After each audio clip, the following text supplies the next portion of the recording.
Oh my goodness, it's already the last day for the South Asia Prelims. This is the Clash of Giants Season 3. My name is Sir Cloud, together with the wonderful Red Queen, who just came back from a walk in the park, literally. I did. No, that was No? actually the other day because I went out with the fam, just to celebrate the holidays and just spend time together, family bonding, catch up and whatnot. And I cannot even count just how many times they've asked me, what do you do? I'm an esports commentator. What is that? Okay, so I explained it. I explained it like a million times already, but I love them. I love them to death. Okay, how would you explain it to them? I just always say, okay, that the voices you hear when you watch sports like perhaps NBA, NFL, those stalking people behind the screen. Yeah, it's kind of like that, but only people who plays video games. Okay. So they kind of get the idea, so I yell for a living, that's gonna be my merch. Okay, copyright Red Queen. I yell for a living. Okay, I'm gonna get that. Please release it. Okay, please release it for all of us. Just like how our teams today will unleash everything, because it is the last day, Red Queen. And of course, what they're eyeing for is the prize pool of a total 20,000 US dollars. That is what is at stake at the moment, Sir Cloud. And I do remember before that Ruthless Hype Esports, the prize pool was just like 10, but now it's 20. So it doubled up. It means that you guys have been so amazing, have been so wonderful in supporting this organization, this tournament, this production, everything about Ruthless Hype Esports. So please continue to do so. And who knows, maybe we'll get a LAN event and perhaps it will raise up to or perhaps rise up to 50,000 US dollars. Can I take the LAN event first? Just say it, okay, just say it. But anyway, what we will take as well is the amazing teams here, and they're going through this vigorous format. So last week we played the Southeast Asia Prelims. This week is going to be the South Asia Prelims. The best from top 5 teams from each region will move on to the survival stage that will be happening in the new year, ladies and gentlemen, in which they will meet up with crazy, insane, gigantic teams that we'll introduce in a bit. Yes, so you guys are stuck with us whether you like it or not. We are going to be your casters up until next year, until we finish this tournament, Clash of Giants Season 3 by Ruthless Hype Esports. So ladies and gents, please don't forget to mark your calendars. As you can see there, of December to January, it's going to be us, and it's going to be the teams coming from PMGC, the dark horses that we have here for the preliminary rounds, and talk about the invited teams. So at least you already have an idea which of the teams are going to be invited. So we've got Vampire Esports, D Plus Kia, Alter Ego Ares, Nova Esports, Tiamba, Kony Esports, Sim9, Star Wars, and Hail Esports.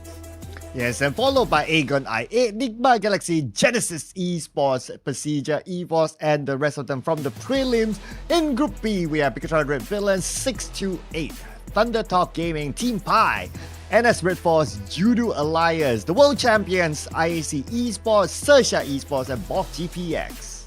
So Procedure Evos is gonna play, for the survival stage, and I do wonder if, the new roster coming from BTR will be at par, at least, at getting back at Procedure Evos. That would be interesting to watch. But you know what else is interesting? It's Rafay, aka 999999999, because he is currently the MVP for this tournament. 33 elimination points, 6,713 damage output. Man, this guy is averaging 2 to 3 kills per match. Yeah, and he's holding on to the top spot against the competition. And speaking about competition, we got Igneous, we got D46, we got Rowdy, I like saying it that way, and Mr. Love as well. Mr. Turu Love, who used to be known as that, but just look at the stats, because Mr. 9999999 has created that significant gap. Average eliminations at 2.06. Everyone else is nowhere near that number, including the average damage. He has 419, and everyone else is still at the early 300s. I mean, I wouldn't be surprised if he can still chill and maybe by the end of the day still be the MVP. Well, he's getting a lot of practice, preparation for the survival stage. Should they get or like proceed to the next one? But yes, I do agree with you. I mean, everyone else is just like perhaps getting 1 to 2 kills, but this guy really setting the bar high. So I am expecting that he will, explode some more for the upcoming matches for this evening, Sir Cloud. And you know what? About the whole rowdy thing, honestly, it's so contagious that sometimes, whenever I call out his name, I do feel like saying rowdy. Because it fits the theme, right? Like the way you say it and the actual how it sounds in the actual name is like it kind of jives together. But you know what else jives together is gun skills and good looks. That's Jiro that's up there with the overall fraggers. Too bad Fearless is unlocked yet. Hopefully we'll be able to get to see how it looks like in the future. Our man Jiro, we will always look out for that hashtag Jiro to hero moment. Come on, let's make that a thing, guy. But here we go. Let's get down to business. Pakistan's 1-for-1 official remains to be at the top with a 24 lead up against the Bangladeshi team CMF GSM. But we've seen CMF GSM destroy teams one after another, so the possibility of 1-for-1 getting dethroned is definitely on the table. Yeah, it's only like 12 points different, and the tiebreaker will be super tight between the two towards that moment. But I think today as well, what's going to be the important narrative is that who's going to break into the top 5. Number 5, number 4, and potentially number 3 is not really safe. I believe number 141, they're pretty safe up there. So it's hard for them to fall out the top 5. But on page number 2, yesterday towards the end, we got the rise of teams from page number 2. Raw M and KSX got their respective chicken dinners. So they'll be looking to catch more today in hopes of breaking into to the next stage. Yes, top 5 teams managed to get this far in the game, Sir Cloud. So honestly, I don't see them slowing down at any point. I mean, this is actually where it gets tricky. Mistakes now can be really expensive. It can cost you the game. So execution now needs to be, ironed out, precise, and on point. And, being at the top 6 is great. Yes, it is. But that's not what's going to take you to the next stage. Yeah, I know, right? So you really, depending on where you are, but I think that a lot of these teams will be really going all out today to gain the elimination points, especially because of how tight the competition is. Now, one thing is about to collect the points. Another thing is to eliminate your opponents so they stop collecting points as well. So today is going to be a fish it fish world, they say. Yes. Again, it's really hard to find that golden ratio, as we call it, to find that perfect balance wherein you have enough elimination points and you also have enough placement points to just, get you going. We cast, and sometimes it's really easier said than done. We know what the teams need because we see the bigger picture and we have all the data, we see the movements and everything. But it's a whole lot different when you are the one in game. The pressure of it all sometimes can really be overwhelming. And again, making good moves or decision inside the game is never easy. They are just that good at making it look like it's a walk in the park. Yeah, and I always say PUBG Mobile is a very punishing game. If you make a mistake, you're pretty much out back onto the lobby. There's no if you turn into a box, you can still be revived, you can go back into the battlefield. No, it's not like that. So mistakes are very punishing, hence not making the mistakes are important. Now, of course, everyone is human, you cannot avoid from making mistakes, but I believe that it's a matter of who makes the least mistakes would gain the advantage against each other, because everyone is as good when it comes to especially mechanical skills. Oh yes, definitely. I mean, we also have to, give it to the IGLs. I think we've discussed this, a little yesterday. I think they handle the majority of the pressure in every game, and I mean, you're in charge of the structure, the call outs, and sometimes it doesn't really go your way, and that can really be devastating. So, if in case you had a bad set of games, you must be able to know how to shake things off and like really do a reset. You have to get into the game with a fresh mind and a positive energy. Yeah, but these teams, they did not have a bad day. So we got 141 UG scored a chicken dinner as well. We got CMS GSM with 2 chicken dinners yesterday. Ruthless Aggressive Warriors as well up here, and ASTRA Esports. I mean, ASTRA Esports it's in a unique situation, right? Like, if they do well, they do super well. If they don't do well, it goes all the way down to like back-to-back 0 points for them. So it puts them in a very complicated situation now in the chart. Yeah, but the good thing is they still have that kind of at least consistency, because if they're not really doing that great, I don't think they're gonna last being at the top 5. So but the thing is, they're not really safe. They will have to improve on their communications and their execution when it comes to their engagements inside the game. And if they don't do something about it, if they cannot pinpoint what's wrong in their game right now, there could be serious repercussions. Yeah, just like how they have dropped from day 2 to day 3, number 4 to number 7 ranking only in yesterday.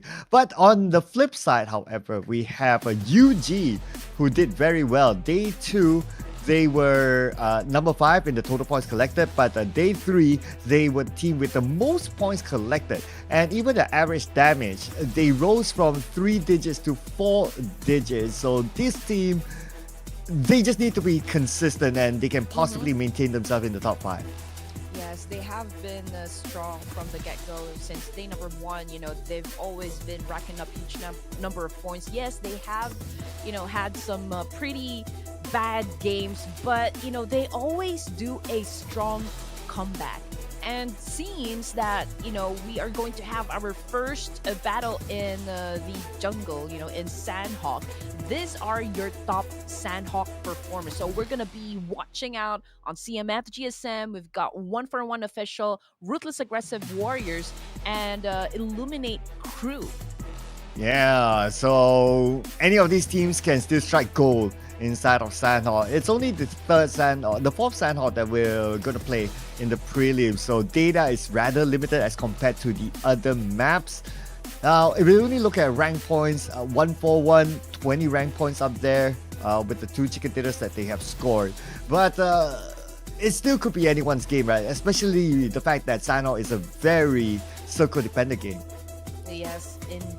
I do wonder if we're going to be having a different set of maps, when we advance to the survival stage, because I would love, for Sanhok to be right there in the middle, so that becomes like the juicy patty when we're eating a burger, because that would make things very interesting. So after you grind so hard, when you guys are playing in Erangel, this is kind of like a game changer when you step, the moment that you step inside Sanhok.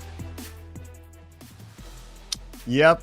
So it's kind of hard, right, to do predictions. I mean, we're gonna get to that in a little bit more. So I am starting my thought process of who to predict. Now, to be fair as well, the Sanhok maps that we have seen before this, they were all top circles. 2 of them at least went to Camp Alpha Island. So I don't know, Red Queen. I guess, well, in all gentleman fashion, ladies first. Oh my goodness. Let me just put it out there that I do love the fact that we have a variety of teams on the scoreboard. We have a representative from Pakistan, Bangladesh, Nepal, Mongolia. So it's fun to see these teams really compete and battle it out with one another just to get a spot, just to secure a spot to the next stage of this competition. So having said that, it's always hard to pick a team, especially this is already the final day and we kind of already have an idea of which of these teams are going to be really fighting hard, just to make sure that they land a spot. So having said that, I think I'm gonna go ahead and you know what? I'm gonna go ahead and choose Undergang Esports for this time. I kind of have a good feeling that I think they're gonna be having a good time, you know, for the first match this evening. All right. So in order to get chicken dinner, it's not necessarily about eliminations, but it's about how long you can last. So I'm going statistically, the team that has lasted the longest inside of Sanhok. Guess who it is? Production, guess who? Production. Production. Go ahead, let production make the guess. Oh, man, production's awesome. Bro. Production's point. Awesome. On point. Man, I love this production. They're so interactive. Yeah. No, I just know that they're really paying attention to what we're saying. So, you know, we love Ruthless Hype Esports production. Very accommodating, very good people. You know, I love working with you guys.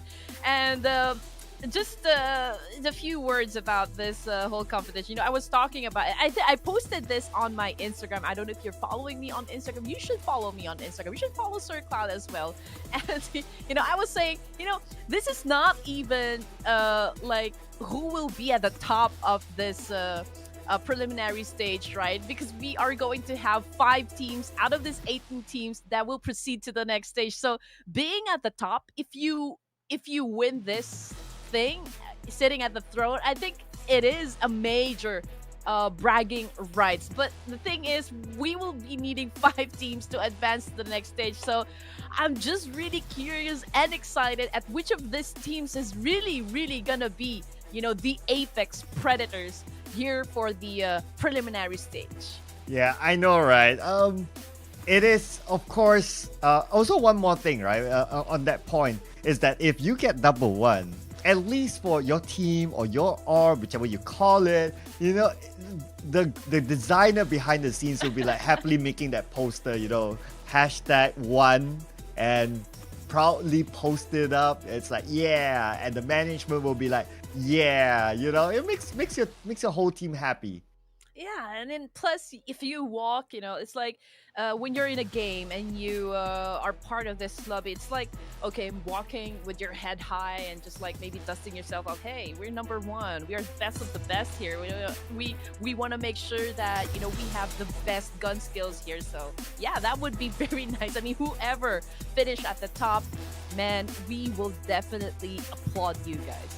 Yeah, and I would like to applaud the audience as well. You guys are amazing at the chat. As always, I see a lot of support for CMF, GSM. I mean, they are an amazing team. They scored 2 chicken dinners yesterday. So who knows? They could take away the throne. That is very possible. Oh yeah. Considering like how they have performed in day 1, again, a little bit of a recap. They didn't really have the best of days, but day 2 onwards, uprise trajectory. Arguably one of the top comeback teams in the chart. So let's see if CMS GSM can take home the chicken dinner as well.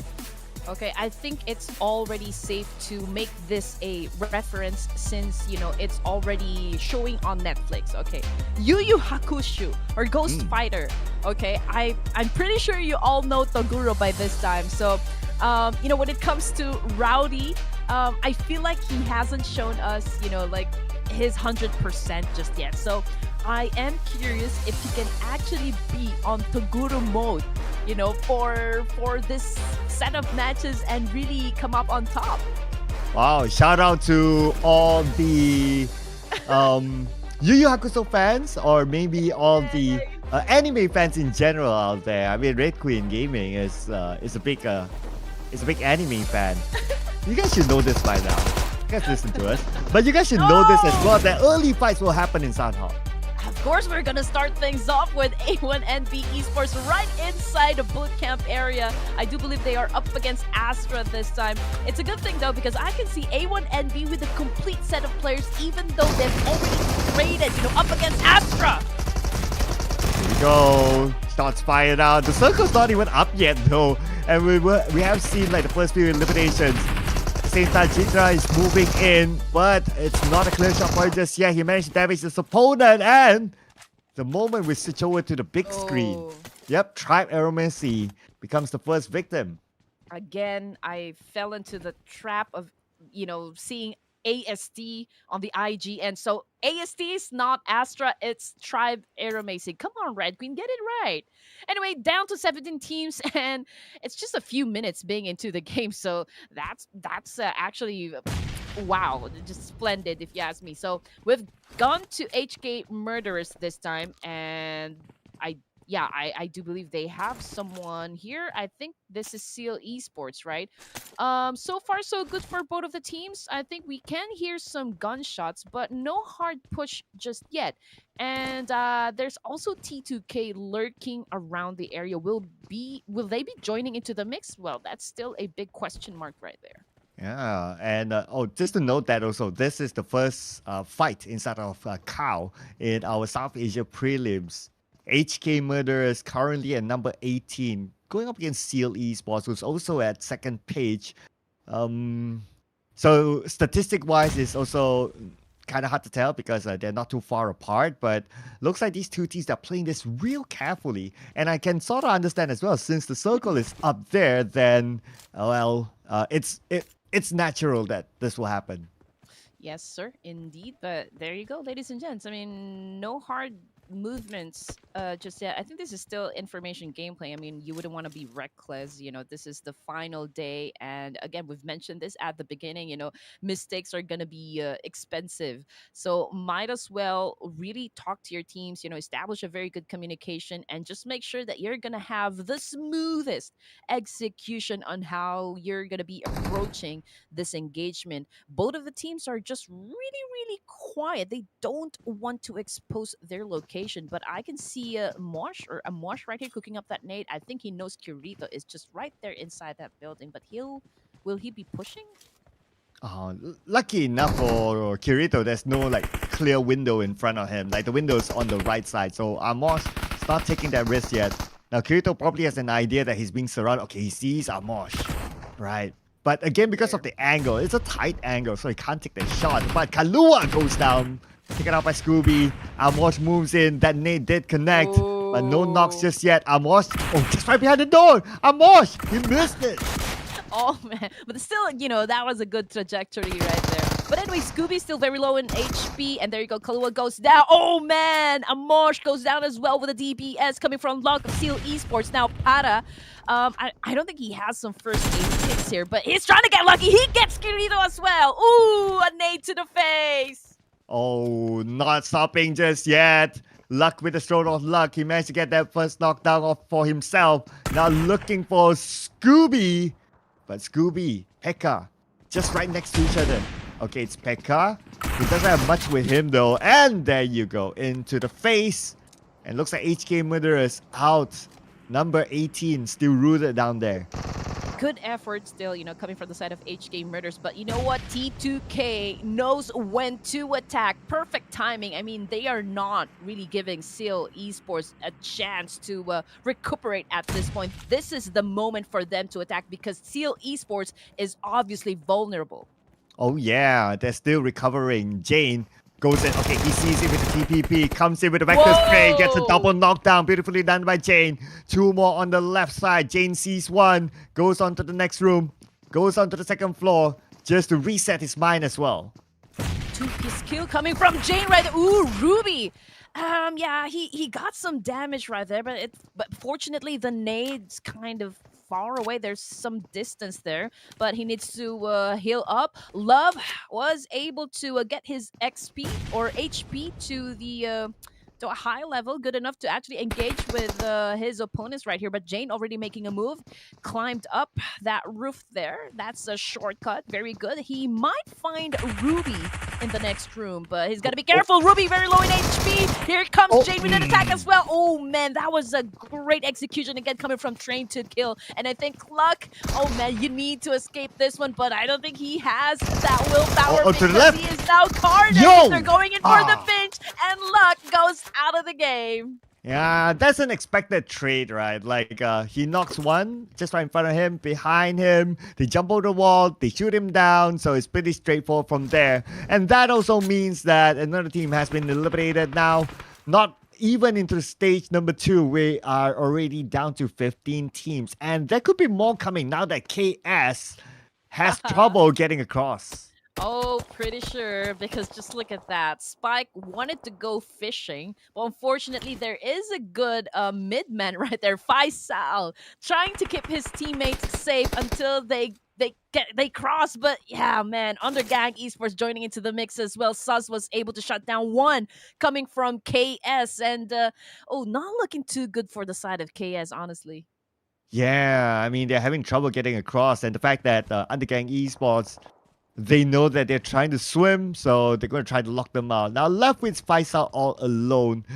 I wonder whether he'll get the luck of the circle at least. If he moves somehow towards his area, then it'll be cool. So far, he is in the circle, but we'll get to know, we'll get a confirmation about 3 more seconds.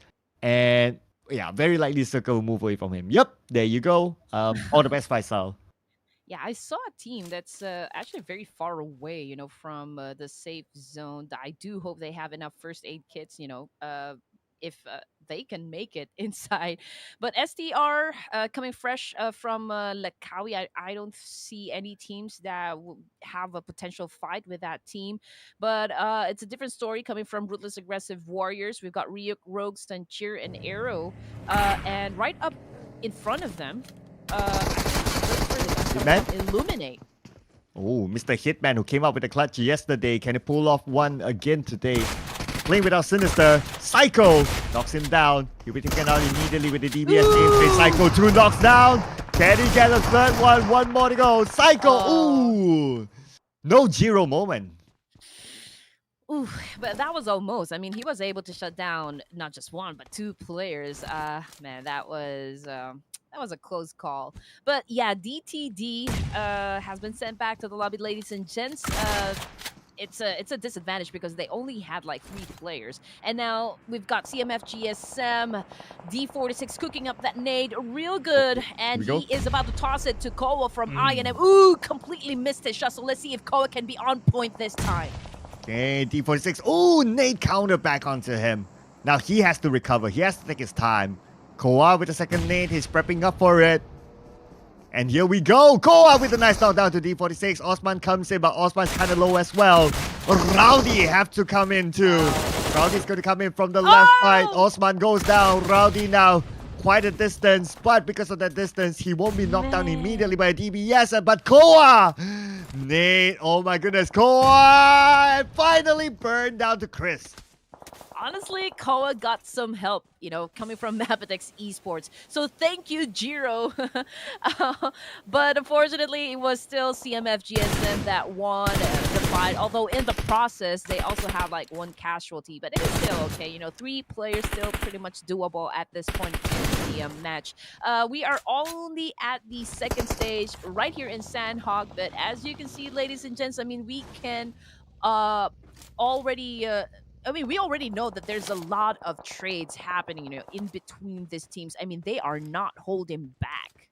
Yeah, everyone wants to collect the elimination points, especially at ASTRA Esports. Look at this, they already have 5 elimination points, and they want to stay away from the drop, so they need to make the most out of this map. But for VS Esports, they'll lose players 2, in fact, Mafia as well as Cyrix eliminated. It's down to White and last. And they're still on the outside circle, circling around, but thanks to the slope, they will have enough cover to get away. Yeah, VS again, not a good start to cash. I do hope they find a spot for a while and maybe do a hard reset. But for the side of Undergang, Red Queen's bet for this map, 4 elimination points under their belt. Okay, so it's okay. Doing good so far. But I think, oh man, they are pretty decided that, hey, we want this point. And so they went in for that charge. Oh, but he missed that player behind him and he gets tagged. Yeah, he happened to land in between 2 players. So unless he can do like a 360 flick, but that was almost impossible. But anyway, last now will be knocked down, leaving only White alone. Jimmy comes in with the DBS. Sus knocked down. Jimmy with the jump shot. And there you go. Another team eliminated, and that's Undergang.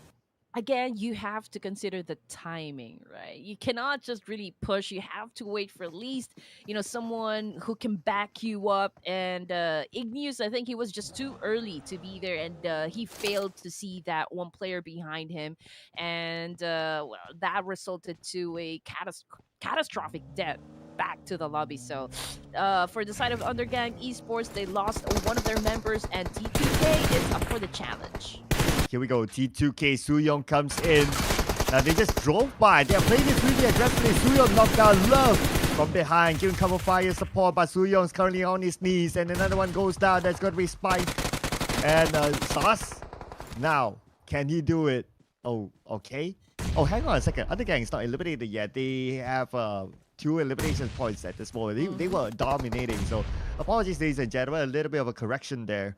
But anyway, now they need to win the fight against T2K. Dada's back up. Yeah, they no longer have enough firepower. T2K still has a complete set of players, although Jane is a bit far, from the rest of the team. So it's just at least 2 players. This is a 2v2 situation in this particular spot. Suz as well as Jimmy is cooking up a nade, but Suz changed his mind and went up and pulled out his UMP over here. Oh, but he'd taken some damage, and Jimmy. now he's very No. low in HP. I don't know where the trade or like the bullets are coming from, because T2K is right here. I think they will not be engaging. I think they're bailing out. Yeah, I mean, the blue has arrived, so got to go now. Oh, Sus. Oh, too low. Can you make it in time? Yes, he should be able to, thanks to his boosters. If not, he might have been taken out by the zone. But now, how is he going to get out of this? Because, okay, we can see from afar, Ganu has arrived, Jiggle has arrived as well, and they're likely to lock him out. Yeah, I don't think he's gonna make it, Sir Cloud. I mean, the zone is already there. He doesn't have any first aid kits, and Ruthless Aggressive Warriors, they have a high ground advantage. So they're pretty exposed at this point. Not unless Ruthless Aggressive Warriors decides to just, hey man, come on, let's go. Live to fight another day. Let's head to the zone. But I don't think that's gonna be happening. Yeah, it is hard for them, right? Low ground versus high ground and everything else against them. But if they do make it out alive, it's going to be a huge one. But stronger esports marching into the circle. Next, they just need to be aware of MABETEX Esports in front of them. 2 Mongolian teams just next to each other. But let's see how far the next piece of circle will be. Not too far. Paradise Resort is still in it. Yes, there's a scaffold that's about to break out between SDR and MABETEX Esports. Both of the teams actually just trying to find a good position, trying to find an angle that could best work out for them. But so on the side of stronger Esports, Sirius has already been eliminated, and there you go. Coming off from the kill feed, Sus coming from Undergang has been taken by the Blue Reaper himself. Sancheer, on the other hand, I think he was able to shut down at least one player. Hopeless goes down. Oh man, Ruthless Aggressive Warrior is again living up to their reputation. Yeah, I mean, the Sus situation, we kind of expected that to happen, right? But there's one more player from UG at least. But looking at the stats on the right, oh, he's no longer tanking the blue, so he could still hold on for positioning points at least. Can't believe that, stage 4 and we are left with just 11 teams. I mean, how fast can this be? But yeah, on the side of Eliminate Crew, Ace right here already has a point under his belt. There is also a 5 brewing inside Paradise Resort, and no hard push just yet, but I think there is also another team that got eliminated just now. I'm trying to look for it. Was it Raw? No, it's not Raw. Okay.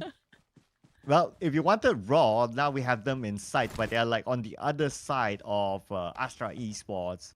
So will that be a big issue? ASTRA Esports sliding into the circle immediately into a compound. They'll be fine for now. But the bigger question is that will they be fine to cross over the road? But so far from our view, there's no other teams waiting for them.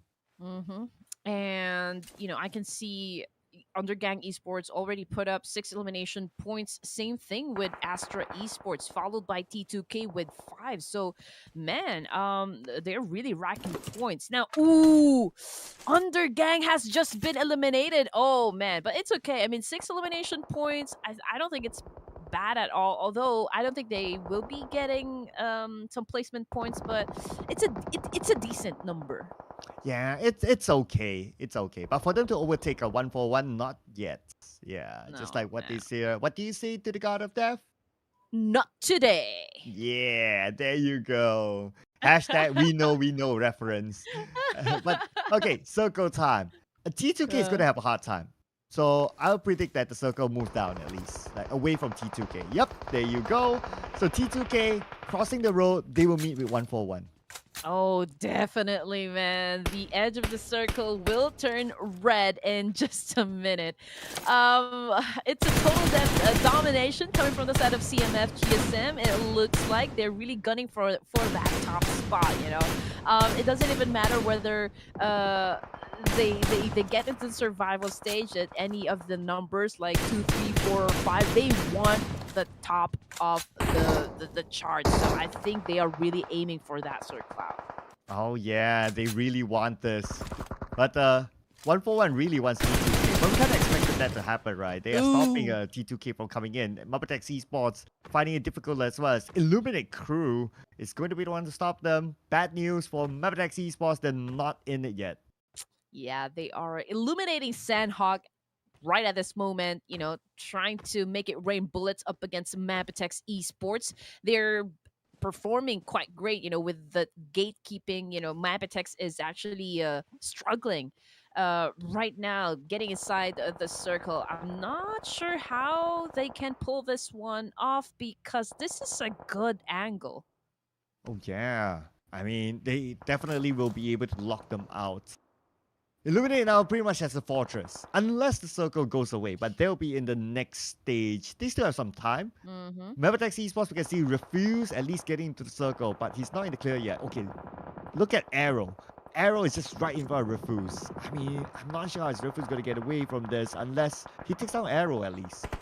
Yeah, I mean, Illuminate Crew, okay, I think MABETEX needs to be patient because right up behind them, sneaking at the back of Paradise Resort are the players coming from Undergang, if I'm not mistaken. So they have to be, oh no, it's, yeah, 1-for-1 official and Ruthless Aggressive Warriors. So it's going to be difficult for them to actually hold down the forward right inside Paradise Resort. So I think there will be an opening, for MABETEX to get inside the safe zone. That is if, okay, so forget about that one. ASTRA Esports right now is in a big engagement up against Ruthless Aggressive Warriors. We can see that Krita right here cooking up that nade real good, but can he be on point? We're not exactly sure, but so far, Ruthless Aggressive Warriors is the one dominating the game. Oh, and Zordi, look at the screen. Two teams, one in front, one behind him. I mean, Zordi is going to be sandwiched at some point. Right now, the main focus is on to ASTRA Esports. Two players in front of him. Zordi has no utilities at all. No nades, no smokes, no recovery items. Zordi is on his own. Yeah, he's probably asking for a miracle here because it's a 2v1 situation. He's pretty sandwiched, in between two teams right here. Oh man, Krita, on the other hand, was able to shut down Rafay, from that nade, I think. And oh man, he gets a two-piece kill once again. Oh, and Zordi taken out. It's taken out by Fever. Man, it came from the other side. But anyway, Illuminate Crew now dominating with 5 elimination points. Raw Esports. Number 7, 5 elimination. Yes, here we go. Krita is not holding back, still trying to go up against that one player coming from 1-for-1 official. They did manage to put up a huge number of points already onto the scoreboard. And 1-for-1 official, on the other hand, not really having a good time. They only have 3 elimination points, and they already got picked off one by one. We are looking at Sirius as the last player remaining. Refus coming from MABETEX has been shut down by Ruthless Aggressive Warriors. This is getting serious right now. Ace spots out the member of CMF GSM just right in front of him. MABETEX Esports out at number 6, 3 elimination points. CMF GSM now coming into Paradise Resort. The circle is just on the outside of Paradise. It's part of it, inside of it. D46 knocked down by Ace. Looking for more. Rowdy is still around. Mad Cat alive as well. Yes, this is what I was talking about just a while ago. CMF GSM already sneaking from behind of Illuminate Crew because Illuminate was too focused on MABETEX Esports just a while ago. And so I think they completely missed the part, that there can be someone that can tag them behind. And this is exactly what is happening. They did have the advantage just a while ago, and now we are looking at 2 casualties on the side of the Illuminate crew. Now, the big question is, can they still defend their territory up against CMF GSM? Oh, love the coordination there between Fever and Ace. Dropping Fever, he's perfectly going to recover, and now Ace is fighting for his life as well. Switches to an M4, dancing around at the same time. The blue has arrived. This stage 8 circle, ladies and gentlemen. And now Fever wins one by being traded back. Now it's down to Ace. Can he pull off a clutch here against Mad Cat? 1v1 jump shot comes in, and beautifully done by Ace. Ace in the hole. Oh my goodness. There you go, ladies and gents. Just like that, we're left with just 4 teams remaining. We've got Ruthless Aggressive Warriors, 1-for-1 official. Wait, hold on just a second. That was a good spot. That was a good kill right there coming from Sirius. I mean, 4 elimination points. He is all alone, left to deal with the remaining players inside the game. So that brings us down to 3 teams remaining. So Ruthless, 1-for-1, and Illuminate. Whoa! Go, another point in the bag for Sirius taking out Fever. 1v4 Sirius in the blue. So Raw MN surely is going to get the chicken dinner. It's a matter of whether they can get the point or not. But no! Sirius denies away the point. Wow, that was... man, that was a fast match number 1. I mean, okay. You guys have been totally amazing. I mean, you just really would want to rack up a lot of points. And Ruthless Aggressive Warriors living up to their reputation as someone who is aggressive in getting those points, just to make sure that they stay at the top of their game. Speaking of game, they're bringing their A game today, Sir Cloud. Absolutely A game, man. This is the second chicken dinner, right, for Raw MN, I believe? Yeah, I think so. I think it's their second chicken dinner. Yeah, yesterday they got one. I remember Sanchi smirking in one of the posters. So, congratulations to them. Though it's only 6 eliminations, but hey, how can you complain? It's a chicken dinner, so you got 16 points. Yeah, I still applaud, the courageous series coming from 1-for-1 official. I mean, he didn't go down not taking any points with him. He was able to actually shut down 2 of the players before he got eliminated. So I think for me, it's such a lot of pressure, considering that you are the last man standing for your team, but still able to put on some numbers onto that scoreboard. So if we're gonna be talking about teams to watch in Sanhok, we only have one Sanhok, in this set of matches. So it's the top performing teams. We've got Ruthless Aggressive Warriors, I8, ASTRA Esports, and 1-for-1 official. And I did see, just a while ago, just how many points this team was able to put up on the scoreboard. I think it's all decent numbers. Yeah, I think, it's kind of balanced this time around. But before we get on to the official score, we're going to give a shout out to Mad Cat from CMS GSM, being the MVP this time, doing a lot of work with the amount of damage that he managed to put out. 727 despite only 2 eliminations, meaning that the damage that he put out, the eliminations were secured by his teammates. So basically he did a lot of groundwork.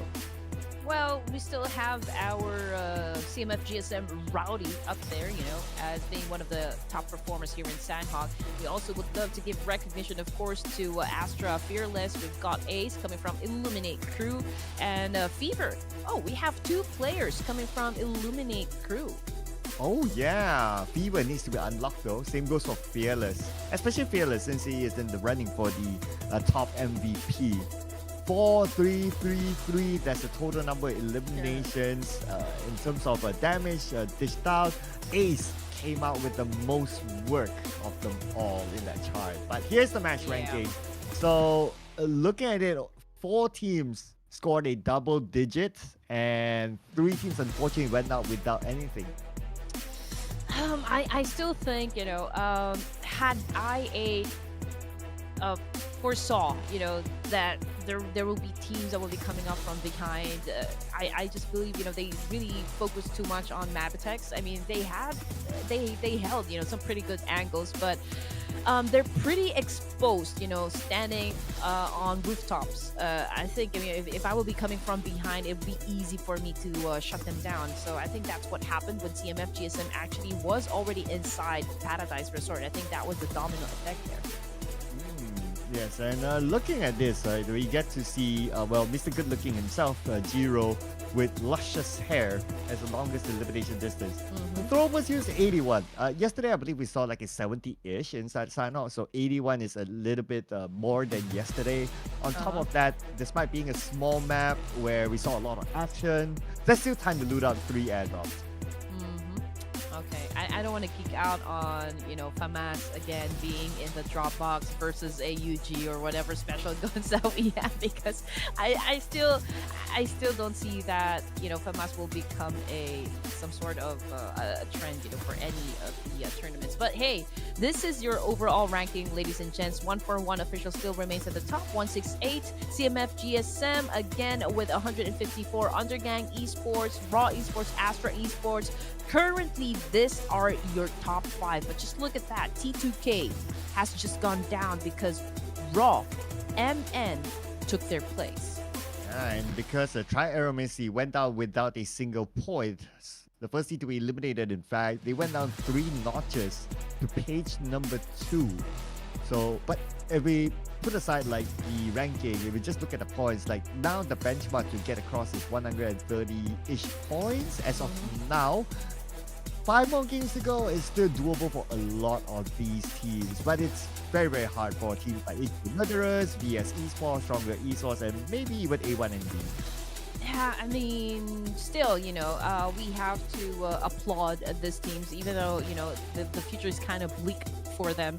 They keep on showing up, they still step up, they still engage. And again, I did mention this the other day, that it shows great sportsmanship, camaraderie and everything. You guys are totally amazing.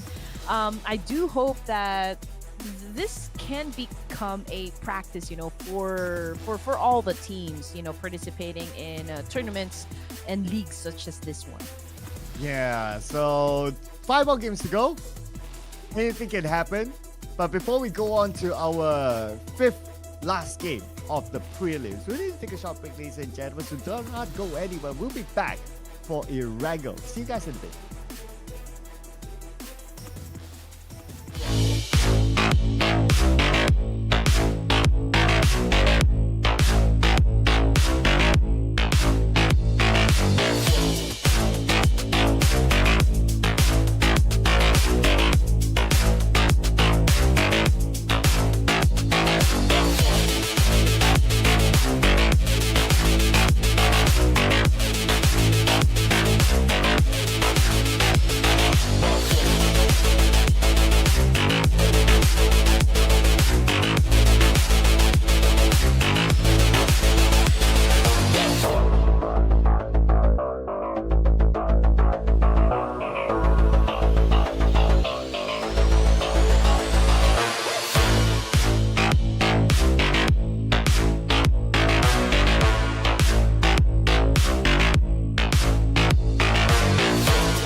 number 4, last day to push for the top spot, test your limits, and make it to the survival stage. Welcome to the Clash of Giants Season 3 South Asia Prelims with me, Red Queen. Take me where the action is, together with the man, the myth, the legend, Sir Cloud.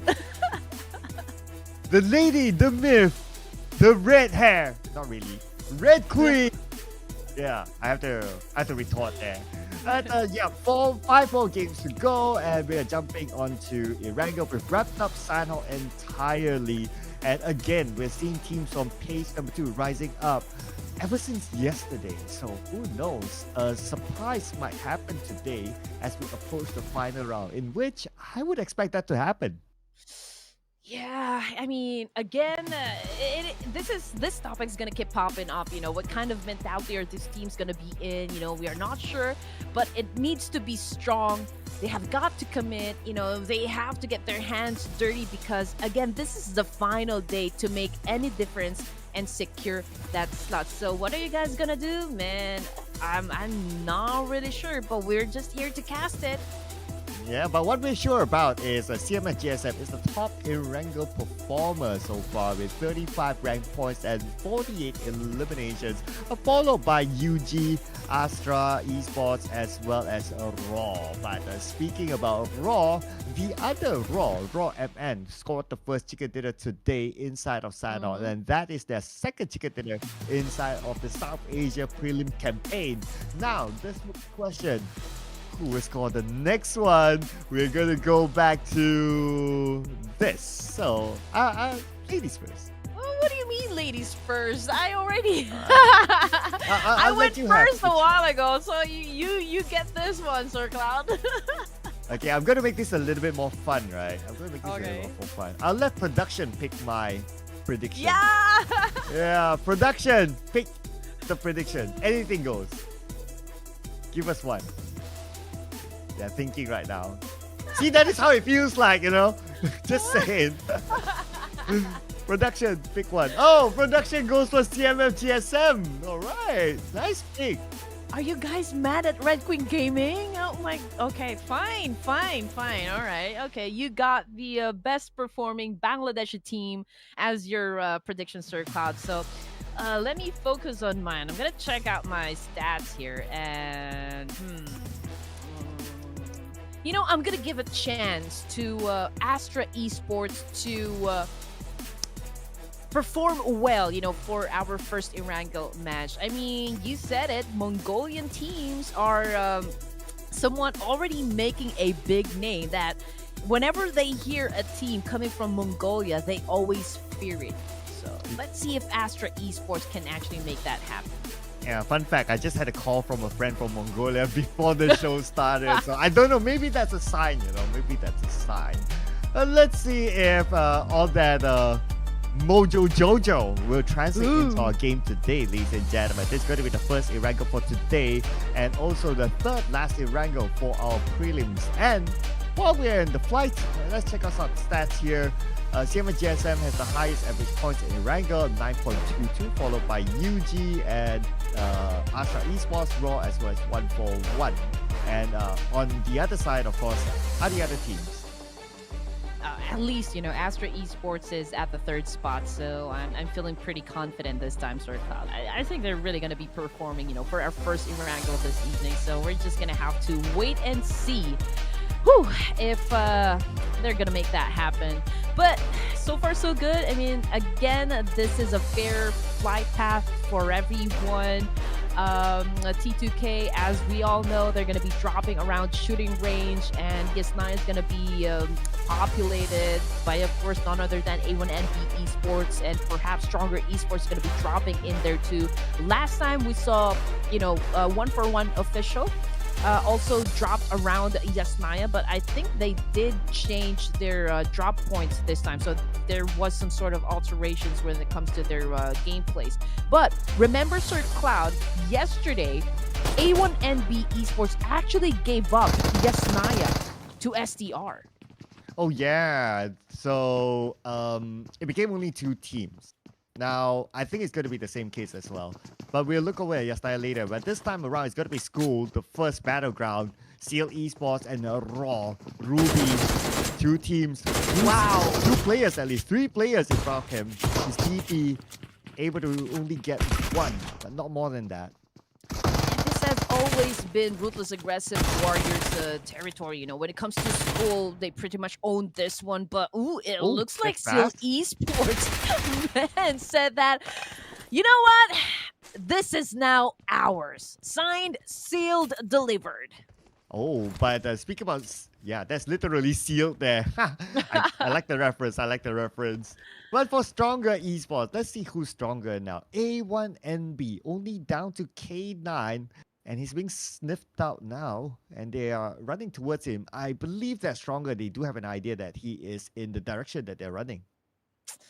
Uh, okay, so I can see that only three players went inside the game, and K9, there you go. Very easy for Ramses to actually shut him out. So I think those three elimination points are shouting A1 and B Esports. But in the process, I feel like they also got serious, you know, from that exchange. Yeah, or okay, I believe Sirius didn't play the last round. So looking over at the right side, A1MB is playing with three players, so maybe Sirius isn't playing. Oh, Hmm, hang on a second. Oh, that's Sinister. Oh my god, I got them mixed yeah. up. And the name kind of like similar. Well, to be fair, there's 8 teams, Sir Cloud, so I know, we're right? bound to make mistakes. So forgive us, ladies and gents. I know, right? I know. It's more than the usual lobby of seeing 16 Hmm. teams. So, that makes things harder for not only like the prediction, but also like trying to recognize all the names, Oh yeah. but also for our teams as well. That's why it's like, okay, wherever they drop, um, most likely we'll see clashes because you got more than the usual lobby. Mm-hmm. And there you go. Map time. Undergang, as expected, dropped around a military base. So they just have to decide whether to pass through the west or the east bridge because, well, there's a team that's going to be greeting them. But I do feel like they're going to head on to the west where DTD is currently staying at. But DTD, there's also a potential that they can get sandwiched, and if it happens, there's two tough competitions that it's gonna be hard to escape from. I mean, there's 141 official, our top seed, and there's also Undergang, which is also part of the top 5. So they are gonna be busy. Oh, yeah, Undergang. They went down slightly though to CFS GSM from the last round, but it's only 2 points away. 141 is starting to pull away. 12 points difference than CMF GSM. So this is a pretty interesting point to take note as well. For Raw Esports, since they become the first team to be eliminated, I'm just looking at how far away are they from the drop. So it's like Mhm. 32 points. Then they're pretty okay. I don't see ASTRA Esports dropping out of the top 5 yet as well. Mhm. But like what we kind of discussed as well, ASTRA Esports, they cannot afford to like have that slump like yesterday. If not, potentially a lot of the teams below them can overtake. Yes, agree. That could be the case. We can see Nobin right here coming from D2D. He's making some rounds, you know, scouting the area. How close are they with, you know, any of the opponents? But we can see that they were pretty close with 141 official. You know, 141 is actually just around Quarry area of Erangel. And if we're gonna be looking at where INM is at the moment, they're somewhere onto the northwest, right in between Astra, Illuminate, Air, Illuminate Crew, which is, you know, currently staying at Jorgapool. So they're still being chilling there. And I Mm, guess that's also because the circle is not too far away, so they're not too concerned. And plus, um, it's pretty much straightforward access for them if they want to go into the middle of the circle. Normally, you don't get to see that many teams up north that early. So yeah, if they can get there quickly enough, then they can take. I would say shooting range. The hills around the shooting range will be one of the key areas. hmm But let's see what's going to happen. INM, I think, deciding whether or not they're going to be pushing Astra Esports in this compound. Are they going to be challenging them, to snatch this compound out of Astra Esports' hands? Creator right here on the rooftop pretty much has the chance to shut down, or keep these players at bay. But definitely, this information is already being cascaded to the rest of the team, so they are on alert. They're on guard. Okay. Yes, they are. Look at this. Keeping an eye. But Fearless knocks down Junayet. That's going to be an opening. Junayet, I think he's not too far away. Let's see if Astra Esports wants to go out and take that risk. Yes, they will. Take an aggressive approach. Cynix being shot back. Cynix has to be careful, but Cynix knocked down by Chen. Man, Astra Esports really wanting to rank up the elimination points. 2 more to go. Junayet is back up, but goes down immediately. Splattered by Cheyenne. Cheyenne knocked down a little bit of a trade there. 1 more to go. Fearless comes in, and it's going to be a wipeout to INMP. There's nade gameplay, there are gunfights, and there's a killer vehicle gameplay. So that's coming from Astra Esports right there. But yeah, we're down to 15 teams remaining, 55 players alive. Stronger Esports are dropping one by one in the hands of MABETEX. Also, there are players getting picked off coming from VS Esports. We are somewhere around Jorgapul area. We can see Tribe Erangel as well getting in position, trying to take a higher ground advantage up against their opponents.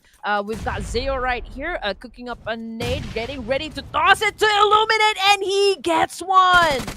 Oh, nicely done. Follows up with a jump shot. Zeo will secure that elimination point. So we can see on screen K11 on the other side. And because this area is kind of big, so it will take some time for Triumph to sniff out everyone. But they know that Fever is on the other building, so they are on a hunt for him.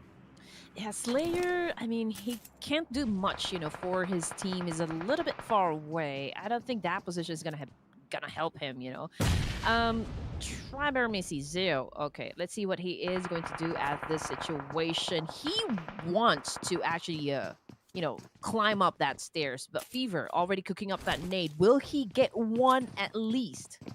Oh. He does have the right weapons though. Whoa! And for face hits onto Zeo, but he's being hit back. There's no help left. Incas comes in. And as always, the DBS, the best weapon in urban combat.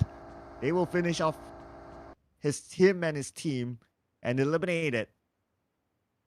Yes, sir. Ruthless Aggressive Warriors is actually battling it out with CMF GSM. But let's take a look at Tribe Erangel. They still have a complete set of players, which is good, after a match right there against Illuminate. I think they've been very particular on how they're going to be approaching that one. But it's still, like a huge gamble on the side of Slayer because he was really far away. He was staying at the bridge. And although that is a good angle, but it was a little bit hard to pull off since, most of the opponents are actually inside the building. So that was a big risk. Yeah, inside and him being at the bridge, it's hard for him to find a good angle. He's only depending on maybe either his opponents jump out of the building or through the window, in which it is, it's kind of hard as well. But it is what it is. That is the advantage and disadvantage of being in urban warfare. So that really depends on how the team really adapts to different situations. So maybe him realizing that he came in, but it came in a little bit later. But it's okay. They still won the fight anyway. Yeah, adaptability. That's one of the things you guys need to master because, plans don't always go accordingly, right? We're bound to have some sort of surprises, inside the game. So you need to be able to actually adjust, to a lot of changes when it comes to your approach in every situation. But from the kill feed, it's DTD, Stronger Esports, battling it out with another. We can see one coming from HK Murderers cooking up that nade real good. And it looks like he's been getting some knockdowns as well. Ooh, Circle still going up north. And I would say that Astra Esports, they have one of the best positions here. High ground, able to gather information, but now we shift our focus onto Tribe Erangel. up against HK Murderers. And Inca's being picked up by Slayer. But Amos is going to come in. He's going to go through the high ground. Got to be careful because behind there's someone else. Zeo is on the other side, but that kill is blocking his vision. Amos comes in. DBS gameplay space onto the smoke, but nobody is there. Slayer taking out by Amos. Nice DBS at the end. Pekka is still around. Pekka spraying, and Pekka will finish off the last few members of Supremacy. HK Murderers 5 points. You see, there is a change, somewhat a change when it comes to the gameplay of HK Murderers right here, because they already know that, they already have nothing to lose, there's really nothing at stake anymore. So they're just really here to cause chaos, to really rack up points. But still, wonderful execution coming from HK Murderers. 8 elimination points is no joke.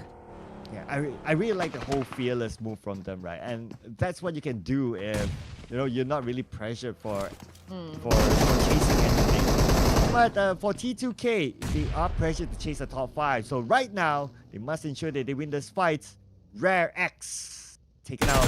The other members of KS is on the other side, not spotted out yet by the rest of T2K. XOXOX gets away, but Maheres, no way for him to be saved. Yeah, so for KS on the side, 2 players remaining, I believe. Yes, 2 elimination points on the side of T2K this time. And you're right, Sir Cloud. I think they are chasing to be at the top 5 because during the first match, I think they've gone down to being a top 7, right? So they need to put up a lot of numbers. And in order to do that, they need to be extra aggressive, in the coming set of matches, because this will be the only chance for them left to make any difference, for T2K. Yeah, and would be a bonus for them if they're able to eliminate the teams above them, right? So we got Raw MN, and also ASTRA Esports. If these 2 teams can go out there, T2K can jump up at least a notch and edge closer to overtaking ASTRA Esports. Yes, you're right. But this is the current situation. Stage 3 in Erangel. 15 seconds on the clock before we see stage 4. 39 players remaining. And again, for those of you who just tuned in, we've got INM vs A1NB Esports, I8, and Tribe Aeromacy already out of the game. And there's a fight brewing. This is ASTRA Esports, yes, battling it out with this blue team right here. I'm trying to get a hold of this. This is Dream to Destination. Oh yeah, Dream to Destination. There you go. But they dream to be in the destination or within the circle, but it's going to be hard for them. They must do this by Wonk going up against Giant. Comes in with the DBS into space, but Wonk actually wins it. Scarl wins the DBS, but Fearless instead to follow up with the UMP, and it's going to be a straightforward spray. But unfortunately for Wonk, after that celebration, immediately back to the lobby. Yes, they are at the lobby, so wake me up when Erangel ends for Dream to Destination. So 11 teams remaining, 35 players arrive. Ooh, that was a good shot. Ryuk is already on the ground, so is the rest of the team. Man, Ruthless Aggressive Warriors only left with 1 player, and Spike knows this one is not going to let him go away. He goes for the massive spray. Can Arrow escape? Oh, there you go. Lucky enough for him that the magazine chamber is depleted, so he could not continue on the shooting. But now goes up to the high ground. Okay, Arrow is gonna go from here. Blue is just right behind him. Arrow! Oh no! Oh no, Arrow! This is it. This is pretty much it. Oh! Wait, Arrow! Wow! Wow, that was a good, clean shot. He is under a lot of pressure, but he was able to do an effective counter up against Undergang. He was able to get 1 point. He shut down Sus from that angle, Sir Cloud. Oh man, that was a tough angle from the ground. Pressured by the blue at the same time. Ignis now will take over the role of his teammate to try to stop Arrow. But now Arrow, can he pull that one again? If he can pull that off again, that will be a better clutch than the Giro clutch. Oh man, that took my breath away. Honestly, that was a good shot coming from Arrow right their Ruthless Aggressive Warriors. Oh man, Wait, again, wait, Igneous wait. goes down. Oh, again by arrow. Oh my goodness. Hold up, Red Queen. We could be in for something here. We could be. Okay, yeah, that's it. He does not have any more Oh. healing items. I wish we could have seen something insane like that, and that will go up in like the Hall of Fame. Oh, most definitely. I mean, can you imagine getting pressured by the zone, getting pressured by another team? But despite all of that, he was able to shut down not just one but two players. So, I mean, that's insane. Yeah, nerves of steel, they say. I mean, that was really professional at its best. Like, you play till your last second. That is, you play your Oh. best to your last second. That's why I'm impressed with all these teams. They are really putting their hearts out. Even though maybe some of these teams, they don't really have much to play for. But for Seal Esports, now against MABETEX. MABETEX has still something to play for. They will take down Kirito as a start, but looking for more. Jiro comes in DBS, not securing the elimination point yet. But Scooby, what did you just do? Why did you nade down your own teammate? That is a good one. Play until the last second. I think that is exactly what the teams are doing right at this moment. But yes, we've got a lot of fights happening simultaneously. We got MABETEX right here, Jiro on your screen, cooking up that nade, but I think he missed to actually throw it to where it matters most. CMF GSM is also within this area, trying to go up against teams. Team MABETEX over here. We've got Osman with his M460. Oh no, not M460. NS12K. Here comes the attack, and was able to shut down K Kala right here from that spot. Wow, nice combo there between Osman as well as Madcat. And now Madcat's going in for the save onto D46. Nice nade from Osman, knocking out Refuse. Dessert, the only man standing for MABETEX Esports. He comes in, jump shot with the DBS, almost getting Osman. Osman will be knocked down by Jiro. Where is Jiro? You better lose yourself in the moment if you got it. Here comes Madcat again. Once, we want to kill a Dessert, from that encounter, ladies and gentlemen. Dessert goes down. Igneous coming from Undergang goes down as well. Oh man, the kill feed is lighting up. Oh, it's insane right now. Stage 5 with only 8 teams left. CMF GSM still not out of it just yet. The Jiro is waiting on the other side. But CMF GSM, they should be able to heal up Osman. They should have enough time. But they're not in the circle yet. After they finish off Jiro, after they get across him, if they do, they have 1-4-1 kill. Go against Sirius with a massive spray up against T2K. Not hitting his target though. But right up behind him, there's also a clash, and there's a potential to a third party because MABETEX as well as CMF GSM is just right behind them. So 1-for-1 official, they are a little bit sandwich, but yeah, I think ASTRA Esports, was that ASTRA Esports that Kahlua shut down? Yes. Yeah, it is, and ASTRA Esports only have 0-4-3 remain. But CMF GSM, okay, they won it against Jiro. Now up to the next challenge is to get into the circle.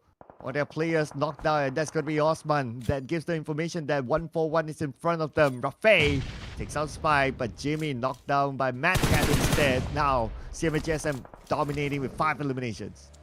Oh man, ASTRA Esports only left with one player, but man, they're not afraid to engage in any battles. I mean, we've got only 0-4-3 right there, putting up, a very good show for each and every one of us. So I do hope he get to the last few zones of the game. But speaking of getting to the last few zones of the game, we've got D46 right here playing for CMF GSM. Right now, he is going up against the kings of this division. 1-for-1 official, ladies and gents, with 3 elimination points under their belt. And so far, they're trying to get rid of Osman with a D46, but it is, D46 is making it hard for them. Oh yeah, D46.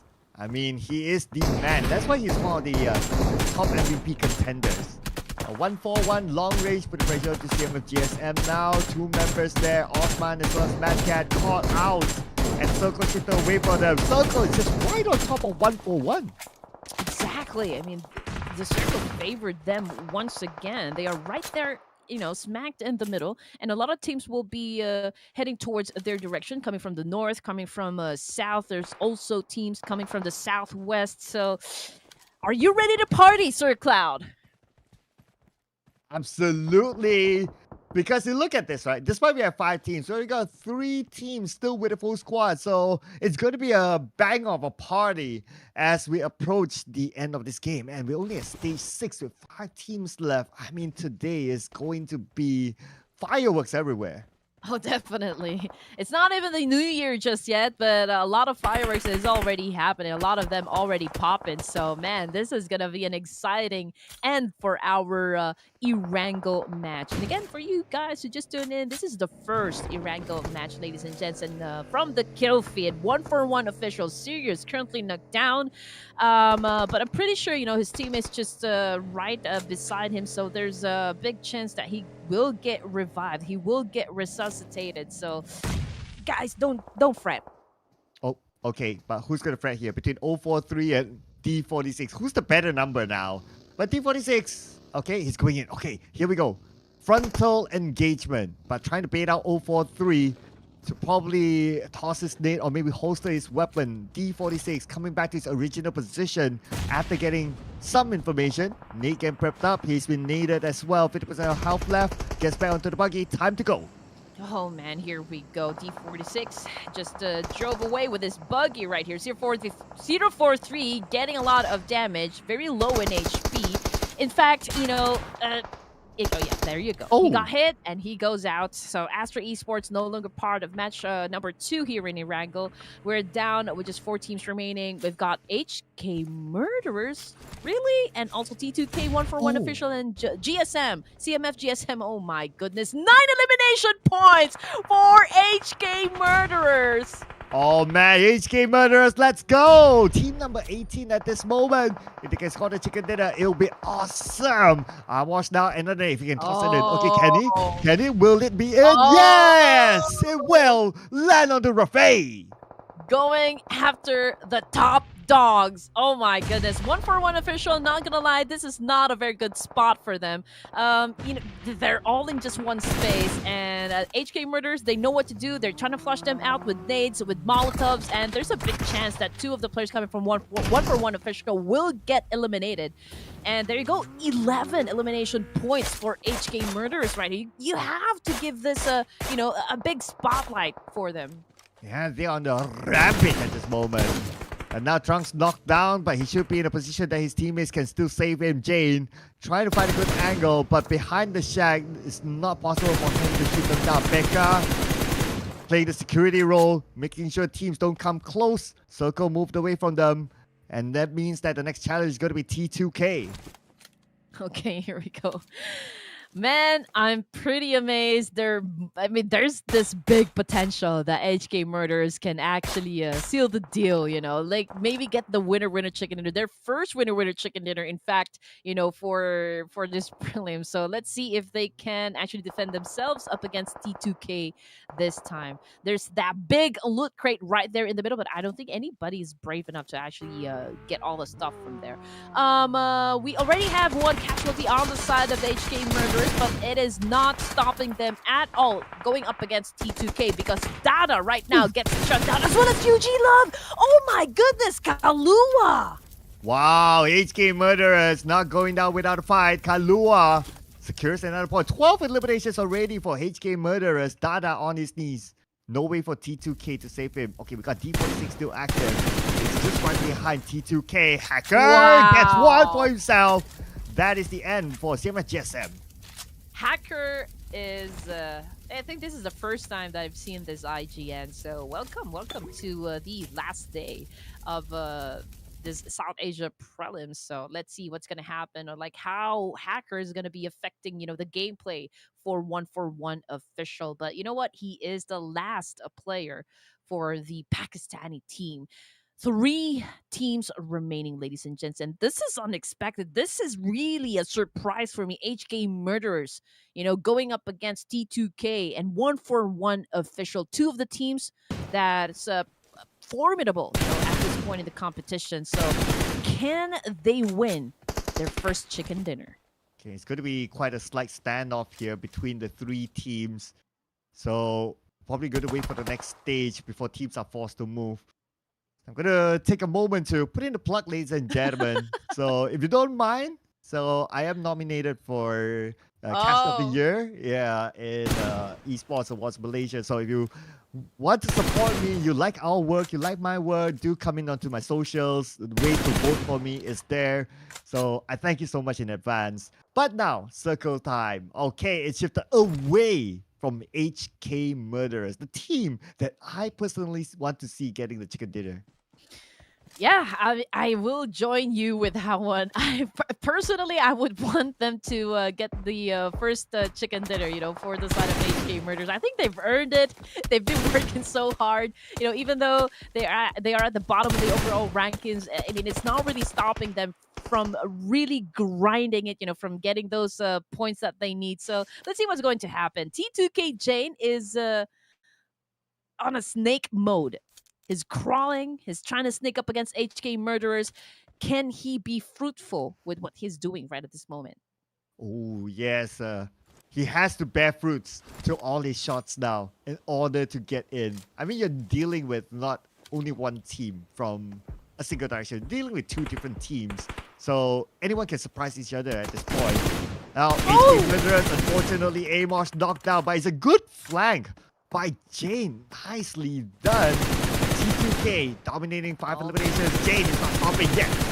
Oh man, they know HK Murders needs to separate because they are just in one position. Jane came close to actually shutting them down. It's a good thing there was a tree right in front. Oh no, okay. Forget I said about anything because Kalua is already knocked down. So we are left with one player, and that is Becca. So we are definitely going to see a 1v1 situation. Jane versus Becca. HK Murders Jane with an M416. Same thing goes for Becca right here. Jane? Ooh, here comes the exchange. Jane! Oh man.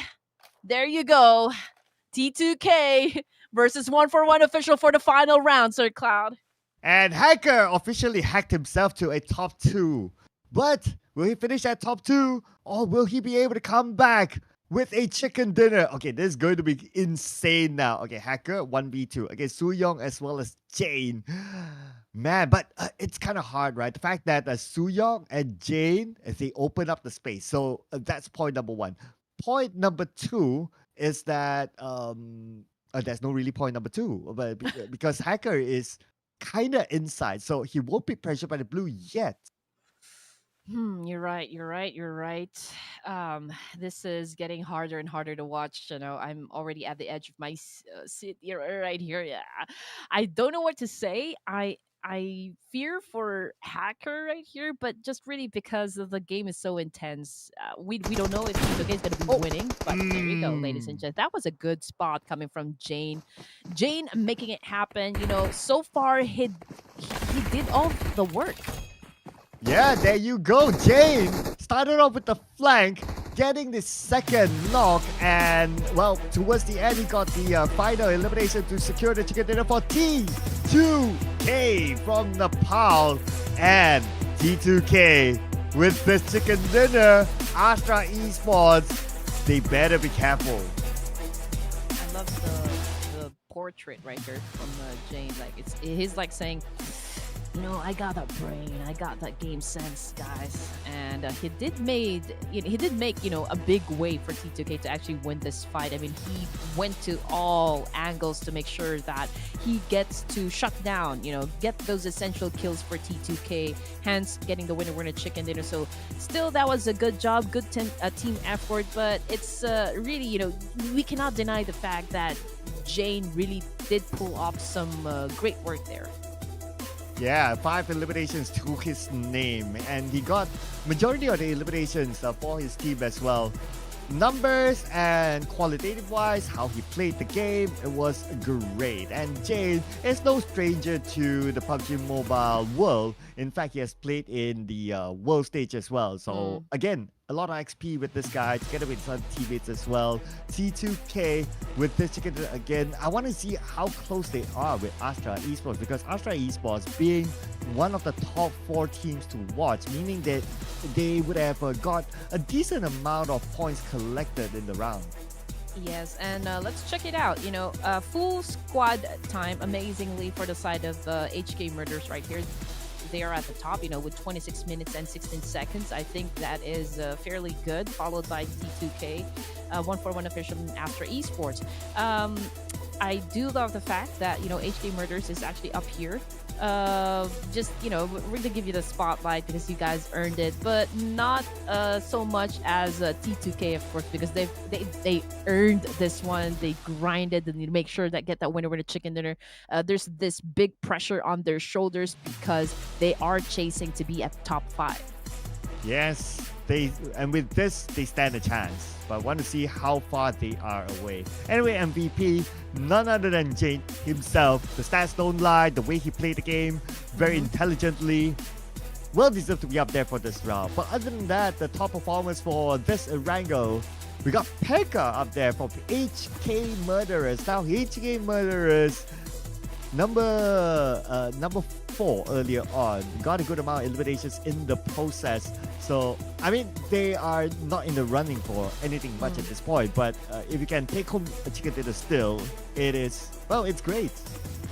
I believe it was a vital kill, for the side of Jane when he took down Amosh.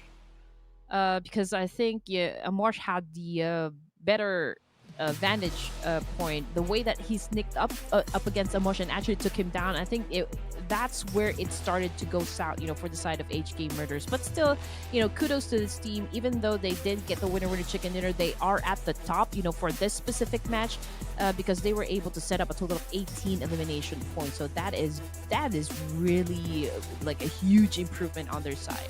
Yeah, I think it's the best round that HK Murderers has had.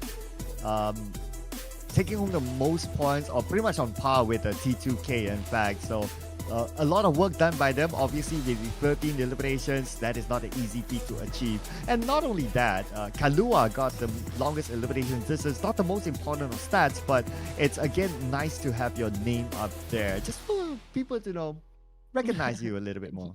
Yes. And check it out. The throwables used, 210. I can still say this is a little bit low than what we usually see on the board, but this can still be improved since we still have 3 more matches, right? 3 more matches.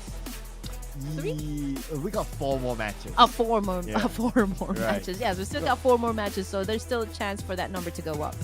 Okay, looking at the numbers, right? So ASTRA Esports went up to number 4, 144 points. Raw Esports dropped to number 5, 141 points. T2K, they are, my math is killing me right now, 18 points away from Raw Esports. And if there's any tiebreaker at this moment, it would favor towards T2K. So they need that bare minimum 18 points to catch up. But we must consider as well that Raw Esports will be ticking in points too. So they need more than that for sure.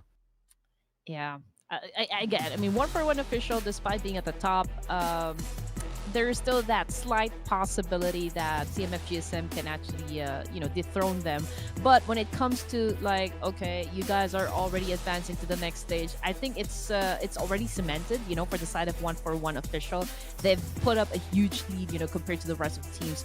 But I think the team that is now really safe, I will agree with you, is the one at the top 5, because D2K and the teams down there in the top 10, I think they are really working hard, putting in that extra work, putting in that extra effort to make sure that they rack up enough number of points to at least get to slot number 5.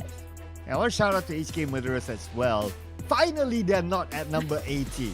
They came up, now VS dropped to number 18 instead.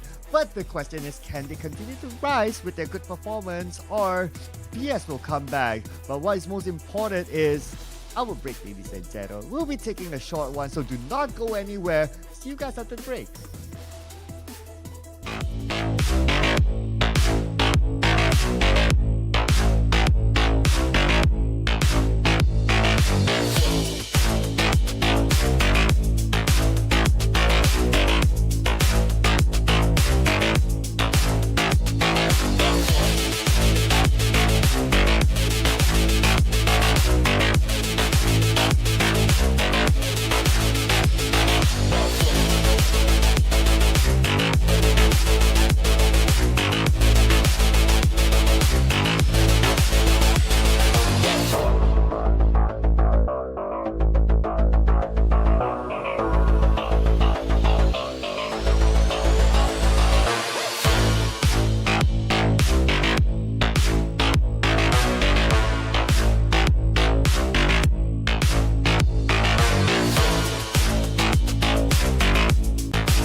And go it is, ladies and gentlemen. We are back for Clash of Giants Season 3, the last day of the South Asia Prelims. It is getting hot now with the teams still able to get into the top 5, such as T2K, who got the chicken dinner earlier. My name is Sir Cloud together with Red Queen.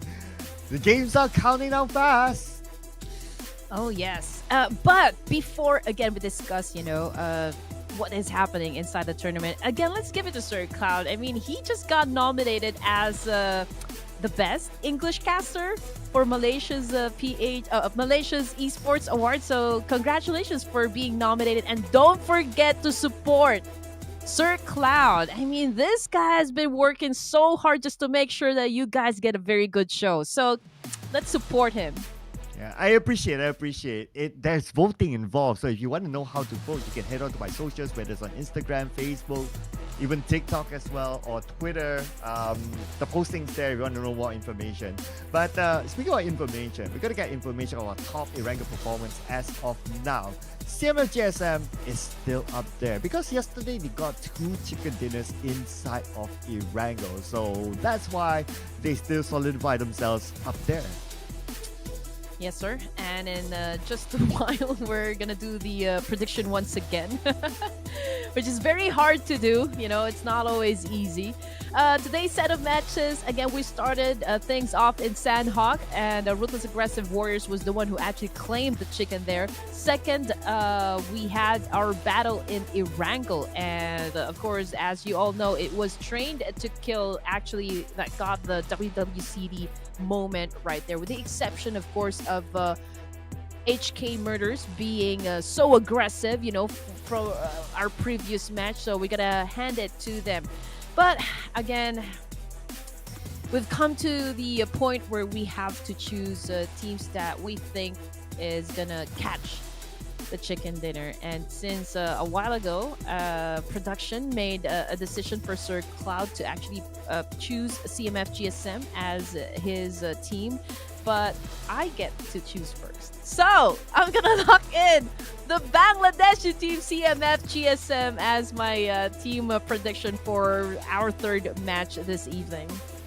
My wish list for next season is to have like a production prediction in between the caster's prediction. Yeah, just to spice things up, right? Make it a little bit more fun.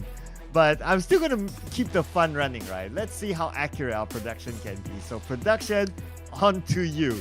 This is your prediction. They came close though with CMS GSM the last round. So we're doing pretty well, production. Doing pretty well. Oh! T2K with the narrative, the storyline of breaking into the top 5. Let's go. I almost feel like production wanted me to dance TikTok compared to you, Sir Cloud. They've been feeding you information. Are you guys conspiring all production? What are you doing? But audience, you know what?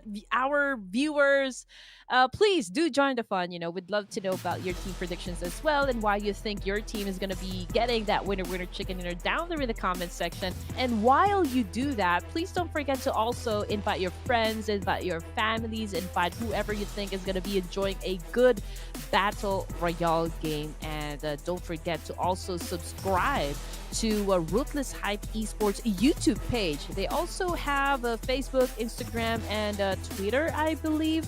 And this live broadcast is also being shown on TikTok.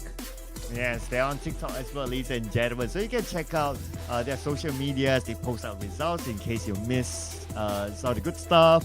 They post out highlights as well from time to time. So do show up, show your support to Ruthless Hype Esports, because this is the most amazing off-season tournament for PUBG Mobile that I have seen. And trust me when I say that, because I've seen a good number of tournaments during the off-season. So here we go, ladies and gentlemen. The second last Erangel in the entire South Asia Prelims. It's going to be hot and fast. Oh, definitely. But checking out the players with most eliminations, we still got Rafay on the board as the top eliminator. We're going to call him eliminator. Oh, Probably we can call him Terminator. Yeah, but you can't leave out Mr. Jiro the hero. He eliminates hearts with just how luscious his hair is. Gotta give it to him as well. Like the best hair award goes to Mr. Jiro. Dun, dun, dun. Okay. Oh, and he's also up there in the most eliminations and not too far away from Fearless and Buffet. Exactly. So these are your top Terminators, right? Inside the game, ladies and gents. And Jiro is not really holding back as well. He had a lot of great moments, from the previous matches, and I do hope we see it on one of the highlights from TikTok. So make sure that you guys follow Ruthless Hype Esports on TikTok. Yes, do follow all their social medias. Again, showing them support means that they can create more events like this for us. Maybe a LAN event in the future. So who knows? Grow it. Let's grow the community till we can make it a LAN event. And you guys can join as well and see your favorite players in front of your eyes. Okay, here we go. We started match number 3 right here. A1NB Esports. I think they already have an opponent here, and again, it's Stronger Esports, and I believe this is happening in Yasnaya once again. Oh, here we go. Yep. A1NB now in action with Stronger Esports. Last time around they lost the fight, but now Stronger Esports going in. Hitman being hit down. One more on the other room. They get it as well. So there's one more player from A1NB. Who is that player? I think it's K9. They spotted it out. They shoot. They score.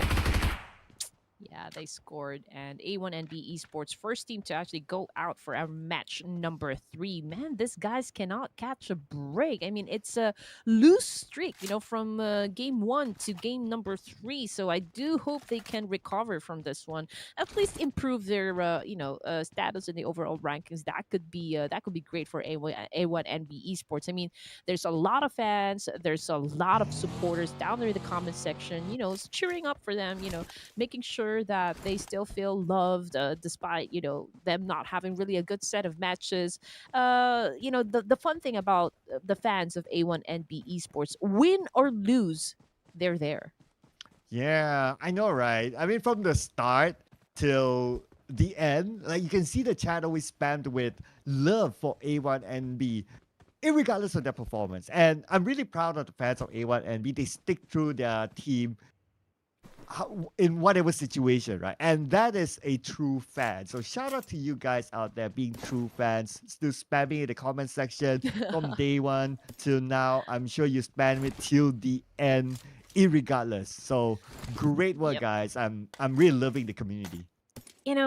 It's not just the comment section, Sir Cloud. They have been spamming my Instagram account as well as my Facebook. So big shout out, huge shout out to A1NB Esports, also to CMF GSM fans. You guys have been sending me a lot of comments, sending me a lot of messages saying you guys are enjoying the show. So thank you for the love and support that you guys are showing us, guys. Yeah, thank you so much. Do check out our social medias as well if you have not. Facebook, Twitter, Instagram, and everywhere else, and TikTok as well. But for 141 official, it's going to be a serious fight, but pretty straightforward one. Scooby is now down, and seriously took his time. Again, with the Avara Kedavra, Sir Cloud, Sirius was able to put down Scooby Dooby Doo. So that's a pretty good crossover. Yeah. Well, he's not really a talking dog, right? Well, half. Like he talks a little, right? Yeah. Yeah, a little, but I think Sirius can actually make that happen. With a few spells of his own. Oh yeah, Avacadabra, and all of a sudden, like you hear Scooby like talk like a human. But nah, I don't want that. I don't want that. I like Scooby to just maintain being like a Scooby. I don't think he's gonna talk after Avara Kedavra. that will put him to the ground. Oh, okay. Oh, yeah, that spell. Okay, let's not. Okay, let's not. Yeah, so ladies and gents, again, 17 teams remaining. We are just at the first stage here in Erangel. So if you're going to be talking about the team's position, pretty much the same. Undergang in military base. We got Prabin and the rest of Ruthless Aggressive Warriors already down there in the middle, together with the ASTRA Esports as well. So the fight is actually inevitable. We will be seeing them engage in just a while, perhaps.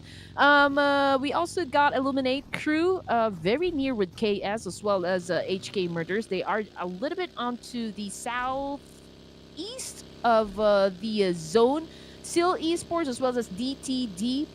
You know where they always drop. It's around Primorsk and Ferry Pier. There's also, 1-for-1 official very near at the edge of the circle. So again, we're just waiting for a few more minutes before we can see the kill feed light up. Yeah, and I guess with this kind of circle, it's pretty okay. It's towards the main peninsula, so that's why we don't see that many engagements, at least as of now. Earlier on, it was like circle towards the north side, so it went all the way up north, and that's why while traveling, the teams bump into each other, and naturally it becomes collateral damage. So with this kind of nice kind circle for now, well, I guess most fights will happen at stage 4 onwards. Yes, sir. Right now, it's a little bit passive. Probably teams is just more on information gameplay at this point in the match and just getting all the right attachments to their guns.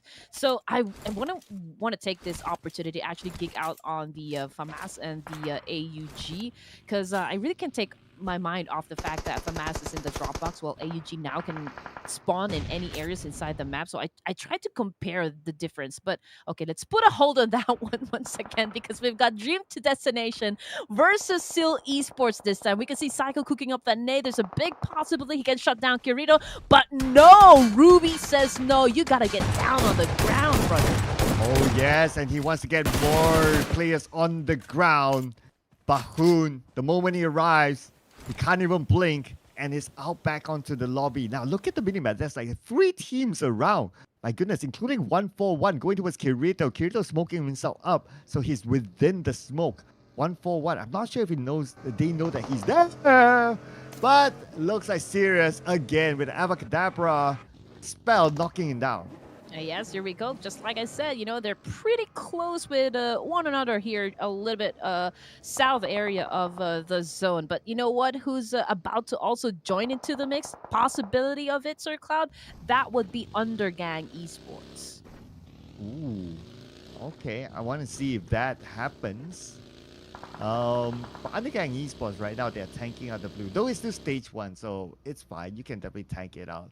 I want to put focus now onto Dream to Destination. Now been lower ground, 1-4-1. They don't seem to know that they're there, but now with the vehicle, they definitely do. It's a matter of disengagement now for DTD, but circle-wise, okay. In the middle of the map. Yeah. Heavy traffic there, Sir Cloud. I mean, it's congested. So again, the proximity is just extremely close with one another. I mean, we're talking about perhaps like stage 3. We will probably see a lot of fights happen, but so far there's a lot of teams doing their rotation. It's all about rotations at this point, in the match. But VS Esports on the other side of town is going up against INM. There's a lot of nades being thrown out. We've got Mafia over here. First time that I've seen this IGN, and he's very low on HP. I'm checking out if he has any first aid kits. I don't see any first aid kits, Sir Cloud. Wow, VS, they're calling out the Mafia now. And they don't want to be at number 18, so they're calling out the big guns to get out of that last spot. VS Esports now coming in with white. Molly toss out onto INMP. And INMP, they will be forced to move. That nade did connect onto Synix. Here we go. YT pulls out his AUG, but now cooking up a nade as well. Koa, on the other hand, trying to find an opening knock. So far, cooking up that nade, cooking up that molly. So far, they're trying to flush out players coming from VS from inside this warehouse. But, oh, man, that's a good shot from Yanu of Ruthless Aggressive Warriors. It looks like they're going to be joining into the mix as well. Okay, INM, PX Esports. Now coming on to PS Esports. That one link to Synix. Not connect just yet. Koa comes in. Synix second there. White fires back. White almost getting a knock. White, he's charging his teammates now. They want to finish up the job. Whoa! One moves now. What is the DBS gameplay from White? He gets a knock, but he needs to recover. one-hit delete. That DBS remains to be brutal. But then again, like I said, there's a big possibility Ruthless Aggressive Warriors will be joining into the mix. So INMPX Esports needs to finish this one if they want to stay in the game. Here comes again Juliet with the DBS, trying to force out players from BS to get it outside of this warehouse. Here comes the two players playing a ring around the Rosie at this point. But there you go, Juliet with a kill. Ring around the Rosie. Now they're putting a ring onto the finger. And they're all getting married together. Yay! Because someone's like, bowing down and the other one's like, just squatting like on their looks knees. like a proposal. Yeah, on the knees. Yeah, that's right. Yes, here we go. Jiggle. Cooking. Oh, he knows where to toss that name. So, man, I think, the rest of INP is already getting murdered here. So, yeah, there you go. Ruthless Aggressive Warriors. I think that was an easy kill, for the side of Raw. Yeah, Raw just came in as cleanup crew, and they will be happy to pick up the points for elimination points now for Raw to stay away from the drop, now pushing 2A below them. At the same time, we can see that Armor from HK Murderers taken out. Circle-wise, it shifted to the right. Good news for majority of the teams, they're already in it. Bad news for some of them on the outside, including 141. Yes, it's going to be a tough entry point for the side of 141 official. I mean, there's Seal, there is also Ruthless Aggressive Warriors. There's also the possibility of Jiggle's crew from Ruthless as well, Ruthless Aggressive Warriors. So I think the west side will be congested. There will be a lot of fights, definitely. T2K is still outside of the zone. They're trying to get inside as well, but they will have to deal with ASTRA, STR, and perhaps, even GSM. Oh, but for HK Murderers, they need to deal with KS, and they're dealing with them so far so good, clearing up the compound. But there's also someone on the outside. Now, it's going to be Rare X on the other building. With that name, he will signal to them his position. Now there's another vehicle approaching. Okay, that's going to be on top of the hill. All right, so it's a good thing that Rare right here got a hold of the fact that there is a team coming from the hilltop right there. So he immediately went inside of this house, but it is still not looking good as expected. I mean, there are two teams, there are two squads trying to get him, so the outcome is pretty disastrous. HK Murderers trying to survive this disaster at this point. They're playing without Amosh. But now they do have the security of the building though, so as long as they can defend that house, they will be okay. But for MABETEX Esports, similar strat like before, they like to play from the outside coming in. And this time, it is Dada overlooking them. Yes, sir. Well, the good news is that Illuminate crew, they cannot just, overexpose themselves if they would want to try and get those players from HK Murderers. They can just actually remain inside those buildings, right? But for Illuminate crew, they are out there in the open, and they can actually get tagged by another team, which is MABETEX, if I'm not mistaken, or was that Ruthless as well? Yeah, I believe that is a MABETEX there. So HK Murderers. Okay, this is gonna be a three-way standoff, right? Since they're all pretty much in circle, they don't really need to move. So yeah, they're gonna take the time here. But what I'll be looking forward to is that whether they still have the circle after this stage, because we've seen a hard chip in the previous circle. It could go anywhere. At this point, yes. So this is not a very good spot for Illuminate crew, and I think they know that one. They will be leaving that, so there's a chance for the rest of that team to, HK Murders to stay alive, and a chance to get to the last few zones of the game, which is ideal for them. Okay, live to fight another day, as they say it. T2K, on the other hand, with one elimination point. So far, teams are rotating, trying to reposition themselves. But let's see who's going to win this fight. Oh, man, this is a close encounter up against stronger Esports. And, man, Spike just made a wrong turn. Oh, nice there. Nice reflex by T2K. Very alert of the movements around them. But because of that, Spike got eliminated. But the good news is that his other teammates are still around. The T2K picks up their second point. Let's all remember that T2K, they are chasing the number 5 spot. So I guess one thing is about them collecting points for themselves. Second is that they might be looking for that opportunity to try to eliminate ASTRA Esports and Raw. Oh man, just look at this, or Cloud Chaos, and as well as Dessert. They're having an exchange of nades here. XOXOX pretty low in HP. So is Mrida right here. Oh. But Dessert, I think he has the advantage. Oh, Oh. XOXOX taken out. Long range shot, I believe. Dessert has a nade. Okay, switches to a smoke. Oh, Wow. nice nade. That's a 3-pointer there. Yummy, yummy, yummy. Dessert is wonderful with that two-piece kill with a nade, nonetheless. So that was pretty cool to watch. 2 players remaining on the side of Eliminate Crew. We've got Ruthless Aggressive Warriors a little bit struggling, as well as 2 of the players already bleeding out in the open. And this is the opening Eliminate Crew has been waiting for, because Ruthless Aggressive Warriors is vulnerable at that point. So that's a big chance, for I8 to get those kills. Wow, straightforward crash in. And looks like Raw and Men eliminated as well. Number 14, 2 elimination points. But DTD coming to the call out. Hacker goes down to his knees. Eagle is back up. Rafe as well, back in action. But now they are reviving their other teammate, making it back as a trio.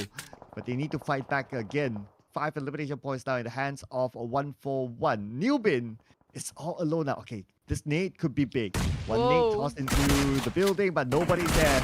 Rafe gonna come in, and Rafe, DBS, but from the high ground, it is wrong. Okay, 6 elimination points under 141 officials' belts, but they're not having a good time at this point in the match, because they are getting bombarded with a lot of bullets headed towards their direction, and so far they're getting a lot of damage as well. The same thing goes for Ruthless Aggressive Esports right here. It is only Gianu, I believe, who is the last man standing. It's domination indeed, but I don't think up until when it's gonna last. Yeah, because they're kind of low on players now, so I guess they'll need to prepare to just go for placement points. But we'll see. Sometimes a surprise can happen, right? And now we have Gianu on screen. Most importantly is for him to survive this moment. Yes, sir. Things are getting hectic as we speak. 141 official, had they been eliminated? Not sure. I think they got eliminated, but I don't see them in the middle of the map, so I believe so. 9 teams, 31 players remaining, ladies and gentlemen. This is already stage number 5 with 30 seconds on the clock. It is getting tight as we speak. So on your screens, we got CMF GSM with a complete set of players, so that is always an advantage. But ASTRA Esports, oh my goodness, they are getting killed, getting punished by stronger esports. And they're still on the outside of the circle now. They have T2K as well in front. But T2K, they are within the circle, so it's advantage towards them. We got Undergang Esports on screen right now, and look at the minimap, 3 teams next to each other. Oh yeah, I mean, this will be a fantastic thing to watch, Sir Cloud, because we just know that there will be a lot of carcasses soon enough. There will be a lot of bodies on the floor, so we'll just have to wait. Undergang Esports, we've got Sus right here cooking up this nade, and oh, this is a good one. He can put down. Ooh, okay, Mad Cat, okay, he survived, but with a very low HP, so that was a missed opportunity right there. Okay, maybe this nade will not miss, but looks like the answer is it still misses, but it's okay. He gets away from the danger zone. The nade exploded in front of his face. And knocked down by Osman. CMF GSM in action as well onto ASTRA Esports on the lower ground. Now, this is wild, wild west situation, because we've got at least 3 teams, no, make that 4 teams on this part of town trying to battle it out with one another. We've got CMF, GSM, we've got Undergang, we've got ASTRA. Oh my goodness, there's even HK Murders lurking around the area. Ooh, teams are so close to each other now. ASTRA Esports fall to Mad Cat. And now they are still being locked out. Okay, Creed, that's going to come in. He sees Mad Cat in front of him. The smoke is blocking his vision completely. Krita sprays into the smoke. Mad Cat knocked down. But it's going to be Krita countered upon by Slayer. There you go. Teams are just like going at each other. D46, one vehicle in front of him. The last man active for CMFGSM. Oh, yes, sir. Here we go. Okay. He is pretty quiet. He's behind this rock. Okay. That's enough cover right there. But you need to consider that these are the players coming from Undergang. You need to have that right opportunity, that perfect timing to put down at least one player. There goes the spray. He gets one. Oh, but just in the nick of time, he gets shut down as well. Well, at least he secured that one extra elimination point before he went down. So that was the best that he could do. But Slayer just slaying everyone right now. Giant falls as well. Zio comes in with a nade. As usual, this very young, aggressive fragger. Can he get something out of this push? He is going in. Yeah, 6 teams remaining. Oh man, this is exciting. It is already chaotic, you know, for almost all of the teams right here. Murderers, HK. Man, Trunks is being surrounded by MABETEX like vultures ready to take on their prey right there. And there you go. Yeah, I think they were able to secure that point. When T2K making their move as well to the southern side of the circle. Krita finished off by Sus X. Zio looking for more. Tossing the nades onto the potential area where D43 is at. And D43, he is the last man for ASTRA Esports. He's kind of low at this moment. And Sus X will be the one to take him out.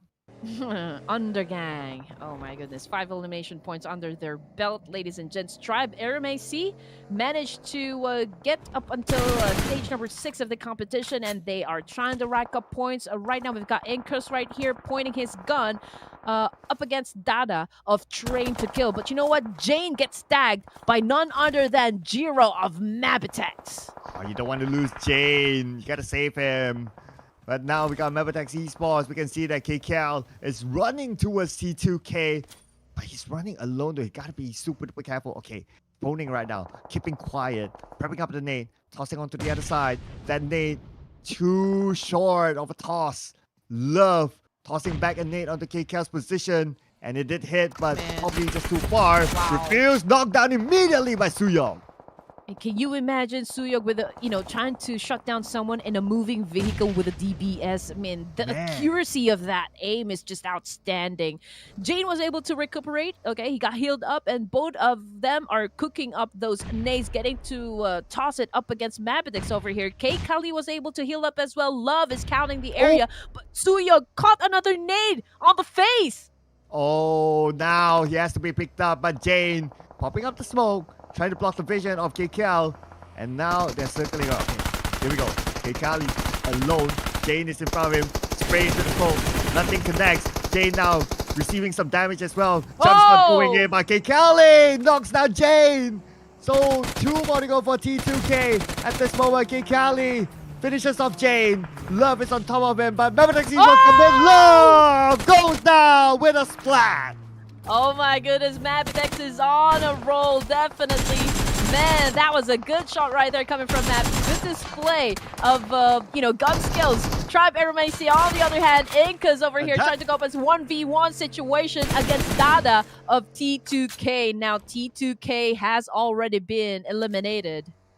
Top 3 teams now, ladies and gentlemen. Tribe RMAC, Undergang Esports, and MABETEX Esports now for the chicken dinner. We still have Jiro in the team, still active.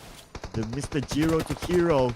Can he pull off a big one here? Okay, he's prepping out the nade. He's been holding that for quite a while. Not too sure when he's going to toss it. Nope, looks like he's going to let that go. Switches back to his weapon. Yes, ASTRA Esports also showing up. I mean, they know they need the points, and now they have a chance to actually, get the winner with a chicken dinner if they are successful eliminating Undergang and MABETEX. But you know what? It will be Undergang and MABETEX that will deal with each other first, because we can see that Jiro is cooking up that nade very near with the 2 players coming from Undergang right here. So AST can actually do a third party here. Okay, Kelly almost laid it down. That was, second nade. Ooh, that was a close one again. Almost getting Jiro. But we can see that Incus is circling around, trying to gather as much information as possible. Right now, looks like Tribe RMAC. They are going to approach MABETEX Esports, the molly onto Jiro's last position. Lucky enough he moved away, but Incus knocked down by KKL. Yes, sir. And just look at Jimmy. Where is Jimmy? I mean, he's just really, really, not making his presence felt. I think he would be the off-angle man here. He would be the surprise, the unsuspected killer here. So let's see what Tribe Aramis is gonna do at this point, because they're left with 3 players and MABETEX with 2. But MABETEX has an advantage. They are at a high ground. So, and it comes to vantage point, I think it's better compared to AST. Yeah, Circle favors Triaromacy, however. But like what you said, MABETEX has that high ground advantage. Now, UG hasn't come into action just yet, but they are moving towards the position where MABETEX is at, getting a knockdown on the fatality. 1 more to go. That's going to be Jiro the hero. Can they pull off another heroic move? But the zone will start to close on to both of these teams. Tribe Eramacy remains to have that number advantage. Undergang already making a move, and you know what? Tribe Eramacy, they're just waiting, patiently waiting. If they play their cards right, they could win the chicken dinner. And MABETEX, I don't think they still have enough space right here, so I think it's a win. Easy win, just as we expected. Tribe Eramacy gets their chicken dinner. Match number 3. Yeah, what really helped is the distraction earlier on. The 2-team distraction that really helped them to get this chicken dinner coming in towards the end. Tribe Aromancy with that chicken dinner. And again, this is a team that, okay, I don't know, because the points are real tight, right? Like, Yeah. we really got to see, like, how far are they from the top 5. Just last we saw them, they are not within it. But with this chicken dinner, really, who knows? The points are so tight. Yes, sir. Man, I think the big thing right here for the side of Tribe Aramis is the fact that the zone favored them, because MABETEX and as well as Undergang were too busy, focusing at each other. They're having the best exchange, right? And they are actually doing that at the edge of the circle. So all they needed to do, for the side of Tribe Aramacy is just wait patiently, Whoever wins the fight, then that's the team that they're going to eliminate, because they're pressured by the blue zone. They don't have that much space to work with. And again, it was a easy kill, an easy kill for the side of AST right here. Yeah, so good work there by holding on, but they also had the circle towards their advantage. So everything was on to them. Like if they dropped the ball earlier on, then yeah, it would have been like, I would have had a lot of questions. But everything was favoring them. The circle, the number of players left, the way they open up the space, pressures onto the other teams. Yes, and also, again, even though they're not one of, let's say, best performing teams for this match alone, but, the execution as well as the rotations and getting elimination points, we have to, again, give it to HK Murderers. I think they've done pretty well, in this match 21 in Erangel. Still kudos, I will always have to give it to you guys. Oh, but we got to give the MVP to SusX. I believe before today we haven't seen this guy in the lineup. Correct me if I'm wrong. Or maybe they changed the IGN. I'm not too sure right now, because a couple of teams already changed their lineup, and this is also based on like what we talked about yesterday, changing some of the players just to refresh things, just to keep them at the optimum level, optimum performance. That's normal for the teams, and Sussex could be one of them. Yeah. I think he played. Oh, he did? He did. Oh, okay, cool. I think I've read his name a couple of times, He's very active when it comes to engagements for one for one official. Undergang, sorry, my bad. Undergang Esports. So yeah, I think Sus has been playing with us, since day number 1. Again, Sirius is up there, coming from 141 official. We also got Incas coming from Tribe Aramacy, and also Jane again coming from T2K. So guys, these are your top performing players, right? These are individual. So far you have to look out for them inside the battlefield, because if you meet them, oh man, they are deadly. Ooh, okay. We got deadly. Okay, we got the deadly teams here. Supremacy 18 points, MABETEX Esports 12 points. So these two teams, as far as I could remember, they're not too far away from the top 5. So with this sort of performance, it'll be real interesting. But I'm looking also at the other end. Some of the top 5 contender suspects, like INM, only 4 points this time. They were almost in top 5. I believe they were like number 7 or something before this round started. So with only 4 points and other teams performing, I kind of worry for them. Exactly. Yeah. 293, close to 300 now. These are the numbers that we do expect to see on the board when it comes to the throwables used, inside the game. Gyaru from Ruthless Aggressive Warriors with the longest elimination distance, 363 meters. 68 total knockouts. We've got 10 total headshots. And, ooh, check this out. 4 airdrops looted. Well, that's definitely up there. I think the most I've seen is 5, but 4 is definitely up there as well. Normally you see a 3 or sometimes none as well in a single round. Okay, overall rankings. This is going to be the crucial part, right? Okay, Miramar with the chicken dinner place themselves at number 7. They are at least, as of now, 26 points away from Raw Esports. T2K is 14 points away with 3 more games to go. Yeah, 3 more games to go. So it's going to be real tight here. Even MABETEX Esports, if they can come up with a big one, it could edge them to the top 5. Same goes for Raw MN actually. Yeah, but Tribe Erangel has been putting, such great work. They climbed up 4 spots to be exact. So, man, that is that shows commitment, and the willpower to actually get to at least top 5. So, I mean, this is no longer a battle on like who gets to be at the top spot. I think this is already a battle on who gets to be at top 5. Yeah, it is. That's the main objective of the prelims, right? Be the top 5 to move on to the survival stage next week. I'm looking away at some of the chances now. Eliminate Crew, INM, if they can pull a big one before it's too late, they can still do it, I guess. Probably I would give even to Esports like KSXTMT, but they have to make it big the next time. When we say big, not only about taking the chicken dinner, but it is also about getting a lot of elimination points in. I agree with you guys. I mean, that's what makes it very interesting, honestly. But again, we are already halfway through Sir Cloud. You know what? Can't believe that we are down to just 3 matches for this evening, and we are already going to find out just which of these 18 teams are going to be proceeding to the next stage to play with the other 22 PMGC 2023 invited teams and 4 special invited. I'm not sure if production is going to be revealing who those 4 teams are, but they said they're special, so you guys have to watch out for that one. But of course, we're going to be taking a short break, ladies and gentlemen, so please don't go away. We will be back after this.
definitely a race to the finish. Lots of teams stepping up. We've got Tribe, Eramacy, MABETEX, D2K. Things are about to get wild and dirty as we set our course for match number 4 in Erangel. It is still me, Red Queen Gaming, together with Sir Cloud, taking you where the action is. Let's go.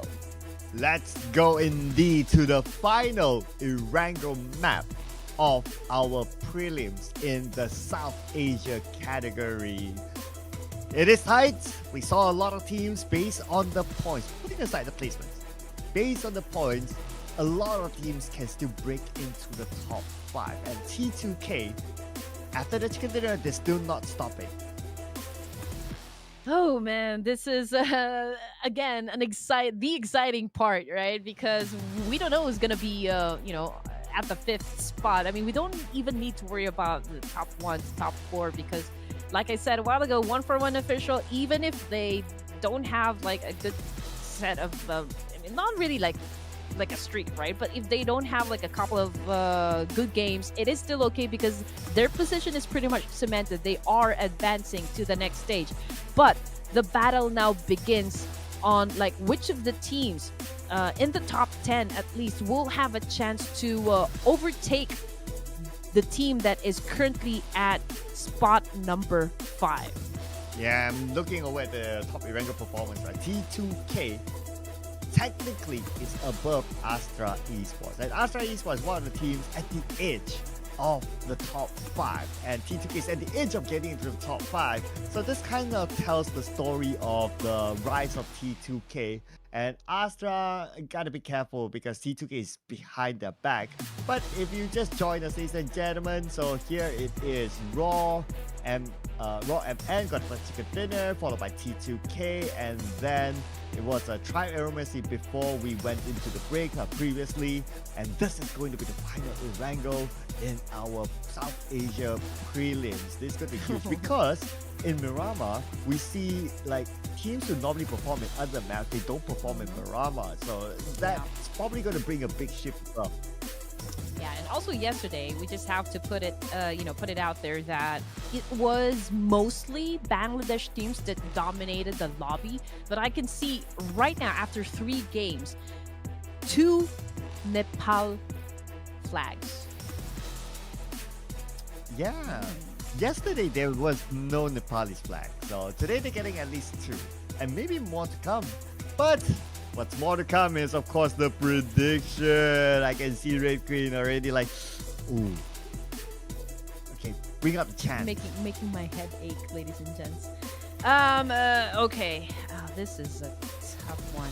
So I do feel like 141 official is pretty relaxed, at this point in the competition. So I mean, yeah, they're gonna be grinding. They're gonna be getting those elimination points. Yeah, probably they will get to the last few zones of the game for the placement points. But I don't think they're gonna be like exerting too much effort now that they have already cemented their position, and advancing to the next stage. So I'm not gonna be picking 141 official. CMF GSM, however, okay, so this is a case. I do believe they really wanted to get to the top spot, although they are already safe a bit. But they have gone down 1 spot, so they are currently now at 3rd place. So, who is hungry for a chicken dinner win? I do believe that would be Ruthless Aggressive Warriors. Bam! Alright. I'm gonna keep the fun though. I think I'm gonna do this the entire day, right? So production, let's make your prediction. You know what, for the 2 rounds, production has been kind of nice with the predictions. Yeah. Like both of their predictions have been in top 5. So there's something with production. Let's see if production can score this one. Okay, they're thinking right now. It's like what? No, okay.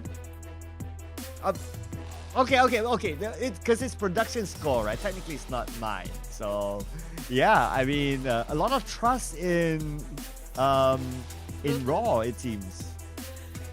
Tell us, seriously, is this your team? No, I think you guys are really. Yeah, I think you would want me to really put up, upload a TikTok dance because I'm gonna lose to Sir Cloud. But what is the status? I think it's 2-2, right? Or is it 2-3? in It's favor of Red Queen 2-2. game. Oh, okay. It's 2-2. Are you sure? Yeah. Okay, all right. Okay, I get it. All right, ladies and gents, the last Erangel for this evening, the last time, for this 18 teams to actually put up a huge number of points on the board, since this is the map that they all know too well. So let's see what is going to happen. I know you guys are excited and you would want us to stop talking. Just get on the game straight, but here we go. The flight is already there. Match 22. Sir Cloud, take it away. Let's go, Flight Path! The Flight Path is really kind to these teams, cutting in the middle across the map. But just like there's only one circle that we have yet to see in Erangel. That is the military base circle. We are in our last Erangel for the prelims of South Asia. Please, circle gods, grant us my wish. Oh, yes, please. Let's make it more interesting for the viewers. Let's make it more challenging, for the rest of the teams here, so that your casters will be happy casting this tournament. Yeah. So again, as Sir Cloud mentioned, the flight path is pretty much in the middle. And instead of just Undergang, I can see also 141 official dropping into the military base. So this is an interesting drop, Sir Cloud. I think they are going in rotations about like picking which areas to drop in, because they could be thinking, okay, Undergang always drops around military base, and I think we can take them on. It's gonna be interesting, but the circle, it's gonna be a normal circle. But coming back to 141, this is the first time they drop in military base. Before this, they switch around like Yasnaya, they went around like the areas of the left side of the map, Gaka-ish, but it's going to be a new spot for them. But what's not new is Seal Esports and Raw. So since we are both, and also production, rooting for Raw, it's going to be an interesting fight. Yeah, in the school, they lost to Seal Esports just a while ago, so let's see if they can do a major comeback up against Seal. So as you can see, okay, so there goes Stronger Esports. This is on the other part of town. This is Yasnaya A1 and B up against Stronger. We've got TG, which is a new IGN, already knocked down. Hopeless has a 1 point under his belt. Okay, so the odds now do favor Stronger Esports. They won the first 2 Erangel against A1 and B, but this time they are not going down without a fight, especially K9 getting another knockdown. So that's serious, and TG out, looking for more. Spike gets 1, but Spike knocked down as well. Now Stronger Esports down to the last man. Yes, sir. Here we go. A1 and B looks like they are on the losing end. Okay, yeah. STR again won the fight, so there you go. Seal and Raw still going at it. Oh man, there goes our win, Sir Cloud. Ruthless aggressive warriors, a second team to be eliminated. What just happened? Well, I think we jinxed it. Well, production, how does it feel to have the caster's curse? I was not expecting that.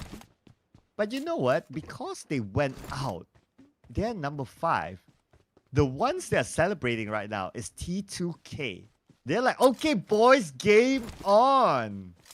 Oh, yeah. Oh, man. This is one opportunity that T2K mustn't lose. Because this could be, like a special thing for them to actually, improve a lot in the overall rankings. The possibility of actually getting that 5th slot could be on the table. Oh, yeah. Okay. Counting down the points now. Okay, 146 for Raw. 147 because of the +1. So that is at least 15 points as of now, difference between the two of them. So just to avoid the tiebreaker, make that 16. That means chicken dinner with regular amount of eliminations, and they will be the top 5 for T2K. Oh man. Okay. So, all right. Here we go. Again, we can see the circle. We can see INM in the middle as well as D2D. This is Dream to Destination. Also very close with Ruthless Aggressive Warriors, MN this time. There's also teams coming from the northern side, very near with one another. Actually, this is VS and also ASTRA, if I'm not mistaken. Or no, this is Tribe Aeramacy. Yeah, Tribe Aeramacy. Um, where are they right now? Okay, I'm just looking at Tribe Aeramacy because they're still a full squad. They are 27 points away from Raw. So if they were to take that fifth spot, T2K has to go out earlier, and they have to come out with a lot of eliminations with the chicken dinner. So it's quite a tall order. So they probably need like a couple more rounds if they were to take the top 5. Yeah, and right about now, I think they're going in for a fight south of Jorgapul area, right, with VS nonetheless. But we can see also that, VS might prioritize heading onto another location, but I don't see any areas free, at this point in the match. So not sure if they're going to be engaging or not. But let's check out where Ruthless Aggressive Warriors are exactly. I do believe I mentioned this a while ago. They are right there in the middle. Yes, very near also with the Astra right here. Also right up behind them is a Seal as well as CMF GSM. Illuminate Crew is also just within proximity. Okay, we got a good overview here also for our viewers. Although they are pretty much within proximity, but since this is like the big map view, right? So they still have a good amount of gap between them. So I don't expect an engagement just yet. I guess where I'll be interested to see is HK Murderers. They're in Zaki, all the way up north. Which route would they take? So if they take the left bridge of Jogopu to come in, and then they will meet up with Tribe Aeramacy. Definitely. Yes. I don't know, but, on the side of HK Murders, they're taking their sweet time, getting all the resources. But they have to hurry, though, because the blue zone is already about to devour them in just a few more seconds. But let's check out ASTRA Esports. I can see Krita over here with his Scar Light trying to do a massive spray up against VS. He is giving off some damage, but of course, I mean, should he knock down one player coming from VS, there's no hard push. So again, it will just fall onto like the damage output. Yep. So no big moves yet. I mean, they're just stamping their dominance in this area. Everyone's just like giving signals to each other like, don't come here, including Sazit from INMPX long range tap. But yep, it's just a tag. But nothing big is going to come out of that. Because there's somewhat all within the middle of the circle. So this is kind of a usual thing that teams would do. They would just tap away, and it's like, okay, as long as you know I'm there, your next move, you don't come to me. Yeah. So while we're waiting for the teams to actually engage with one another, I want to go back to the point that I was making about FAMAS and AUG. So what I found out about a while ago, because I was just reading their, just how good FAMAS is. So I think FAMAS received a huge patch, during the update. When it comes to the rate fire, I think it's much better than AUG because it only has like a 1.7 seconds for the rate of fire, and AUG has 2.6 seconds. But again, we have to put a hold on that one because CMF GSM is currently battling with Illuminate, also losing members, as well as KS. There is one player currently knocked down, and they are up against Ruthless Aggressive Warriors. Wow, a lot of teams at the Pachinki Hill. This is going to be interesting. One of the key areas in this circle. So expect more to come. As Rope on his knees, XOXOX, giving him no hugs and kisses, of course, just bullets. Mirida, nice nade onto the high ground, knocking down Sanchi. That is almost a no-look nade. Ooh, man, no look. That is some stunt right there, making impressive moves coming from KS.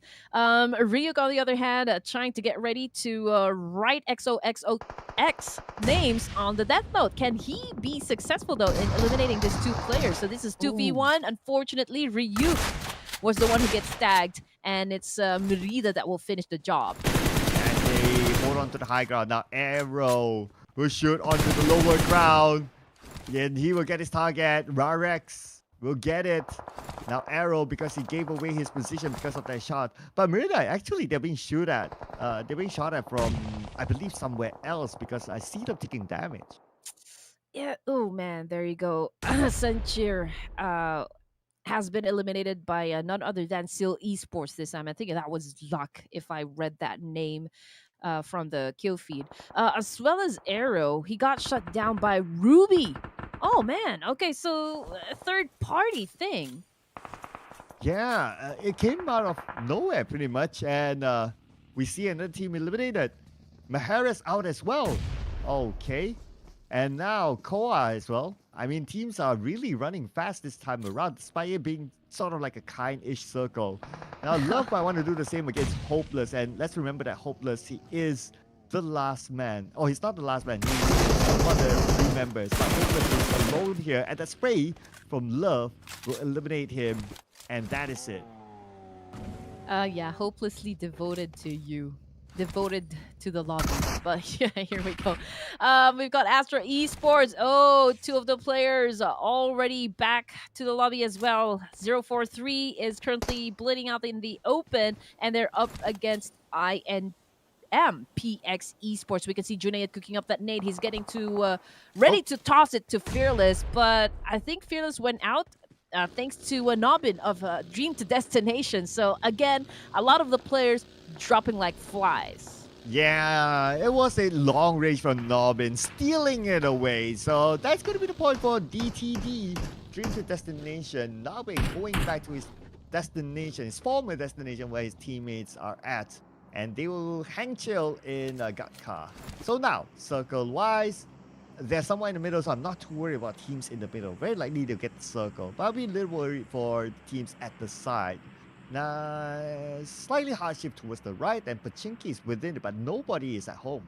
Yeah, nobody is at home, but that's gonna change because if D Saber joins in the lobby, then definitely there will be someone taking control of Pachinki. But I think T2K is already headed towards that direction, and that would be like a smart move since there's a lot of covers, there's a lot of loots as well. They can replenish their stock. They can get their attachments, improve their guns and whatnot.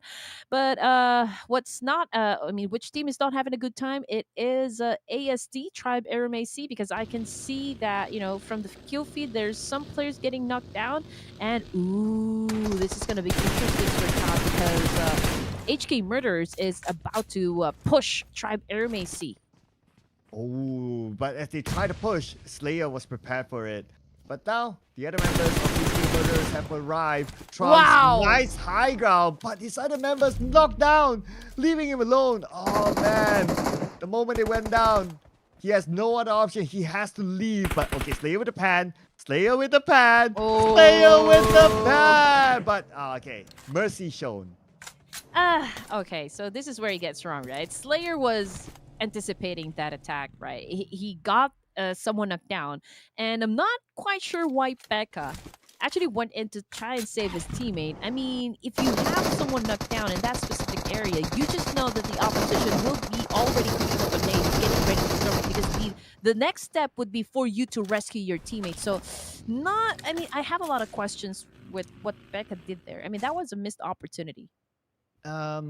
Yeah, so I guess it's also pressured by the fact that the zone is closing, right? Because when they were left with that one player on that high ground, immediately we saw the blue arrive. So I guess it's a matter of like the timing, the zone, and although it won't hurt their HP as much because we were at stage 3, but it's more of like the psychological effect that kind of pressured them to Exactly. make decisions that probably was a bit too hasty. Okay, easier said than done. We've mentioned that a while ago. So yeah, we see the bigger picture, but sometimes pressure can really get into the way on how these players, play the game. It has a big impact, whether we like it or not. And sometimes, when they crack under pressure, then really it's a domino effect. It's really going to be affecting on like your gunfights and everything, how you execute your plan. So might as well, practice everything, train how you're gonna approach every engagement. If in case someone gets knocked down, what are you gonna do in that situation? So again, you will only know what to do with everything that you have gathered, all the knowledge that you've gathered in every tournament that you have participated. So XPs, ladies and gents. Aha, circle-wise moved up to the south side, so it's out of Pachinki. The high ground of Pachinki, the Pachinki field is still one of the key areas because information can be gathered from that position. Tribe Arrow Messi, however, spraying onto the other side, still a full squad for Tribe Arrow Messi. Another team that is looking to get into the top 5. Yes, sir. I think they're doing good. So far, 4 elimination points. So, if they can continue on playing with this kind of energy, then it is possible that they get to the slot number 5. Anyway, here comes DTD challenging them up. Also, CMF GSM, they are trying to just do a little bit of a tap fire there with a Mini 14 Rowdy, shutting down 141 official, but they loved it. Okay, because you have to consider distance as well. But Trunks, on the other hand, just got buried there coming from the vehicle. Yeah, the fact that Circle moved away from him, and there was a lot of open space between him and fighting against Circle, and that just happened. But for Rowdy, this just happened. Hacker hacked down by Rowdy. Your chips is not gonna be working this time, Rowdy. That 141 official. Okay, you are in Rowdy's sight. Unfortunately. Okay, not unfortunate because he was able to shut down at least one, and now 141 official has to deal with everything. Make that 2, Sir Cloud. Make that 2. Rowdy on fire, bringing 5 eliminations to CMF GSM. So that's a dominating performance by them as of now. Definitely going to look for more. Because like what you said, there's also a narrative of them wanting the bragging rights of being at number 1. The fact that now 141 only GSM and CMF GSM has 5 eliminations, they are on the chase. And check out Seal Esports, 6 elimination points. That's great. With 1 tackle though. Oh, D46, good spot. Oh man, he knew where 141 official is currently staying at, trying to recuperate. So he is not giving them a chance to lick their wounds. Yeah, just coming in. Nobody showing any mercy at this point, except for that pan earlier on. But for CMF GSM, definitely not. The fact that they probably don't know, right? But if they have a view, they'll be like, okay, this is opportunity for them to take out 141 that's just right below them and potentially taking over the throne. And also look at the CMF GSM, 5 elimination points, man. Okay, right now 146 is not really stopping at doing a massive spray up against Tribe Ermasi, if I read that right. So that was a team also in a small shack currently. Dessert now finds a T2K. Oh man, good follow through coming from Suyuk right there. Dessert is has been eliminated out of the game. Yeah, just like that with the DBS. And now, oh, wait a second. Oh, here we go. Jiro has arrived. Jiro 141, but Jiro loses to Suyo. No hero moment this time. Suyo, as he was reviving his teammate, Jiro had to come, but to no avail. Yeah, I mean, he's holding a DBS. So again, we've talked about this. That's what makes a CQCs now very dangerous because you don't know if your opponent has a DBS, and a DBS has the potential to actually put you down with just 1 shot. Oh, Suyuk's not done yet though, so now he's looking for more for the members of MABETEX Esports, and Love will come in securing that, but he got a little bit of help from Scooby-Doo to finish off the other members of MABETEX Esports. 9 teams remaining. Stage 5, 20 seconds on the clock. T2K UG Esports now still trying to defend their team and trying to rack up points. I do believe we're left with just 2 players. VS Esports challenging them up, making it rain nades. Okay, I will correct myself because we still have a full squad for the side of T2K. But unfortunately, one of them is crippling us down, and that is Suyuk. Also for the side of VS Esports, someone took a nade on the face. YT spots down Dada coming from T2K and tries to do a massive spray, but it is a little bit of a long range. Yeah, speaking about long range, let's convert that to short range because last time with the DBS, gotta get as close as possible. Love and Jane, let's go. Last now with an 8, and Love will receive a little bit of damage out of that. last as well. Jane is circling around trying to bait out the shots from VS Esports, but that is a road rage from Jane. Immediately paid for it because he's in an opposition. Yeah, fight is not over just yet. We are left with 2 active members on the side of VS Esports. We've got Dada over here with a UMP, but unfortunately, though, VS Esports Cyrix, good follow through, and it was VS who actually dominated this fight. And the good thing about this, they get to keep all of their players. Nice, nice, nice. Still able to revive all of them, but can we say the same here for Undergang Esports in juniors? Kind of low. Spike, buying time. Giving cover fire to the hillside. But speaking about hillside, they go straight onto the hill. Igneous reviving from the opponents. Okay, that is very, very brave of him, but better than him coming out and being sprayed down. We got Jimmy there buying time for him. D46 defending his ground. Igneous goes down. D46 needs to win the fight, but D46 goes down to the spray from Jimmy. Looking for more. Up on the high guard is going to be Rowdy on his knees. Osman is there as the hero to clean out the members of UG. Oh man, 7 elimination points for the side of CMF GSM. It's a good thing though, they managed to survive, but unfortunately Scooby spots them. And now he is making it rain. CMF GSM, haha, unfortunately goes out of the game thanks to Seal Esports. And right now, it's fight after fight after fight. After eliminating CMF GSM, Scooby goes down as well. Oh man, hard and fast now. Stage 5, 6 teams left with 15 players. My goodness, one more team and we'll start to get into the top 5 now. Okay, Woke looking not so woke here on his knees at the moment, but Scooby will be okay. He'll be fed a Scooby stack to be back up active. And yeah, and now he is up. Thank you to the Scooby snack. 9 elimination points for their team, but they also lost, 1 player in the process, so which is not bad at all because we are now at stage number 1. We are only left with how many teams? So we are close to ending this last match in Erangel. So I do believe they did pretty good, at this point in the match. Yeah, so far so good. My goodness. I mean, this kind of game shake up the potential top 5. So at this moment, VS. Okay, VS, they're definitely out of contention now. They are at number 18. But if they can get this chicken dinner, potentially they might not be at number 18. And of course, whatever it is, if you're at last place, you don't want to end the tournament at the last place. At least you want to go up a little. Yeah. So yeah, you don't want to be really down there.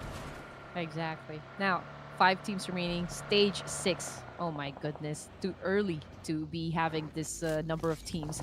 VS Esports, okay, so they're up against KS this time, but ooh, this is a good one for last. There you go, there's the nade, but ooh, he took a nade as well. Oh, that was a good exchange. Oh, but he has to recover quickly because the members of VS Esports has arrived. He did not have enough time to reset. Rare X actually let go of that reset. Scooby spots Mafia, takes him down. Rare X probably bought some time thanks to help from his opponent. But Rare X, we saw that. We saw that. We saw that. I mean, just look at how Seal Esports is playing right at this moment without any pressure at all. It's pretty good. I mean, 11 elimination points, man, that is a lot. And we are already looking at just 4 teams remaining. And my goodness, this is just wonderful to watch right here. So Seal Esports at the top of their game at this moment, and they continue to rack up some more. So I think the goal here is that okay, we're not going to be proceeding to the next stage, but you know what? We're going to be improving our overall ranking just so you know that we can pretty much, clutch it. Yeah, out of these teams, one you want to hold on to the number 1, but okay, Rafa's out. So between VS and also Seal, both of them actually at the second page, but like what you said, right? We want to improve our overall. This is also part of practice and preparation for the upcoming season or any other tournaments in the future. So, yep, we're going to get doing their very best, just like last, trying to do his best to get Ruby. 9 elimination points for the side of VS Esports. Last trying to do massive spray up against Lock there. It's a good match. I mean, Seal Esports, okay, they are still part of the zone. They have the high ground advantage. but they're playing with just 3 members. So number advantage goes to VS this time, and both of the teams have managed to quite, put on a decent number of points onto the scoreboard. Yeah, can't wait to see the final number. Let's see if VS can get the double-digit eliminations. Very likely for them to be able to do so. Okay, but that could be dictated by the next circle because we still got stage 7. Circle, come on. Oh, moves away from VS Esports. So now they have to find as much of advantage for themselves to get Oh. across. But the fact that Cyrix is down, that would slightly dampen their chances. Again, we just have to wait for Seal to play the cards right because, they're part of the circle, and we've got Mafia over here doing the flank, but Scooby sniffed him out, and now Oh, he's nade. going for the nade. Mafia very low in HP. I think he could Ooh. go out. Ooh, okay, second nade. Okay, toss on to the right side. Mafia got hurt by that. Now Scooby is going in DPS gameplay. A little bit of elevation towards his advantage, but both sides can't hit each other. Anyway, VS Esports now, they are fighting through. Scooby is still all alone. Scooby with the nade on the Mafia, but the counter nade from Mafia, knocking down Scooby instead. I think it was a big help because YT actually tried to get close to Scooby to feed information to Mafia. Oh yeah, I mean that's like a tag team sort of move, right? Like okay, he's there, he's still there. Toss the nade that direction, and bam, there you go, securing it. But anyway, speaking of securing, Rampage for VS Esports as they secured at least 10 elimination points.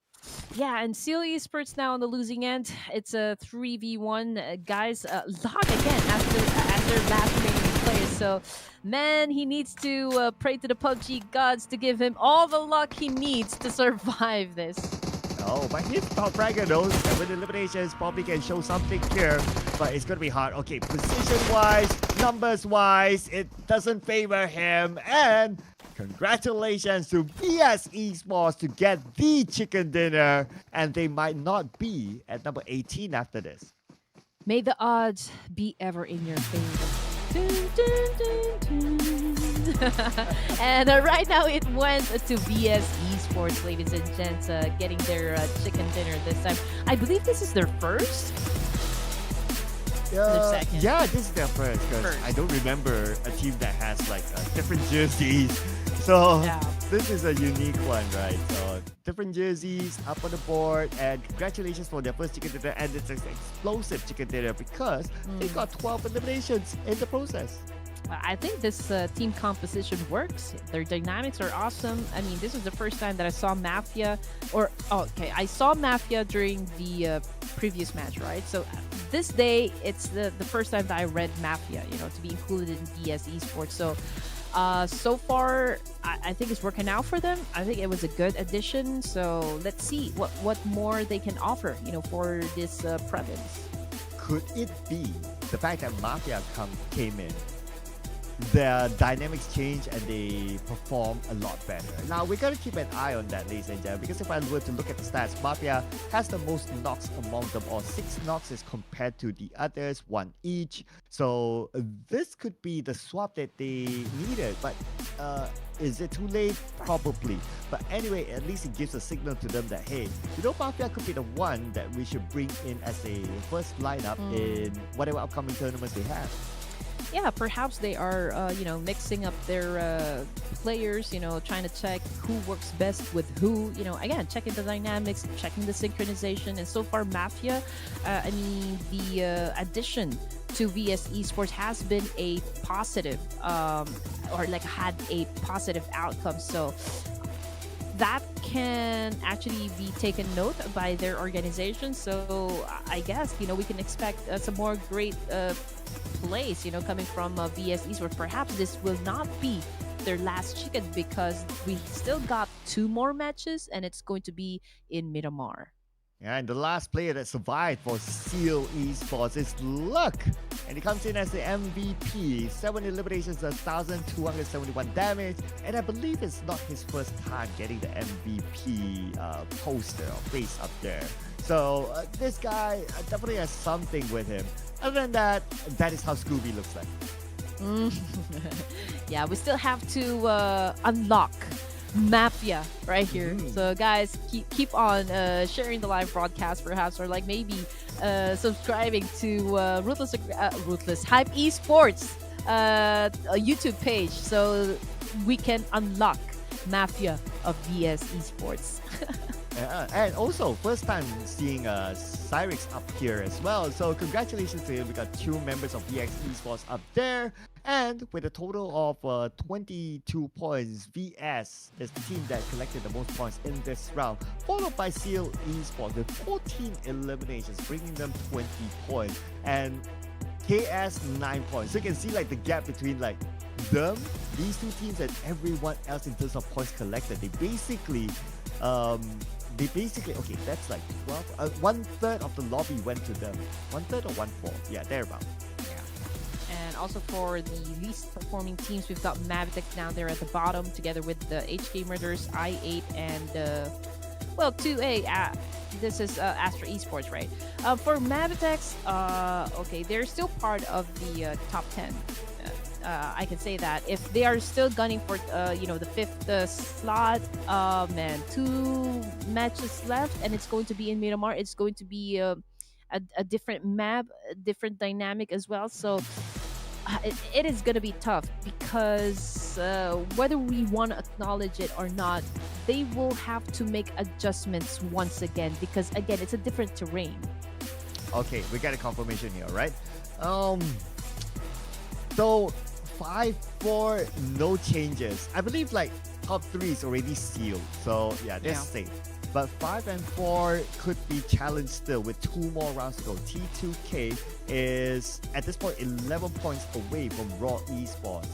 Supremacy is 19 points away from the top.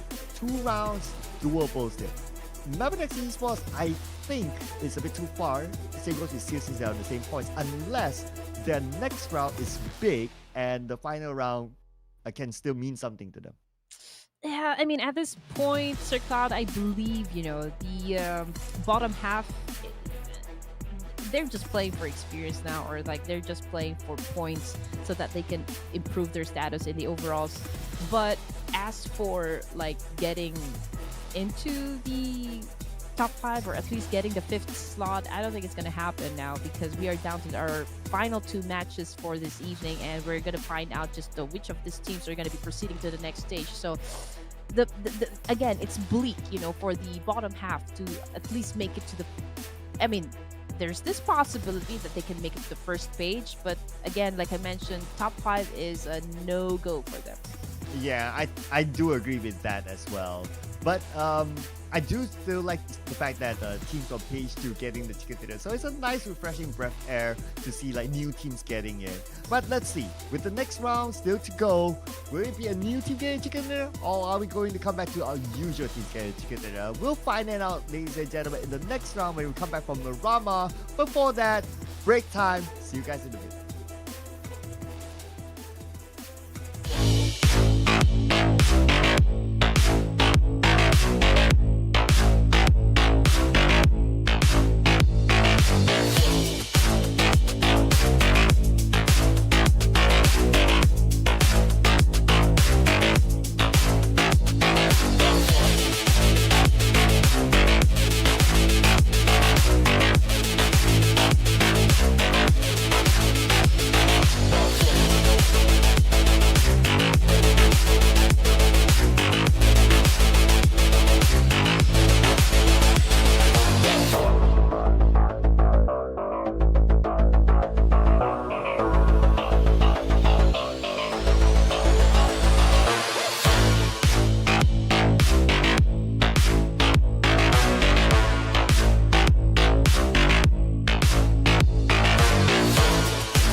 Here we go, ladies and gentlemen.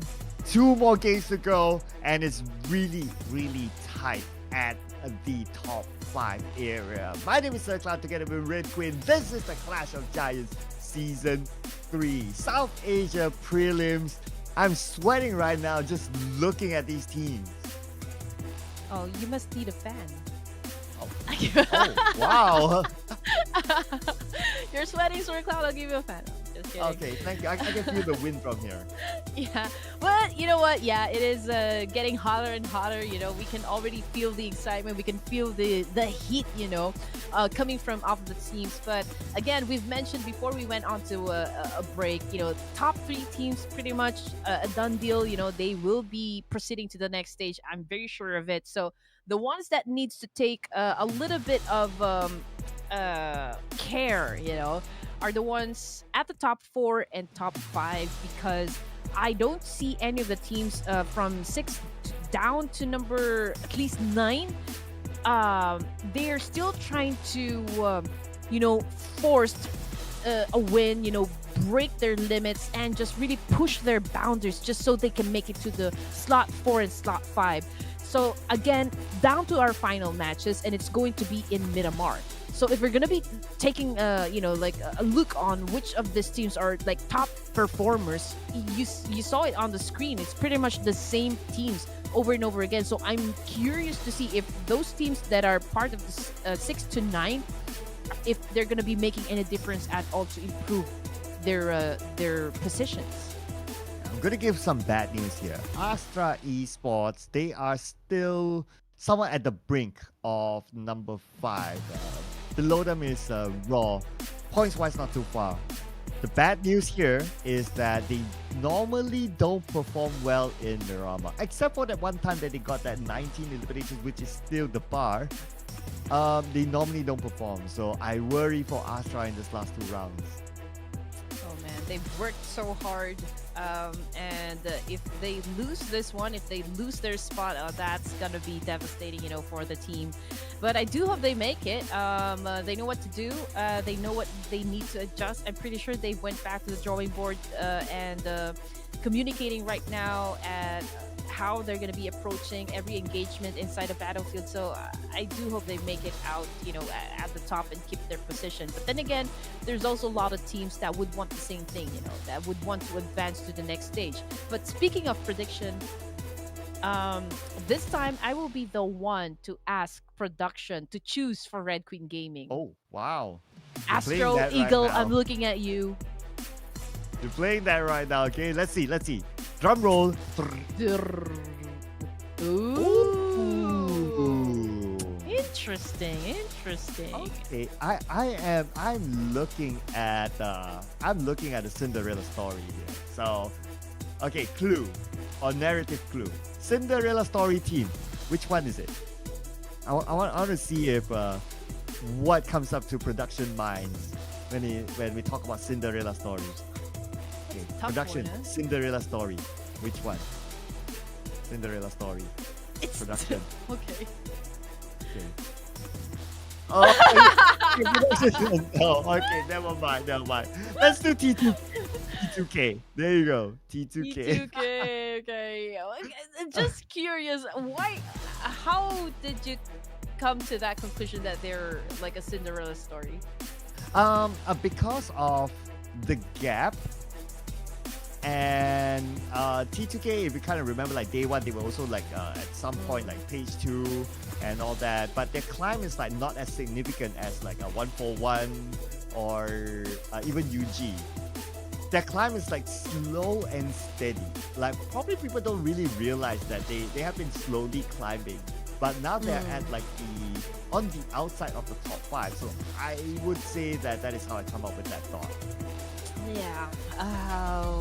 To be honest, I never thought that T2K would be a little struggling, you know, when it comes to just like securing a spot in the top 5, because I've always known these guys to be heavy hitters, you know, inside the game. So it's a puzzle for me right at this moment. But yeah, like just like what you said, it's a slow burn, you know, for the side of T2K, and we're still not sure whether or not they're gonna make it. But it's an interesting story, you know, especially coming from all of the teams, to be honest.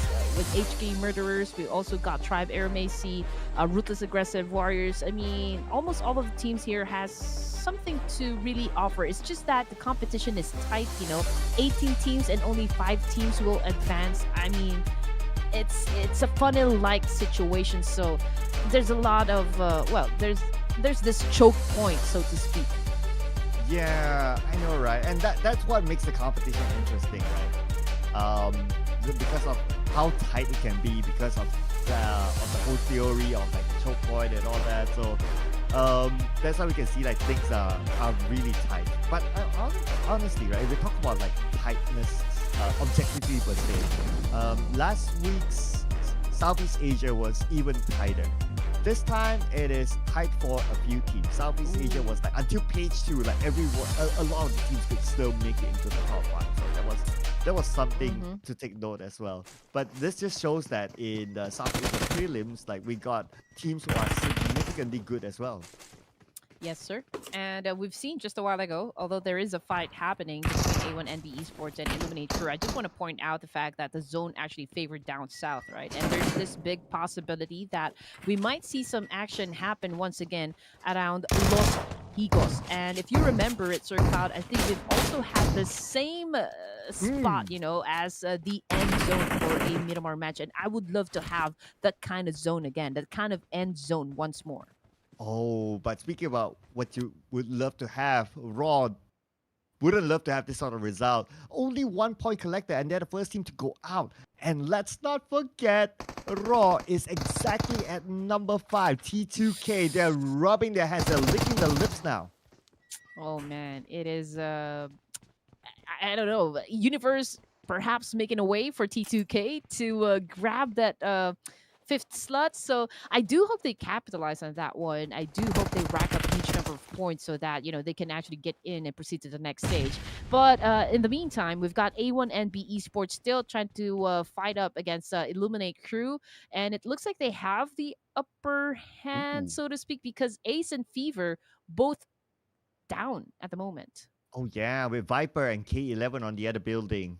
The A1NB, they want to find more. Looks like A1NB, they kind of know where they are. Okay, they probably heard the footsteps now. So A1NB, we can see that K9 goes up to the rooftop. Fever is there, point in the pocket. 2 more to go. And also they lost Hitman, coming from this exchange, but Fever as well for the side of Illuminate Crew. I think they were able to revive one of their teammates, so this makes a fair fight since this is a 3v3 situation. But if we're going to be looking at their position, we've got Viper on the rooftop here, and at least 2 of the members coming from A1 and B will try to get inside and actually hunt him down, but it'll be a little tricky because even though he is at the top and not much cover, I think that position, that angle pretty much says that he can still fight. He can do a massive counter if in case A1NB Esports decides to push. Oh yeah, we're just waiting for the moment, right? But we switch over now to INM. Cynix is alone, the last man. And bullets, not that many as well. Like, look in the chamber. 30 out of 38. So that's not much, really. And since he's locked in this building, so he don't have space to loot further. But we switch back over to A1 and B. So they went up to the rooftop, but actually their opponents are like on the ground floor. Exactly. So they've actually, they forced Illuminate Crew to actually get to the bottom, and now A1NB Esports is at the rooftop. K9 playing a mid-man role, but not exactly sure how he's going to be contributing to the information since, all of the members coming from Illuminate is inside the building. Yep. As he circles around, okay, I'm just waiting. The silence is deafening now. Hacker, still not confident to pick up Eagle. Okay, he heard the footsteps. Nate, bam! Oh, shotgun onto him from behind. Oh man, this is just nerve-wracking now. Oh yeah, this is pretty intense. He decided to push with a very low HP. Oh man, that wasn't a smart move. Yeah. So I guess he was trying to take his chance. So I'm Mm-hmm. trying to read the minds of the player, right? So maybe after that nade was tossed, he was thinking to himself like, okay, maybe he holstered his weapon. Maybe he's cooking up the second nade. That's why he chose to sort of push to take his chances. But Perhaps. too bad it didn't pay off. Yeah, you can't exactly put down what you cannot see. I'm pretty sure he doesn't have, or like he didn't have any idea as to where to point his gun, and so he just went in there blindly, and that was like a giveaway, like a point to your opposition. So it was a big risk move. So I guess he paid for the price there. It was a costly mistake. 15 teams, and we're looking at A1NB Esports. It's still not done just yet. I mean, it's still a chase, a cat and mouse chase for these two teams. But A1NB Esports, I think it's a good thing they are at the top of this building, so they can actually hold on or like hold off those entry points. They know where to point their guns. Yeah, it's only one way access, right, to the Yes. rooftop. So that's why he just needs to focus onto there. But the bad news for Sketch is that he doesn't have any helmets. So headshot to him, it can be very painful. K9 is not doing anything much. He's just chilling, probably hoping for like their opponents to like come out on that other side so he can shoot them first. So that's why he's holding that position instead of trying to go into the building, and it would be putting himself in a 1v3 sort of situation. One of the skills that you really need to develop is, when you listen to the footsteps, you have to be able to identify at which floor they are actually walking from. So that's one of the things that you can tell. Okay, he's near me. Okay, he is at the third floor. Okay, those are like things to really develop, and it's gonna take you a lot of practice, a lot of trainings, and a lot of XPs to differentiate those footsteps. Yeah, but you know what? Besides the footsteps, I'm a little bit worried for the fact that like bullets are expanded but no return, and bullets are starting to get low. Like, okay, Ace 35, 108, still pretty decent, and they can still go around and sort of loot. But those at the rooftop, nowhere to go, and Exactly. they're dependent on whatever they have in their bag. Yeah, they have to be aware of just like how many bullets they have, inside their guns or like in their magazines. But again, Sketch has been doing a lot of firing with that Uzi. That Storm just really listening, just really taking down notes, information gameplay at this point. There's Mm. the knock. There is the knock that we have been waiting for the side of Illuminate crew, and now Oh, they're getting ready to attack, getting ready to enter from the fire here we exit. go. A1NB Esports now trading off with Illuminate. Sketch still down 2 active players on the side of A1NB, but that Storm is the only one right on this rooftop. 2 more players coming from Illuminate crew are getting ready to battle it out with them. Oh, nice from Deathstorm. Now he'll be able to pick up his teammate. Worthwhile trade, I must say. K9 waiting on the other side. So you can see K9's position. If they access the roof, then K9 can shoot them in between. So K9 looting up a little bit, probably going to get back into position again. So now we're going to go back to a face-off between the two teams. A1NB now has the man advantage, and if we look at Ace, he's not recovering his health, but the nade... Wait, what? K9, what did you do? K9, why? Imposter! Imposter! K9 must be working with Illuminate crew. I mean, that was I don't know what to call it, a mistake, Oh. but I don't know what kind of mistake. Oh man, that was a major miscommunication. Okay, but he made up for it. He made up for it. K9 was able to shut down one player. Viper is currently on the ground, and Ace is very low in HP. So there's still this chance that they can pull a win. Yeah, with Ace really low. Okay, I was just looking at how far is the window and also the stairs. It's quite a gap, I must say. But for that name to land at the stairs instead of at least in the window, I mean, that is I don't know. Are they like trolling each other? They're probably laughing side by side or something. we'll get it. We'll give it a benefit of the doubt. Maybe like K9 just missed on his calculations, right? Oh, but Sketch now turns into dust, I believe. Yes. So A1NB Esports now have 2 players left. So, oh man, that was entertaining to watch. Ah, man. I okay. Arguably, that's one. Okay, if they lost the fight, that would have been like the biggest blunder in the Oh prelims. yes. But at least they won the fight, so everyone goes like, you know what? Okay, we'll just forget about that. Oh yeah. Okay. He made up for it. That's the Yeah. coolest part, right? He knocked down his teammate, but he also shut down one player. But that was that was Hmm. so close. That was a close call. But yes, 13 teams, stage 2. So we are feeling a little bit of a Oh, slowdown coming from both of the teams right here. But Hacker, on the other hand, from 141 official, has been sent back to the lobby, and so far Astra Esports is the one that is on a rampage. Look at the elimination points, 10 in total. already? Yeah. What? Already? Okay, Astra. They really don't want to let go of the top five now. Okay, good. Doing well, doing well. Gotta give it to them there. 10 already with 2 players left. That means they still potentially can pick up more points or more elimination points at least. Oh, yes. Oh, man. Astra performing against Miramar. Ooh, again, Kate Kali. Oh, what a great shutdown. Considering that distance, considering that range. CMF, GSM, are they in trouble now? Ooh, okay, yeah, looks like they are. I mean, they're tanking out the blue at the same time. Um, and they've been locked out. And plus, they need to like hike up. So the moment you hike up, you expose yourself to MABETEX. There's almost no way for you to get let go of this unless a distraction happens.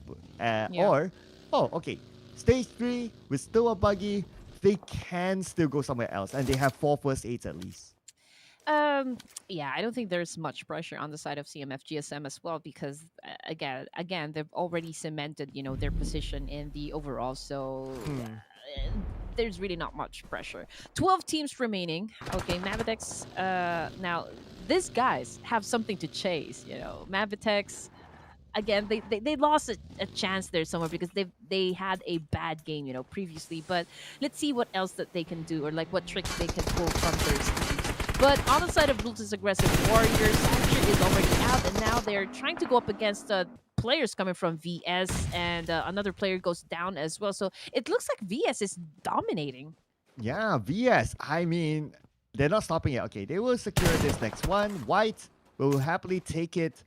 And VS, wow, they really want to stay away from the number 18, the dreaded number 18, especially after getting the chicken dinner. So, a great work so far for VS. And someone looks like they are on a hunt for more eliminations. They like, okay, move from this area, clear out the house, and now they're moving to somewhere else.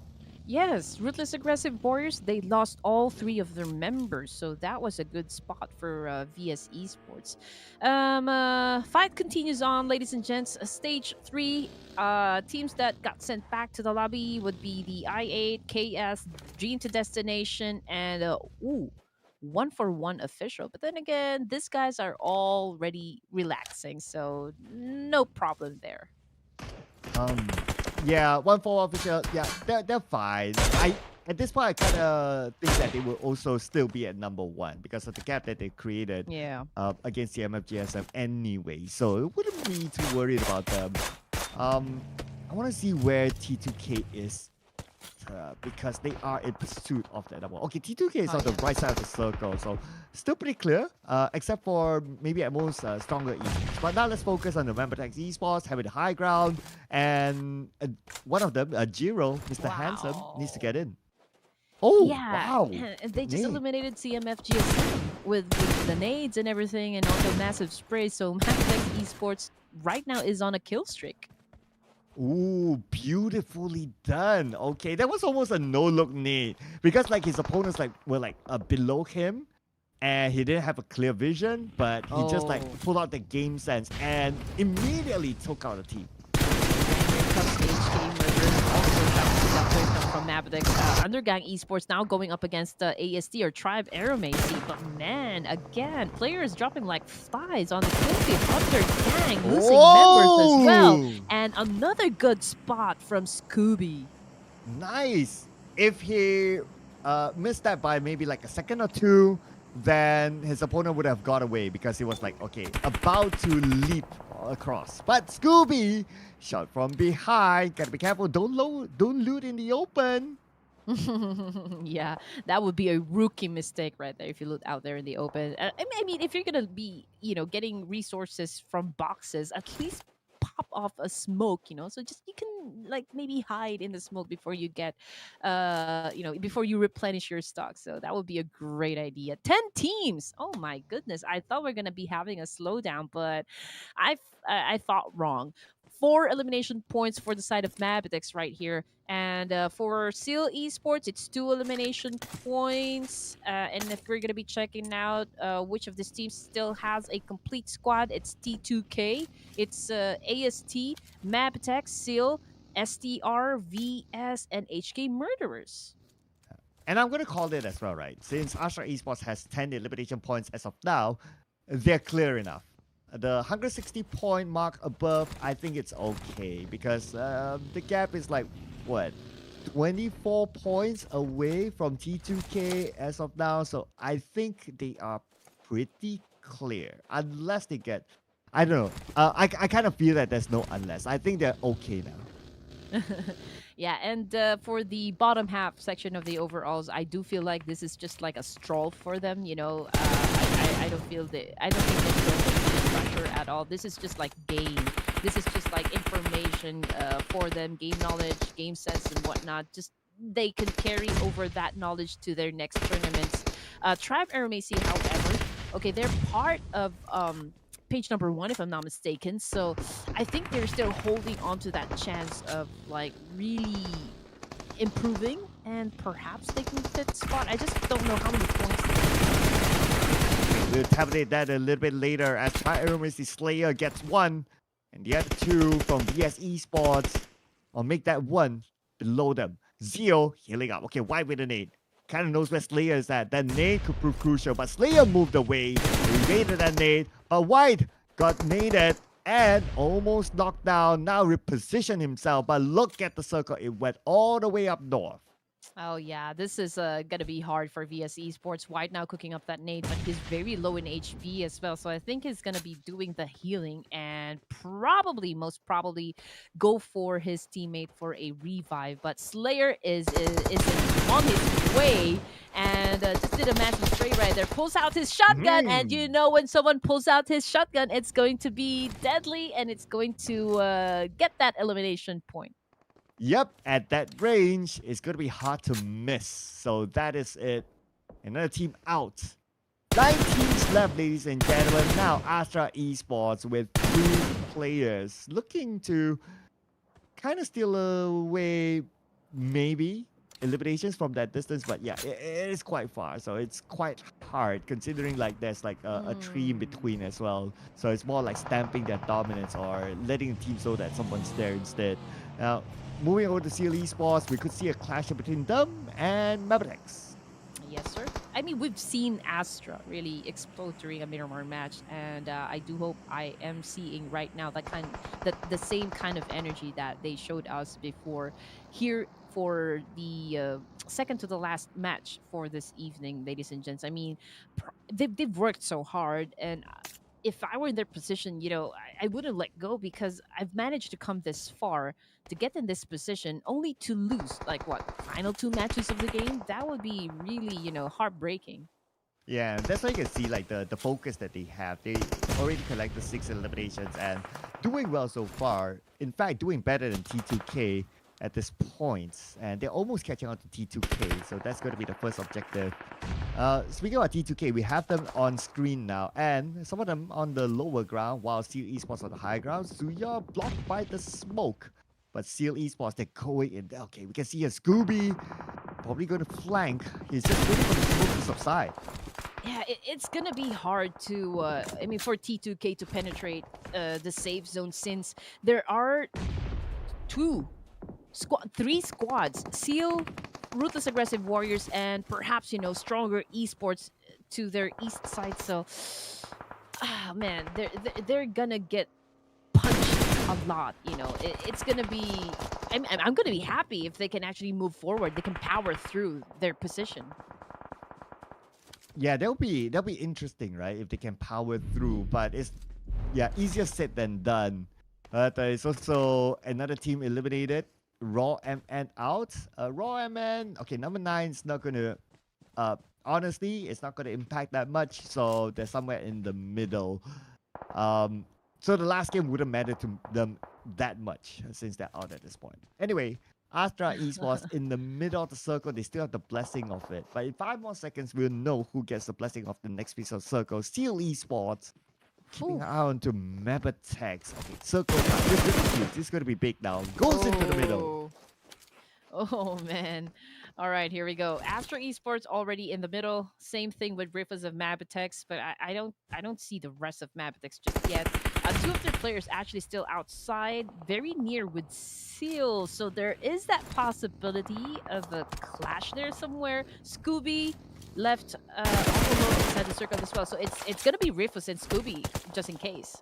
Yeah, Scooby shot back, 50% health, retreats immediately. Steel Esports needs to get into the circle. Circle moved away from them, but they have one player as a marker. MABETEX Esports just beside them. Luck! Only needed one shot to knock down Rifus. Here we go. Seal Esports still, doing their best, to just survive the situation, defend their team, and get those points as much as possible. Querido, we have that M416 pointed out at Giro, or I think it was Desert if I'm not mistaken. Yeah, and the Giro right here at the edge of the zone, not quite sure where he needs to go, but there's already one player coming from Seal that got knocked down. Oh, UG out without a single point, but UG they're clear right now, so they're okay. Not too much of pressure for them, but speaking of pressure, T2K now under pressure. The fact that they lost love somewhere in the process. Dada takes out Scooby, and now looking for the rest of Seal. Here we go. UG Love is already out. Okay, so we are looking at just 3 players remaining coming from the side of T2K. And again, there's a lot of teams, surrounding T2K, making it hard for this train-to-kill players to get what they want out of this preliminary stage. ASD Slayer was able to put down again another team, perhaps, or I just didn't catch the name, but yeah, he made a vehicle explode somewhere in Miramar, so that is a point for him. Yeah, that was one of the players of Stronger, so another point in the pocket of Tribe Aromacy. 9 now, one more to hit 10 eliminations. MABETEX Esports still holding their ground. Desert on the outside of the circle still, but we got MABETEX Esports now. 5 eliminations dominating this round so far. And they've been playing the majority of the round with 3 players. So far, so good. Yeah. It doesn't even matter if they're just 3. They can pretty much still can deliver. So that is the beauty of really training hard. When you wake up, you play PUBG. In the middle of the day, you watch some rotations, you watch some strategies, you learn new skills. And then by the evening, it's tournaments nonstop. So, man, I don't know how many times these guys, play PUBG, watch PUBG. So... Again, I just have to give it to these pro players. You guys are awesome. Yeah. Based on my experience, being with the pro team, they would at least train in scrims for about 8 hours of scrim. Yeah, and the rest of it is individual trainings, or they do let's see, or they do a team building. So in total, it could probably be up to 12 hours a day that they even look at the game or even talking about team stuff. Yeah, I read that somewhere that when you are a pro player, really, if you're trying to make a career out of this one, it's really 8 to 12 hours a day that you get to practice and you get to play this game. So it's really tough. Nothing is ever, easy for anyone or for anything. If you want something, if you want to be the best at what you do, really put in that effort, really put in that work. Oh, just like try Erangel now, putting in that work, trying to secure the 10th point. But unfortunately, it was stolen away. So not just yet, not just yet. But at least Erangel, they're still in full squad. They don't have the circle though. They need to fight against a team that's right in front of them. You can see here MABETEX Esports Ooh. lurking behind Steel Esports. And they landed Wow. nicely, taking out Ruby. But Luck will take down Dada instead from T2K. Now Luck is moving in. Goes for a refuse. Going into the shack. Spraying into it. Luck now knocked down. Leaving only Kirito active. What a great ninja move coming from Ruthless of MABETEX, and now he is getting ready to seal the deal up against Steel Esports right there. That was a good Molotov coming from MABETEX. Good execution as well. And right now, they're very near with T2K. Are they going to be stepping up and actually eliminate T2K and break their hearts inside Miramar? Oh, but before T2K, now they have ASTRA Esports to deal with. Slayer. DBS gameplay going to move on to the next one, going to move on to the outside. DBS into the face, but got countered instead. Suya unfortunately taken out by the zone. Now we focus on the Chitra. Chitra moves on to the next door, and it's going to be Try Aromacy Zio coming out with the win. Oh man, just like that. It's like Thanos snapped his fingers and eliminated, most of the teams here. We are left with just 3 teams remaining. MABETEX, Murders, HK Murders, and AST, which is Tribe Aromacy. Wow, and just look at that. The biggest chance of getting that WWCD goes to HK Murders. And just, the impact of not really having pressure is outstanding. Wow, HK Murderers. If they can pull off a chicken dinner again, then I'll be like, where have you guys been? Okay. Should I learn to play without pressure from the start? Maybe. But anyway, now, so far so good for HK Murderers. You can pull off a big one again. Again, it just shows that teams on page 2 stepping up as well. And probably psychologically, that's what you can get if you play relaxed without pressure. Okay, there you go. All right, so I Tribe Aromacy, okay, they have an advantage since they have a compound, okay? They don't have to worry about any bullets because they have some cover or they can work on. HK Murderers, they know that they have to challenge Tribe Aromacy for this position right here, for this compound, but it's gonna be hard because MABETEX as well has a great vantage point, and at this point, you don't want to be reckless because you have a chance to get that winner chicken. I would grab it.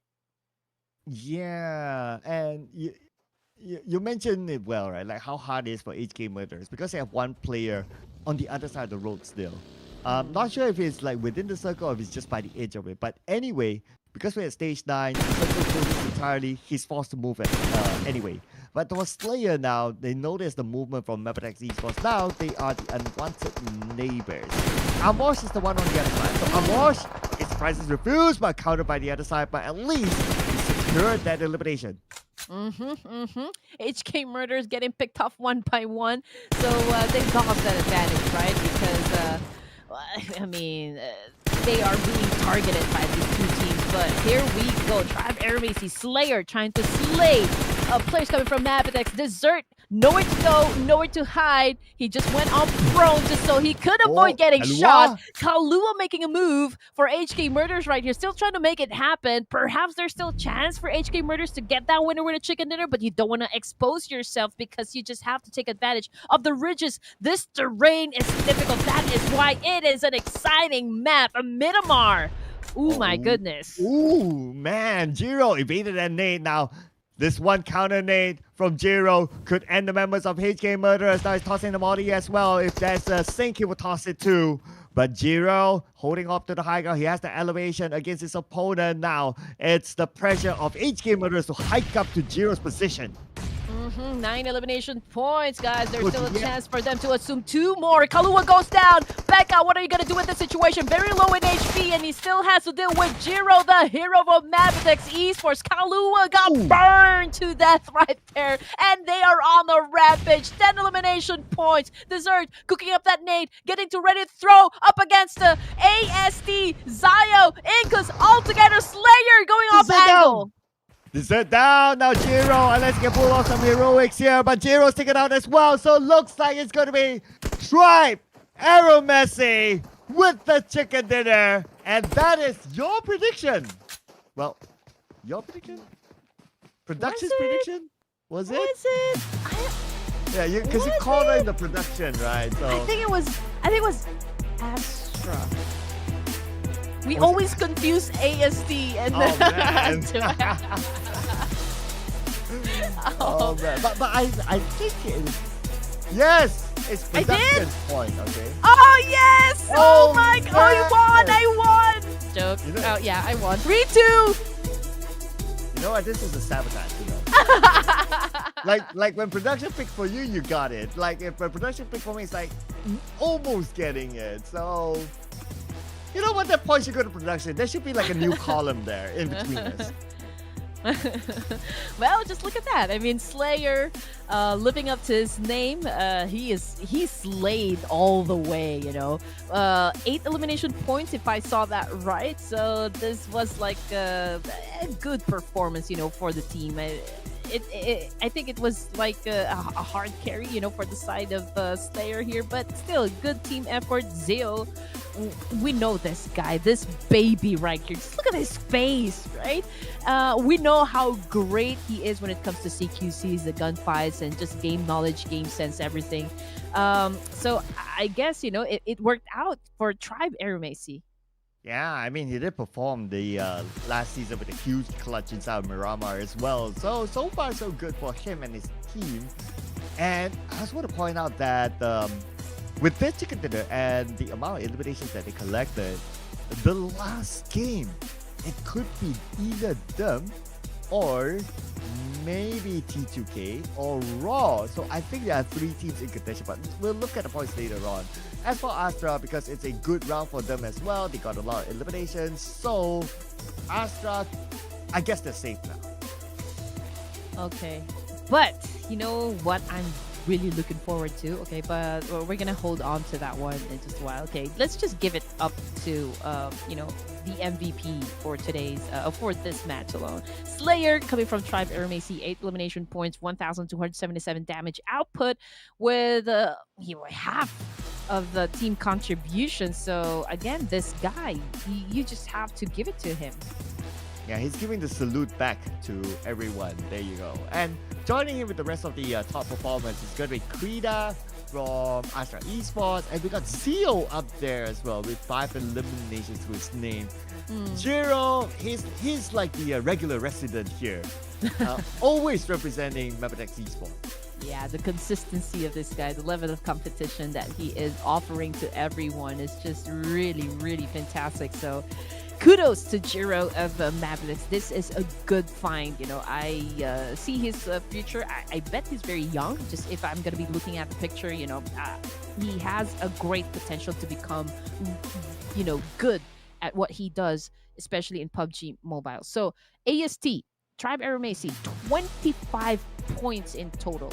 Number 1 spot for match number 23 in Miramar. Second to the last match this evening, ladies and gents, might I add. So 2A, 15 points. MABETEX with 15 points as well. So these are the top 3 teams that ended the game with a double-digit score. Yeah, and look at this.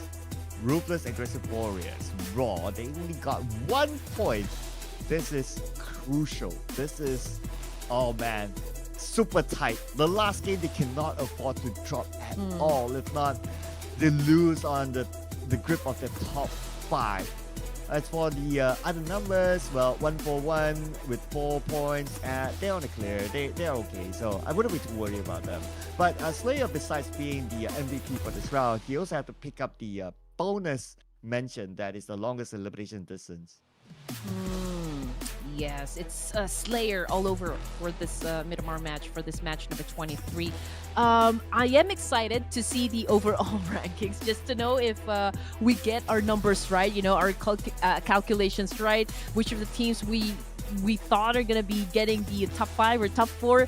Oh man, I want to move there. Yeah, okay, we're going to move there, right? Here you go. All right. Okay, we're not done yet. No, but Tribe Arumacy. Oh my goodness. Nice. In the top 5 now. Oh man. Okay, 5 points difference between them and Raw Esports. And 12 points with T2K. 20 points with MABETEX Esports. A bit far-fetched, but unless something insane happens. Seal Esports onwards, to me, too far. Whew. Okay, man. All right.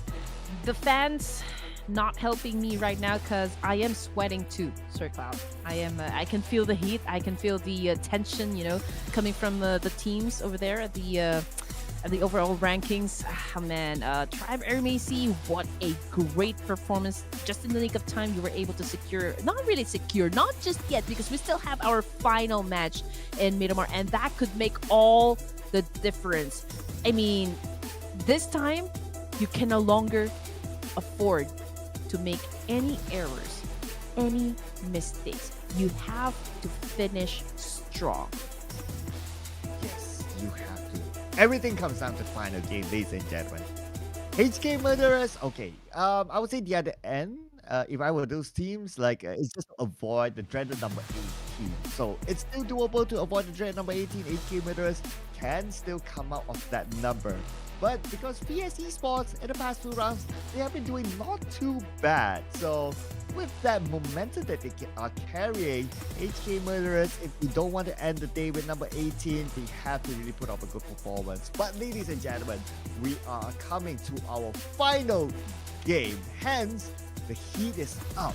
So for us to cool down the heat a little bit, we'll need to take a short break. We'll be right back after these highlights.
Ladies and gentlemen, boys and girls, welcome to the final match of the South Asia Preliminary Stage Clash of Giants Season 3 by Ruthless Hype Esports. Which hearts are gonna be broken? Which dreams are gonna come true?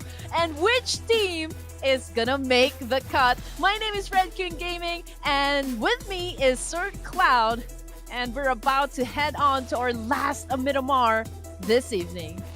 Man, you know what? Going to the next stage, which is the survivor stage, it's not only about the glory of the competition. It's not only about gunning for the prize pool, but it is also about the honor of being amongst the stars of PUBG Mobile. Can you imagine, like, if you had the chance to be in the same virtual lobby as the, like, parking your name there?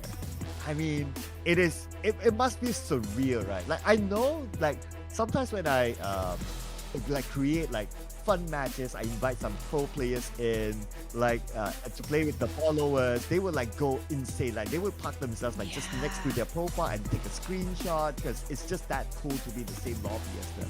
Oh, definitely. I mean, that's why I said that, work hard until your rivals. Oh, sorry. Work hard until. Yeah, that's right. Until your rivals become. Or until your idols become your rivals. There you go.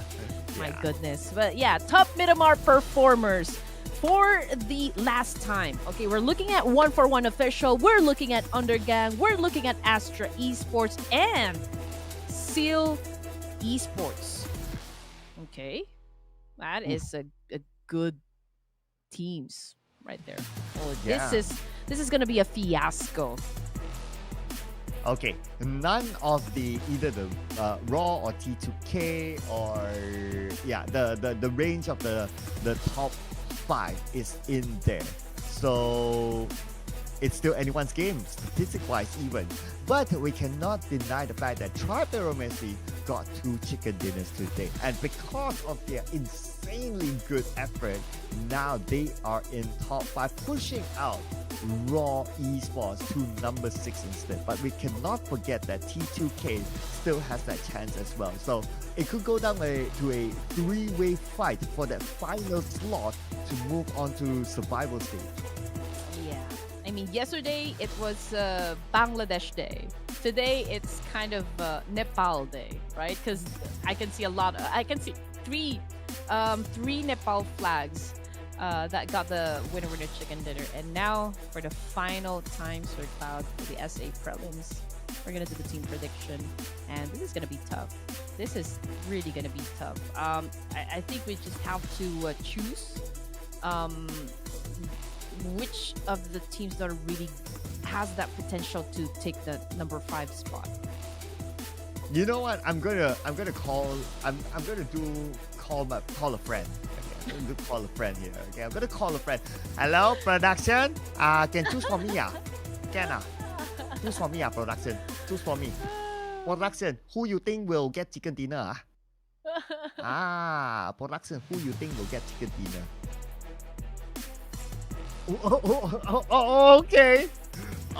I mean, it's a good choice, but I was expecting production to pick one of the maybe go into the top 5. But okay. Well, cool choice. It's a cool choice. Not gonna lie. Okay. I think this team has something to prove. I think they're trying to make a bold statement. I think they are gunning for their 3rd chicken dinner this evening. So production, please lock in my choice. There you go. Okay. They knew what you were talking about. I mean, it's kind of obvious, right? So, all right. If they do, they are automatically top 5. Yes. Without a doubt. So, okay, it's gonna be real tight here. I mean, yeah. I mean, so again, a lot of focus on Tribe Aeromessi, T2K, Raw as well. Bonus from MABETEX if they go insane and the teams above them go down early. So other than that, yeah, I guess if we were to like funnel down, put a focus, those teams. Are you sure, Sir Cloud? I'm gonna give you one more chance to change your team, because if you lose this one, you're definitely uploading a TikTok dance. Nope. Is it our challenge to the end of the season? Ooh, okay, is it a challenge to the end of the season? Okay. What do you mean end of the season? I mean, we still have a lot more games to go. We got next week, we got the following week. Let's extend it. Okay. Why? Oh. Since Pika is gonna cast, I think he's gonna cast for the survival stage group A. Oh. Right? Yeah, I think he's gonna cast that one. So you're away next week. Yes. I think let's just do like caster with the most right predictions. Isn't that the whole point of the prediction? I thought it was just like the two of us before, but now let's Oh. let's call on Pika to join this little bet of ours. We're gonna ask the actor to dance, right? Of course, I would want to see him do a TikTok dance. Oh, you're dead. You're Yeah. dead, Pika. Yeah. Well, he might say that. Okay, it's unfair. It's not balanced with the amount of games. But hey, you know what? Make up for it then. That's the challenge. That's the challenge. Sorry, Well, Tito. You heard Sir Cloud. No backing out now. But here we go. Teams not backing out for sure. 15 seconds before we head on to our last Miramar this evening. So guys, please make a lot of noise down there in the comments section. Your energy definitely will be appreciated by your favorite teams, by your favorite players. So go ahead and show your love and support. Oh man, this is going to be the final game of the South Asia Prelims. It's going to go down hot, ladies and gentlemen. Keep your eye on the number 5 spot because it is still open for a good amount of teams as we head onto our flight path here from the right to the left that ends on the area of Valdemar. Okay, here we go. So far, it's just the beginning of teams dropping from the plane, okay? Trying to go for those favorite drop points. Some of the teams will do unexpected unexpected run, unexpected gameplays, because again, this is the final match. This is the time for you to go insane and just do whatever it is that you want. If you want to go and be a rascal, if you want to go and just turn insane, be mad and get those elimination points, you can do that now. I'm looking at where are the clash points that might go insane, right? Okay, so we have here stronger esports again fighting against VS Esports. So here we go. We get the first knock here through a VSS. Okay, we don't get to see a VSS that often, but yep, it is an early loot phase. A stronger Esports hopeless on his knees. Same goes for another player from Stronger as well. So now 2 active players left. VS Esports with the upper hand. Yeah, if we're gonna be looking at the map, if you saw the map, you saw how close they are with one another, right? I mean, it is gonna be fight after fight after fight. Killfit is definitely gonna be lighting up, and right now, VS Esports versus STR. This is bloody. Ooh, yes, they're starting to fight back. Okay, M249, good weapon, lots of ammunition, but takes forever to reload. But now he has him, and now he's as well. Nowhere to go, nowhere to hide. And thank you so much, Stronger Esports. Come back stronger. I told you this is gonna be a bloodbath. Oh man, the kill fit, it's not stopping. There's a lot of players getting knocked down, getting picked off one by one. We've got Hacker coming from 141 Official, Juliet coming from INFTX. There's also K11 coming from Illuminate, as well as Viper. We've got, again, Rafay coming from 141. I mean, it is not gonna stop, Sir Cloud. Oh, not yet. Look at the elimination feed. It is still running at this point. A1 and B taking a fight as well. Man, and Rafe just got knifed. Bahun from DTD knocked out by CMS GSM. I mean, this is the typical last game party. Yes, this is a duel to the death, This is gonna be epic. I mean, DTD due to destination, Woke got shut down by Mad Cat of CMF GSM. And we're looking at the last player remaining, which is Psycho. And right now, he is being hunted hard by the Apex Predators of CMF GSM. Oh, here we go. CMF GSM on the ground floor. In fact, the mini screen is dedicated to them. Normally we see like 2 different fights elsewhere, but this time it's the same fight plus 2 screens here, ladies and gentlemen. It is going to go in. It's going to be a straightforward elimination. CMF GSM gets the point. Oh man, I don't even know what to say anymore. Okay, due to destination, they went out without any elimination points. A1 and B having to stand up standoff up against MABETEX right here. Jiro's not moving, this as well as Desert. Ruthless has a great vantage point since he Oh, is on top of that building. But K9, oh man, I don't know what you're thinking, but why did you go out? Man, he got shut down. yeah, I guess he didn't anticipate that someone was behind him. Now Dessert is there. We'll finish off K9. Now, MABETEX Esports with the advantage. So let's not forget, MABETEX Esports, if they can come out super big and the teams above them eliminated early, it could be a insane comeback story for them. So they're trying their best, knowing that mathematically speaking, it is somewhat possible. Yes, and just to give you guys an idea, right? INM PX very close with T2K, so I guess that's one more area we need to watch out for. Well, we also got a 2A over here, so that's Astra, very near with Ruthless Aggressive Warrior, so that's an interesting fight if it happens. I'm looking at the Tribe Aeromacy, which is outside of the circle. They're around Chumacera area, very near with HK Murderers down south. So A1 and B, they are right here inside Los Leones. So, I mean, these are just like the fights or like the matches or engagements that we need to watch out for so that you wouldn't get lost as soon as the kill feed lights up once again. Oh, okay. The kill feed might light up anytime soon. Now that they're in same building. Okay, oh, this one is right. He doesn't know. He doesn't know he's looking the other way, but now shots fired by Sketch. And there's a S12K, and there you go. Wow. Sketch getting back to back. Wait, he was like looking the other way? Was he? I'm not sure, but let's forget about the entree. Let's forget about the main course. Let's go straight to dessert. A1NB Esports back to the lobby by MABETEX. Okay, okay. Anyway, it was the they were in a position that it doesn't really matter for them. So probably also thinking about having dessert right after the game, and now they can go and help themselves. As far as our esports, well, they can have dessert, they can have dinner, they can have anything because they're on the clear right now. But they just want to join in onto the party in Picado with 2 other teams. Yeah.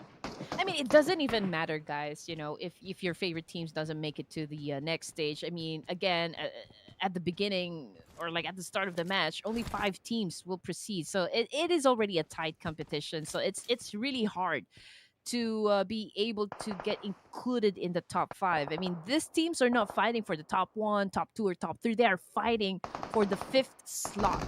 So just imagine how hard that is to actually pull off. So this is now, you know, stage 1, but this is already like someone opened the Pandora's box. Yeah, thanks production for opening up the Pandora's box as well. So now we know like who's who and where's where. 1-4-1 out, 1 elimination point. No issue, no issue. I don't know if even CMGSM can catch up to them, but it doesn't matter, right? I'm looking over at MABETEX Esports with 3 eliminations. T2K already won, Raw 1 as well. For Tribe Aeromacy, still 0. But anyway, all the teams that I mentioned, they're still a full squad, so they can still potentially pick up points. Not sure where. Okay, Ruthless Aggressive Warriors, they are at the 6th spot, if I'm not mistaken, right? So if I mean they're finding themselves up against 2 teams here, so they know how crucial it is for them to pick up those elimination points if they want to stay in the game. But they need to be careful. The competition again, it's going to be detrimental for the team. Looking over at some of the other teams as well. If we talk about detrimental, well, not really detrimental, but for HK Murderers, if they don't want to be at the number 18, they have that chance since Stronger is out. So they're 10 points away. 10 points is doable in a single round, right? So maybe HK Murderers can stay away from that dreaded number 18 now. Yeah. But they're spending time in the blue, though. That's the only thing. Oh, no, this is not a good thing for Ruthless Aggressive Warriors. I mean, Fearless caught him off guard, and now he is really trying his best, you know, from this range to actually put him out completely. Ooh. Ruthless Aggressive Warriors loses 1. Okay, that's 3 players left. And the circle is away from them. So that's going to be two factors there that they that will impact. Oh, not make that two. They lost two players, so that's going to be another factor. Oh man. Oh man, are they dropping the ball now? Oh nah. Unfortunate situation for the side of Ruthless Aggressive Warriors. KS on the other hand, okay, they're getting punished by ASTRA Esports. But then again, there's really not much to worry about KS or even like for the side of Astra Esports. Again, what we need to worry about is Ruthless Aggressive Warriors because now the chance for them to actually get onto the fifth spot is kind of blurry, at this point. Yeah, with two players left, it's hard. And considering that Tri-Errancy still has a full squad, and if I were Tri-Errancy, I would at this point I would stay out of all the fights. As long as they can survive above Raw and T2K, they good. Oh man. CMF GSM, 4 elimination points under their name. Oh, it looks like they are not gonna play this one passive. So I think they're still gonna rock it, right? I think they're still gonna go for those elimination points. And now that 1-for-1 official is already out of the game, oh my goodness, can they win the top spot? Well, if they do, then it's a nice bragging right? How far are they? Okay, they're like 179 as of now. It's still quite hefty though. They need to like pull big with the eliminations with a chicken dinner. Then they might be able to. But when I say big, it's like a lot. So let's see. I mean, I'm just too lazy to do the math now. But looking at CM and GSM, as we talked about them, two players knocked and they're in the blue and they're locked up by HK murderers. So yeah. Oh no, there goes the chance to outrank 1-for-1 official. Oh, that's kind of a missed opportunity there. But we're talking about HK murders, and these guys, we've pretty much established it. They've got nothing to lose, so there's really no pressure there. But on the side of CMF GSM, I really think they're gunning for the top spot, but it's gonna be impossible now. Not really impossible. If they can still clutch it, then why not? But yeah, 2 players left on the side of CMF GSM. That's gonna be tough.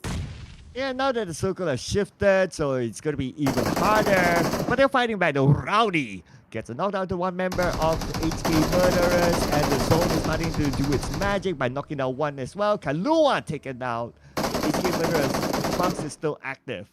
Speaking of his teammate, and it is the stage 2 blue. Amos. First aid, yeah, stage 2 is still doable. He can still heal up, but for how long is he going to last here? It's going to be the question. Yeah, Trunks got another player from CMF. Oh, that's Rowdy.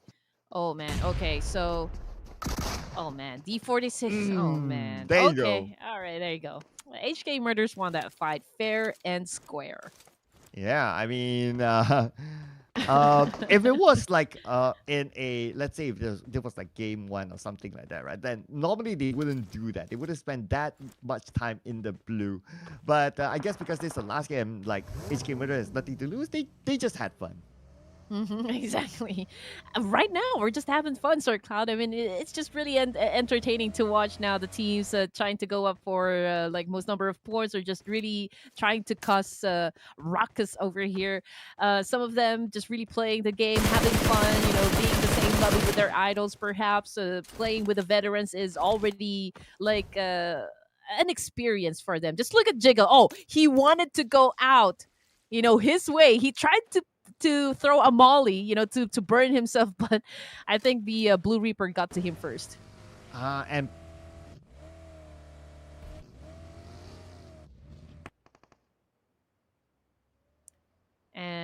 okay, so AST Slayer, Tribe RMAC. Okay, this is actually my bet. If they can get this points out of Seal Esports, I think they will be doing a perfect job. But yeah, I think they are being very careful, as to how they can pick up their elimination points, just to make sure they solidify their position in the overall rankings. Yeah, you can see the Tri-RMC, they are just they're just leaving themselves out of the fight. So their objective is just to survive above Raw and T2K. Now Raw, the last we saw them, no first aids in the blue, still running. So at this point. So T2K will be their closest rivals, and Supremacy will collect another point.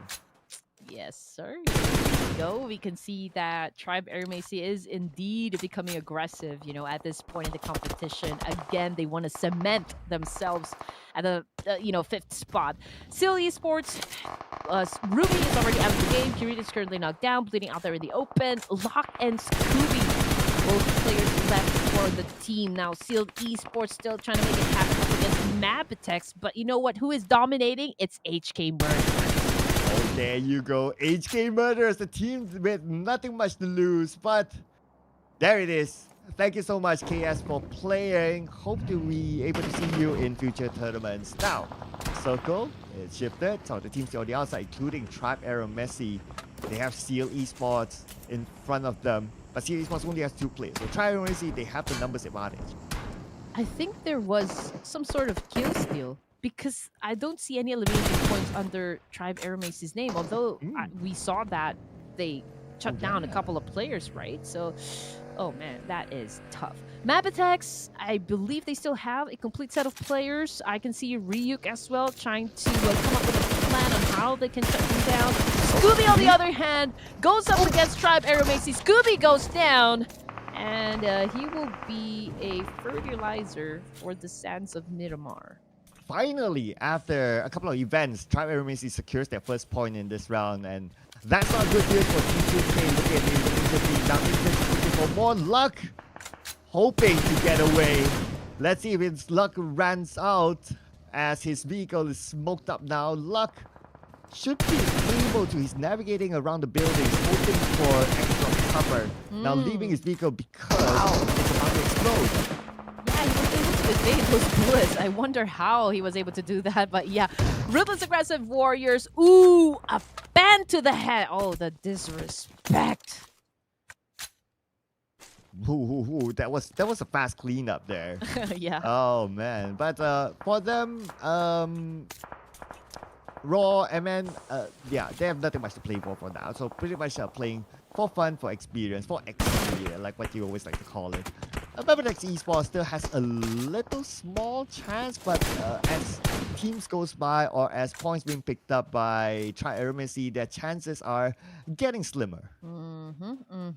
And T2K is actually inside water treatment, which is the focal point of the zone. So I think this is a good spot.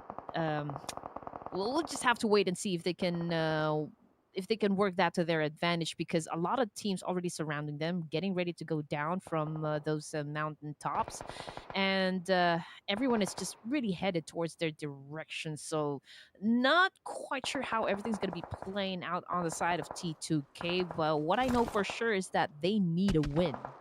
Yeah, T2K has been rather quiet other than that one elimination. So they need the points, and they also need to hope that ASTRA goes out early, because right now we're at 9 teams. Soon, placement points are going to come into effect. So obviously they wouldn't know exactly where Tribe Erangel is at, but if they would have the opportunity to take them out, that would be the situation that they need at this point. VS Esports, YT already out of the game. 3 players working out for VS. 4 elimination points as well. And right up in front of them, I think it's MABETEX. Yes, MABETEX. And oh man, there might be, another team that will be joining the mix. That would be Ruthless aggressive warriors. And VS Esports, oh, they're gonna be sandwiched.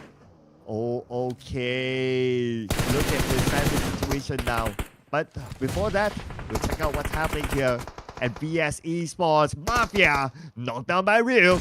They're looking for more now. The nade of the Sanchez will not connect, but Rogue has a nade of his own. Cyrix got to be careful.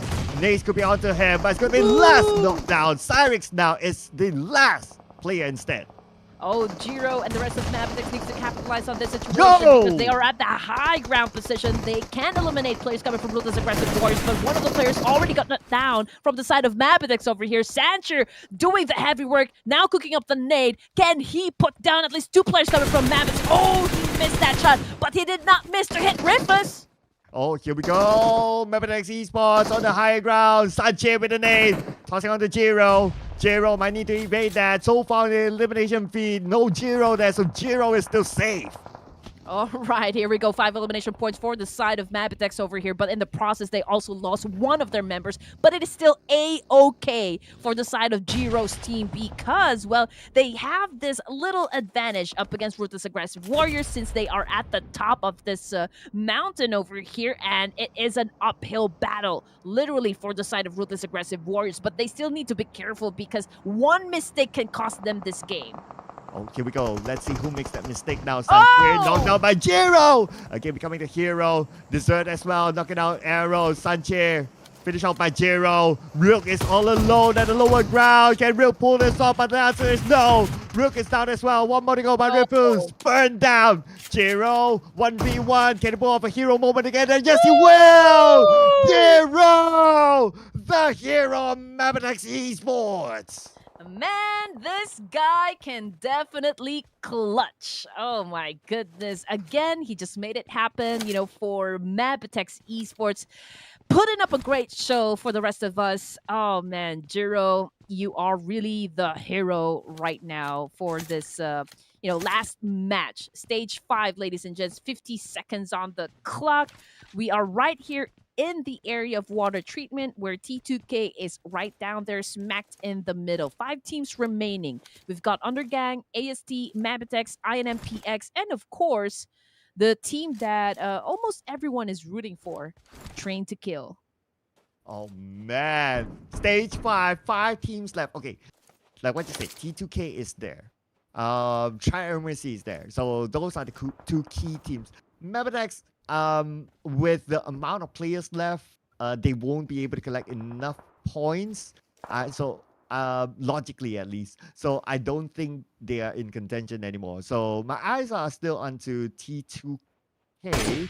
But they need to quickly eliminate Tri-Ermacy, because if Tri-Ermacy is still, as long as they're still alive, they're still getting placement points, and they will pull further away just by not doing anything.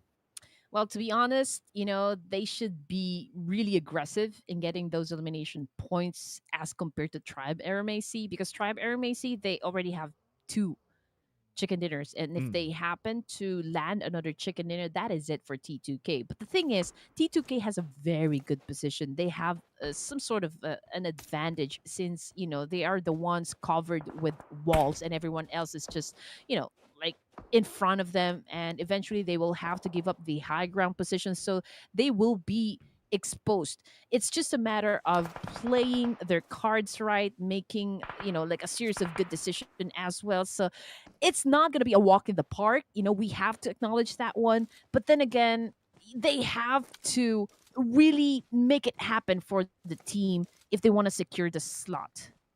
Yeah, there's the dilemma, right? If like you're T2K, you have the middle circle, no real reason to come out, but then you still need to chase for points. So what do you really do? Like either way, it's a tough decision. But the fact now is that T2K, they're not really putting much effort. But you can't blame them to get in the middle circle now. It's not effort. Okay, at least they're defending it well. 2 knockdowns back, and probably going to get a third one, as it's going to come from Dada. That's going to go into the pocket of T2K, but they need more. Yes, and again, eventually, these teams that will be coming from outside, they will have to run down, to get to inside the water treatment. So it's going to be a long run, unless if they have vehicles. But some of them, they have their vehicles exploded now, so they will have to be, on foot. So that would be the great opening, for the side of T2K. But if they all run at the same time, it's going to be hard for them to hold down multiple angles inside water treatment. CEO now tossed the nades. But now we have UG still with a full squad after all that. Can you imagine that after that fight or after that spray from T2K, there's still a full squad. And they're in the circle at this moment. Now for Triarmacy on the other side, Slayer is kind of low. He needs to reset. He should be able to do so without an issue. T2K is still pretty comfortable in the middle of the circle. So not going to let go of that comfort zone yet. Yeah, since they are down below, they don't really have a good visual, for AST and Undergang. So they cannot really perform a third party here, not unless, someone from their team actually goes up a little and perhaps like maybe throw a nade or a molly or something, just, get lucky with those shots. But then again, they would be risking exposing themselves up against MABETEX Esports from behind. Long range tap from Sus, it does hit. But because everyone's in the circle, so I guess it's a standoff until stage 7. 8 more seconds to go. Let's see who will the circle favor. It can still go anywhere, but because of T2K in the middle, it's likely that they'll still be within it. Now, circle time, ladies and gentlemen. Yes, T2K is still in. And we got the team on the right side. I believe that's MABETEX. Yes, it's MABETEX. So they need to come down from the hill. But the thing is, MABETEX couldn't do just that because they would be exposing themselves to Tribe Eramacy. But then again, they really don't have that much of an option. I mean, there's really nowhere else to go. Yeah, at some point they need to move as well. But at some point, it could be around like the 20-second mark since it's now counting down to the zone closes. UG, they're not too far away from the circle. They can still get a little bit closer since T2K moved themselves to the other side of the building. So UG, at most, is that if they want to clear off another team, they probably focus on to try Eramacy. But if not, they can sprint down onto the water treatment area. And we're now down to 4 teams remaining. T2K, Undergang, AST, MABETEX. We can see Slayer over here still trying to slay, living up to his name, guys. He just popped out the name, and he may be thinking of trying to get close with that loot crate. I will have to strongly advise that you do not, because T2K is definitely going to bite you hard, And MABETEX, oh, this is good. MABETEX was able to go down, but Ruthless was gotten by the blue zone. Yeah, denied by the blue. But another player, okay, this is it. Incas might be taken out by the blue as well, but he's creating a smoke bridge now. He is probably thinking about getting across. Okay, he has the buggy. Nice spot. Igneous sees him. Spray coming in. But thanks to the terrain, Igneous is okay. And he managed to rendezvous with his teammates within the circle. Yeah, and that's the importance of like really having vehicles. I mean, it can really help you with the mobility right there. Anyway, Tribe Eramacy, Slayer still has his eyes over Undergang. Undergang, same thing goes for them. I mean, they would want to take out Tribe Eramacy at this point in the match, just to really, really nail, a point there. Slayer goes down. Iggy is cooking up that nade, getting ready to toss it to AST, but unfortunately, he was the one who caught the nade to the face. And right now, Tribe Eramacy is going in for the charge to seal the deal. And there you go. They just won the fight up against Undergang. With 8 eliminations already in the hands of Tribe Eramacy, make that 9. Surely there's no way for T2K to overtake them at this moment. So welcome to the top 5. Now, it's a matter of who will get the final chicken dinner. We have 3 teams in total. Oh man, this is an exciting thing to watch. T2K versus Tribe Eramacy with a complete set of players. Oh goodness. Here we go. Dada took in some damage, very low in HP. Woofus is taking some damage as well, but not enough to take him down. Suya cooking up that nade. And Zayo is actually in his sights. Oh, here we go. Tribe Eramacy making their move right now. Zayo knocking out Dada from T2K. And Tribe Eramacy needs to reset. But anyway, let's not forget about MABETEX Esports as well. They're on the other side. They could become a third party, but Tribe Eramacy on a rampage. 10 eliminations in their hands. Woo! well, not possible anymore. It is going to be a double-digit finish for the final match in Miramar for Tribe Aeromacy. Just look at that. Look at the effort. You just have to admire this, guys. Oh no! T2K, two of the players already knocked out. Tribe Aeromacy looking to get that chicken dinner, but Jane says no, not just yet. Oh, not yet, says MABETEX Esports as well. They are observing the situation. They're waiting for the right moment to come in. We are at stage 8, moving to stage 9, ladies and gentlemen. Let's not forget about that as well. The zone will close entirely when we're in that situation. Wolf is popping up the smoke.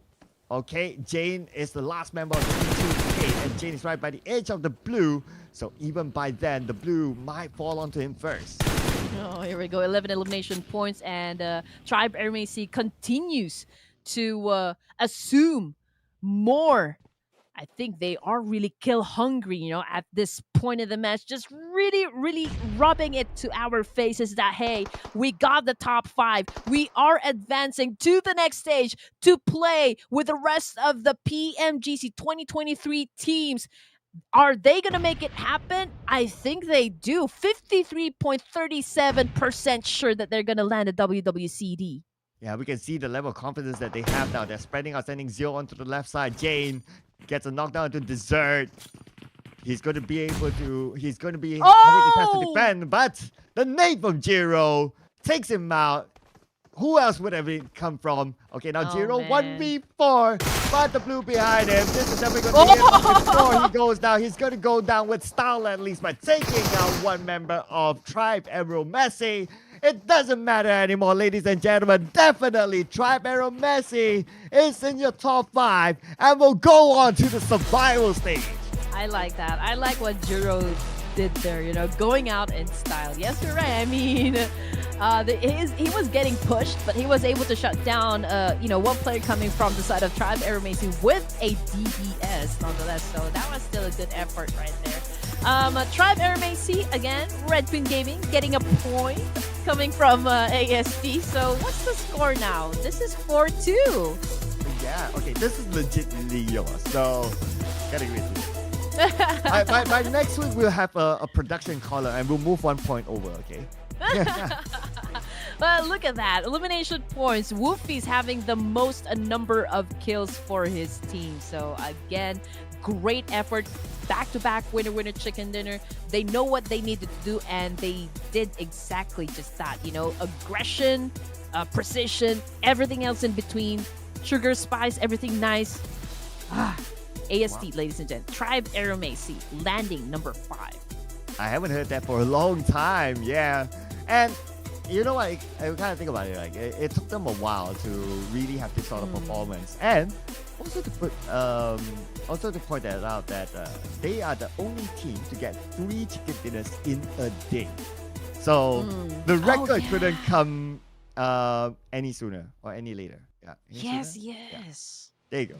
Oh, the only team yet to land 3 winner chicken dinners. And again, you know, I saw this kind of trend from Kagendra, scoring 3 winner chicken dinners, you know, all at the same, anyway, back to back. So yeah, that was a great effort right there. Again, match 24. This is the end of the South Asia preliminary stage. So this, guys, you have to look out for them if they are still going to be performing top-notch as soon as we step to our first game in the survival stage. Yeah, and since INM is also in the teams to watch, at some point they were in contention as well. But today, unfortunately, they didn't really perform and they let that slide away.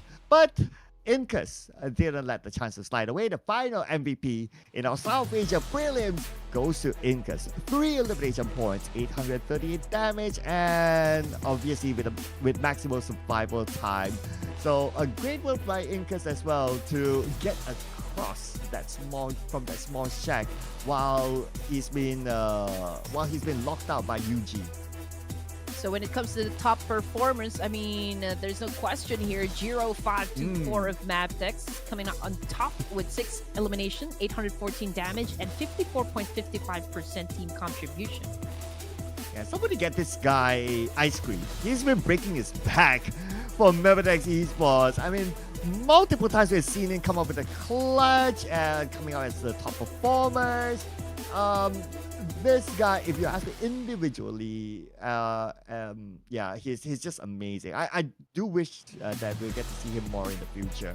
But for MABETEX Esports, last game, obviously with second place finish, not too bad, 17 points. And Erangel with 24 points in total surely will secure the top 5. Other than that, Stronger and DTD becomes the two teams that did not get any points at all. And again, if in case your team or your favorite team didn't get the chance to advance to the next stage, I mean, it is okay. It is, like a hard thing to pull. If they did make the cut, don't be too hard on your favorite players or your favorite teams. I mean, 5 teams out of 18, that is like finding a needle in the haystack. Yeah, it's normally like maybe 5 out of 16, but we're talking about 5 out of 18, ladies and gentlemen. So, yep, give your favorite teams a break. I mean, it is competition at the end of the day. Someone has to go, someone stays. So it's just the nature of how competition is. So let's not be too hard on our favorite teams, all right? And be healthy in the chat because it's all fun and games and it's entertainment to us as well. Yes. I thought really CMF GSM is going to be putting up a huge fight. It was just really so unfortunate. They came across HK Murderers, in the middle of Miramar. And the chance of dethroning 1-for-1 official, the only team coming from Pakistan, by the way, they lost it. We lost that chance, right? So again, the fans of CMF GSM, you guys have been amazing. You really supported your teams or your team up until the end of this competition or this preliminary stage. So it is still okay. For HK Murderers, I'm gonna give it to you guys. In terms of like experience, in terms of like which of these teams had the most improvement, I think I would say HK Murderers is one of them.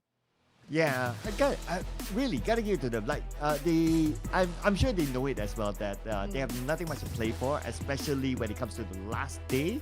But you can see them still really stepping it up, still playing aggressively, and they even got themselves a chicken dinner, I believe. So, I really like that the competitive spirit or the sportsmanship spirit, I must say, for all these teams. Like, Yes. it doesn't matter whether they're still in it or not, they still play their hearts out. Even like Jiro earlier on in that final fight, he still played his hearts out. He still got that one knock, but of course, everything else is beyond his control.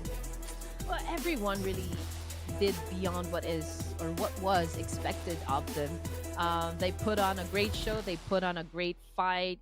I was expecting some of the teams will not really be performing. Just like this is the point that I was making at the beginning. That some of the teams, especially veterans, they mask their true potential. They mask their strategy, their gameplay because they don't want to expose their secret sauce just yet. They are really saving it for the official PUBG tournaments, just so that they can still have the aces, right? But after everything else, they did well, incredibly well.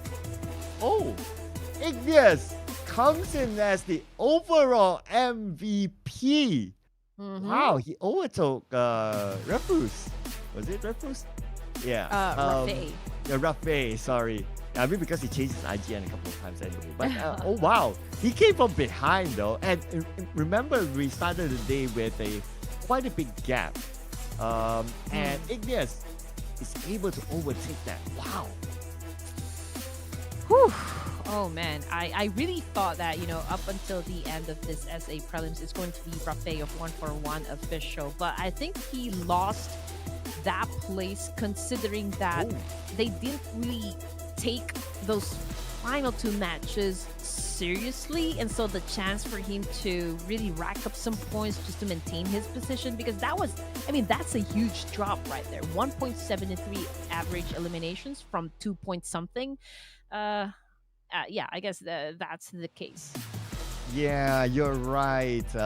we didn't get to see much of 1-for-1 today, but yeah, I can't blame them. I mean, they already qualified to the next round, so they're pretty chill today. But it's nice to see like a Giro up there as well. Definitely deserves a mention. Ruthless from MABETEX, we've seen him coming up time and time again, and D46, a very important player for CMF GSM as well in the chart. But overall fraggers, Mr. Good Looking Giro is up there, 44 finishes as compared to Fearless 41, and then we have Prophet 38, Zio 36, and Krida with 35. So they're pretty close to each other. Yeah, we are expecting nothing but awesomeness, you know, especially coming from Zio and Jiro, considering that out of this bunch, they are the youngest at least. I mean, I'm just basing everything on picture right here. Oh yeah, I mean, yeah, not gonna lie as well.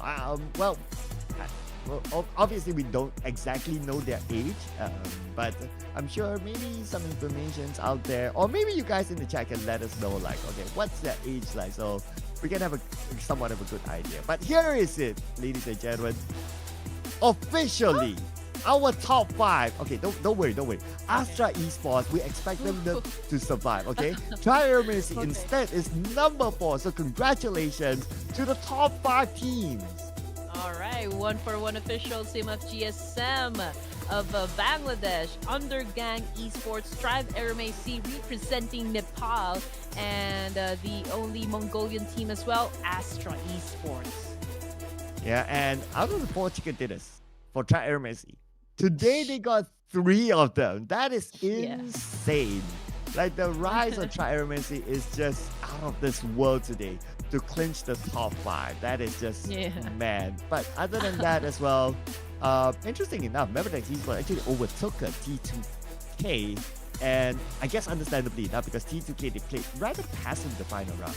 Yeah, and again, there's really this high expectation, you know, for T2K.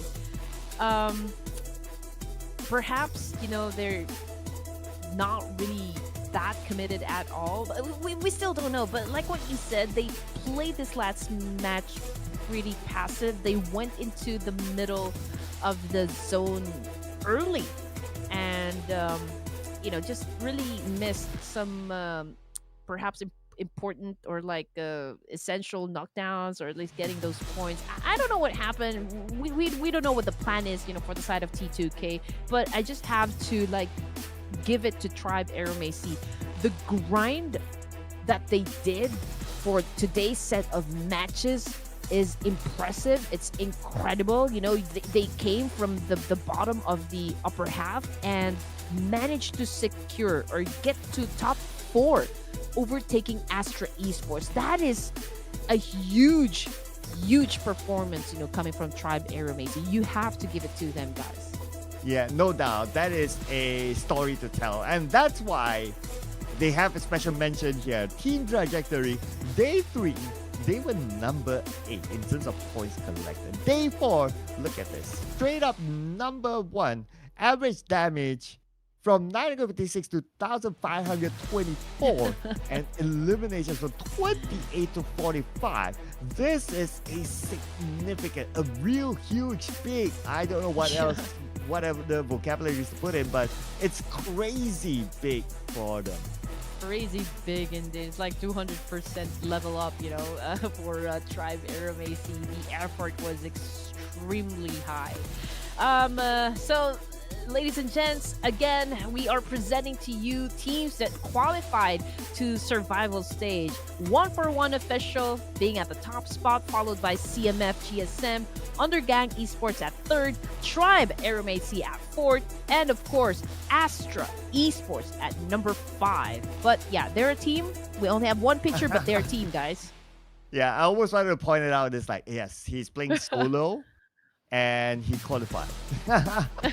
Like imagine like if you're like a viewer who like for some reason you watch this for the first time and you show up at this graphic and you'll be wondering to yourself like, wait, did he just play solo and qualify? Who is this guy? He should be signed up by like, I don't know, one of the top teams in the world or something. That's Taguro, if in case he was able to pull off that that kind of gameplay. But yeah, it has been fun, ladies and gents, and now we are going to be looking forward to the fact that Vampire Esports, for CJ Evos, Sersha, and the rest of the big names, coming from PMGC 2023 will be joining us next week. I can't wait for that, honestly. A lot of familiar names and a lot of good friends as well will be playing at that stage, in the survival stage, next week, ladies and gentlemen. So, of course, we're going to take a break after this for New Year's. So, I do hope that everyone enjoy their New Year, and go party or whatever, as long as you stay safe. Yeah, stay safe, ladies and gents. And don't forget to enjoy the holidays with your closest friends, with your families, and also just give the love and support. Don't forget to follow us on our social media pages: Instagram, TikTok, Facebook, Twitter. We're very easy people to find on social media. Don't forget to shower us with love. Again, Bangladesh has been an awesome fan base. You guys have been sending me a lot of messages and comments. So thank you. I do appreciate it. And I'm gonna say hi back to all of you. It's so many of you, and sometimes I really don't have that time, but I will try my very best to give you guys my appreciation post. And that's it for me, Sir Cloud. I mean, do you have any last words before we close the show? Well, all I have is that thank you so much again for watching, and yeah, do show us some love by following us on our social medias. Like what Raccoon said, we are easy to find. Mine mostly, well, not mostly, all of them are SirCloudMY. It's it's on all major platforms: Facebook, TikTok, YouTube, Instagram, Twitter. Yeah, go find us on, and of course, look for Red Queen Cast as well. She's all around the internet too. Thank you again so much, ladies and gentlemen, for watching. We'll see you again in the new year for the survival stage. Come back, same channel, same time. My name is Sir Cloud, together with Red Queen Gaming. See you guys. Happy New Year!